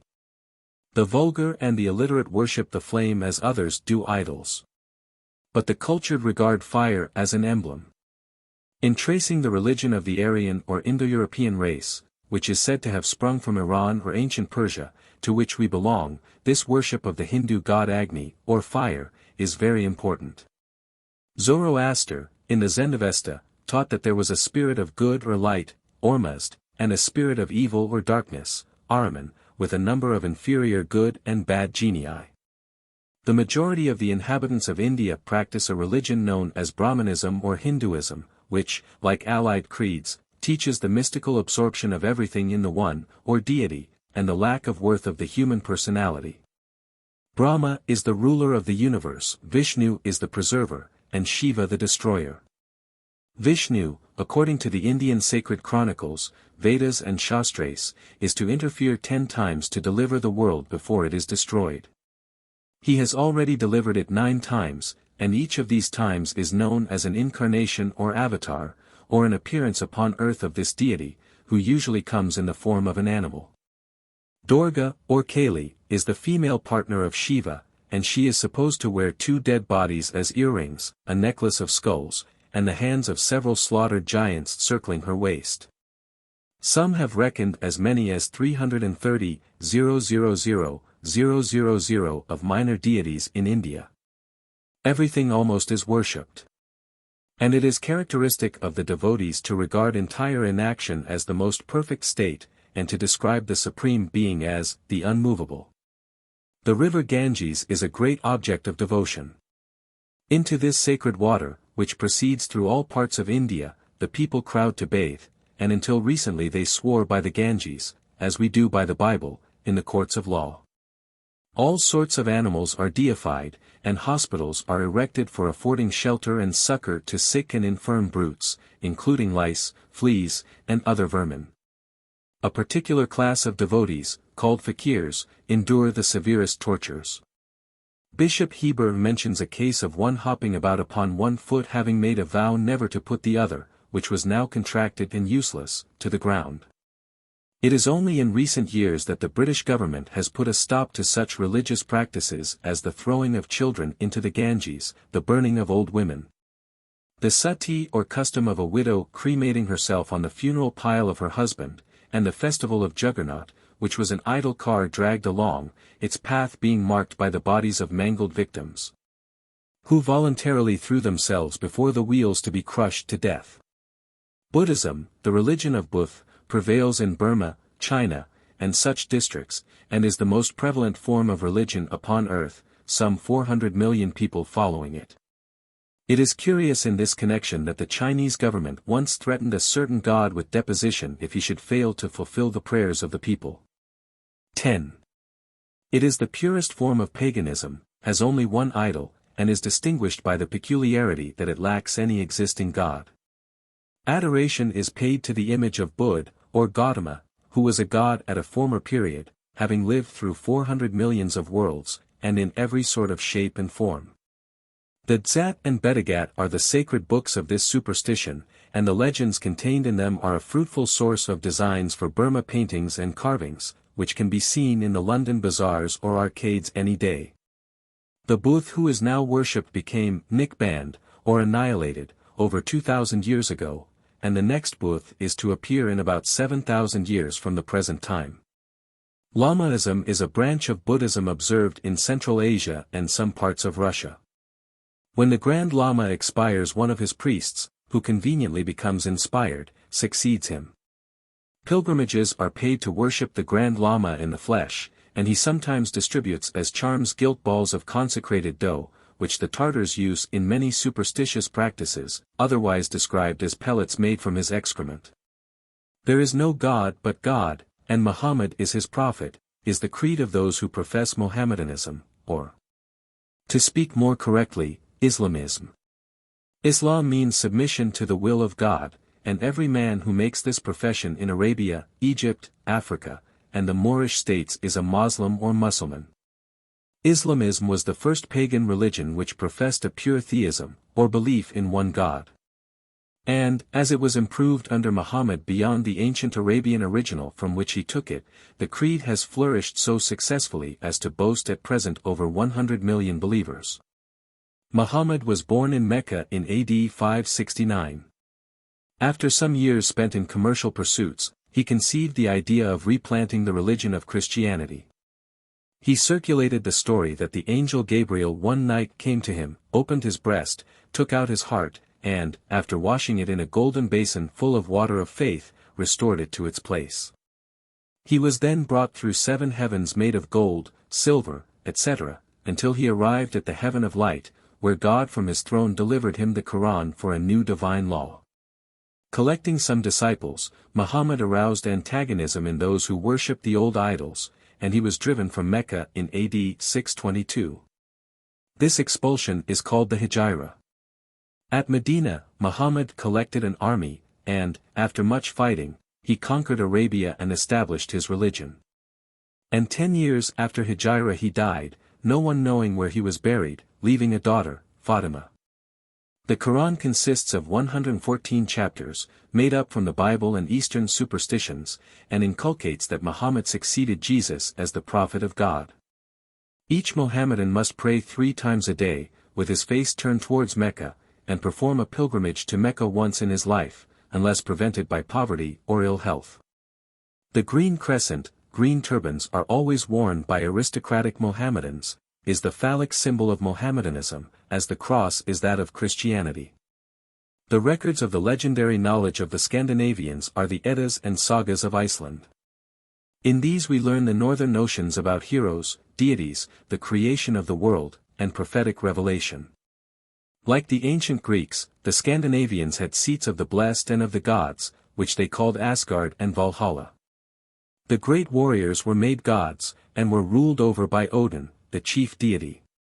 The Northmen believed that the world originally was a mass of vapors, peopled by a race of evil spirits.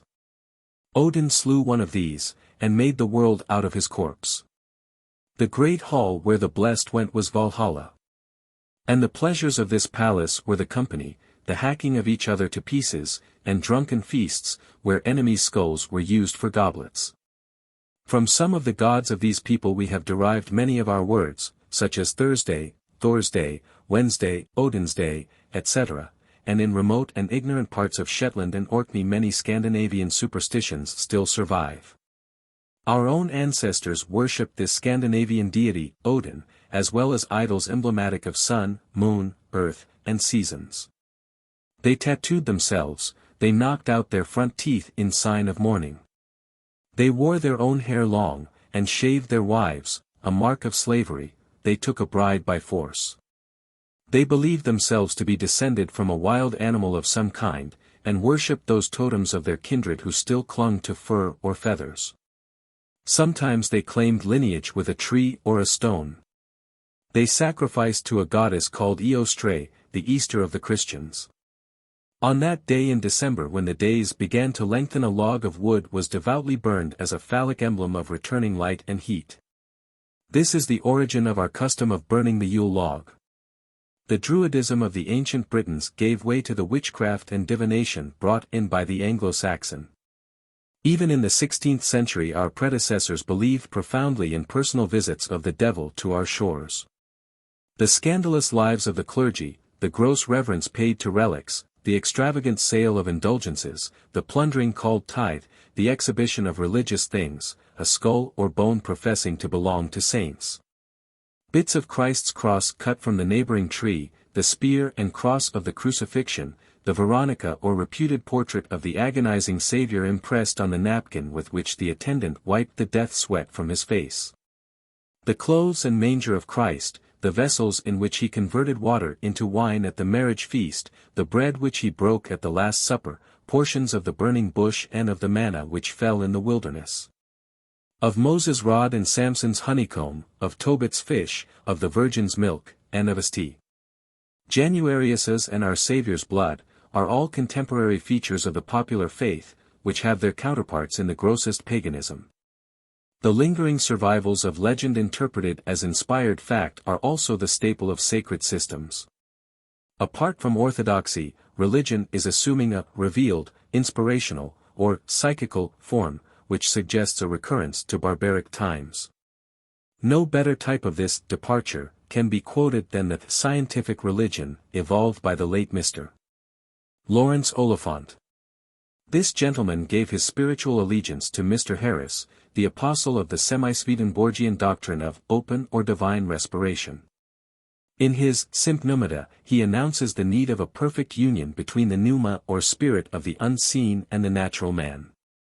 Sin is simply the influence of the living mind being infested with the spirits of the wicked dead. God is bisexual, or our infinite mother as well as our infinite father, and Christ is embodied in the divine feminine. There is a dynaspheric force through which we can communicate with the deities. And, by comporting ourselves a la Madame Blavatsky, we may attain perfection.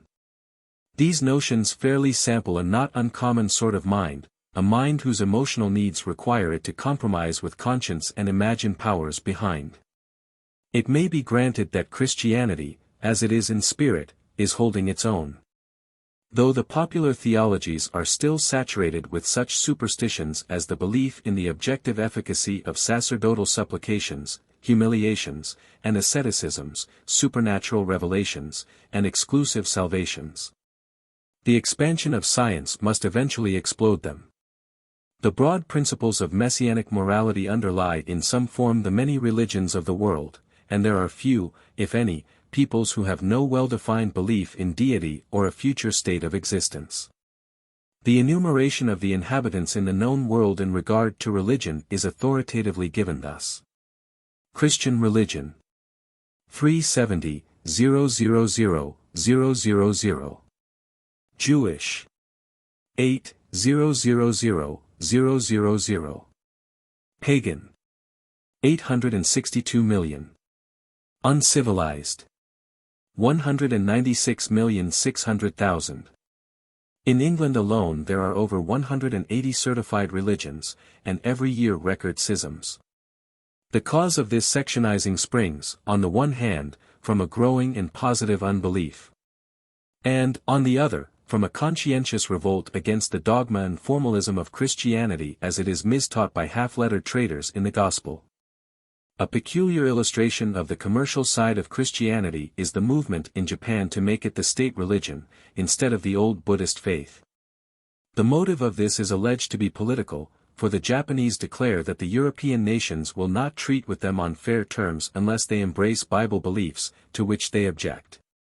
Because, according to Max Muller, Christianity makes dangerous subjects. The worst enemies of orthodoxy are the Orthodox themselves. Weekly we find the high priests of Bible worship almost without the professional aside, the salva reverentia of custom, impugning the veracity of their own oracle. Christianity is apologized for, and, as its votaries do not like to be accused of sun worship or Sabbatistic heresies, the druidical mistletoe sinks to the level of kiss in the ring, the pyramids serve as a means of support to rascally Arabs. And the cromlechs, instead of phallic relics, are a convenience for uneasy cattle. According to Dean Ramsay, 4 million sermons are preached every year in Great Britain. These 4 million sermons are listened to by only 30% of our population, while 70% can do without them. The 100%, however, have to pay annually £10,211,321, exclusive of payments made by Roman Catholics and Jews. Assuming that each sermon takes up only 30 minutes, we arrive at a period of 83,333 days, or about 229 years, half of which at least is annually spent by the combined efforts of the clergy in discussing dogmatic matters. As to material, if every sermon were only 15 pages in length, the amount spoken annually would furnish us with 60 million pages, or 83,333 volumes of 720 pages each. How much of this collective brain force and complex lung power has been used to bring about a union between Christ's enactments and our diametrically opposed social organization? The problem of the time hence takes this form: what is vital religion? Is it something, as Spencer alleges, concerned with what lies beyond the sphere of sense, a consciousness of inscrutable power beyond phenomena, intuition, and imagination? A sentiment suggested by the primitive belief in ghosts, accompanied by a strong fear and worship of the supernatural. Is it nothing but legendary transition from ancestor worship to the pantheon of the pagan deities, from this to the awe-inspiring Yahweh of the Hebrews and the eclectic ethics of the Christian God of love? Is it a mere metaphysical disease, or an ideal which incorporates tolerable commonplace virtues and feelings such as love, awe, sympathy, reverence, goodness, life, and creative energy, a mere anthropic deity of qualities? Or is it the attempt to solve Carlyle's problem of a spiritual life neither self-imprisoned in a system nor in bondage to outward form and ceremony? Is it but one form of sensualism, designed to provoke joyful animal spirits and stimulate the functional and emotional natures?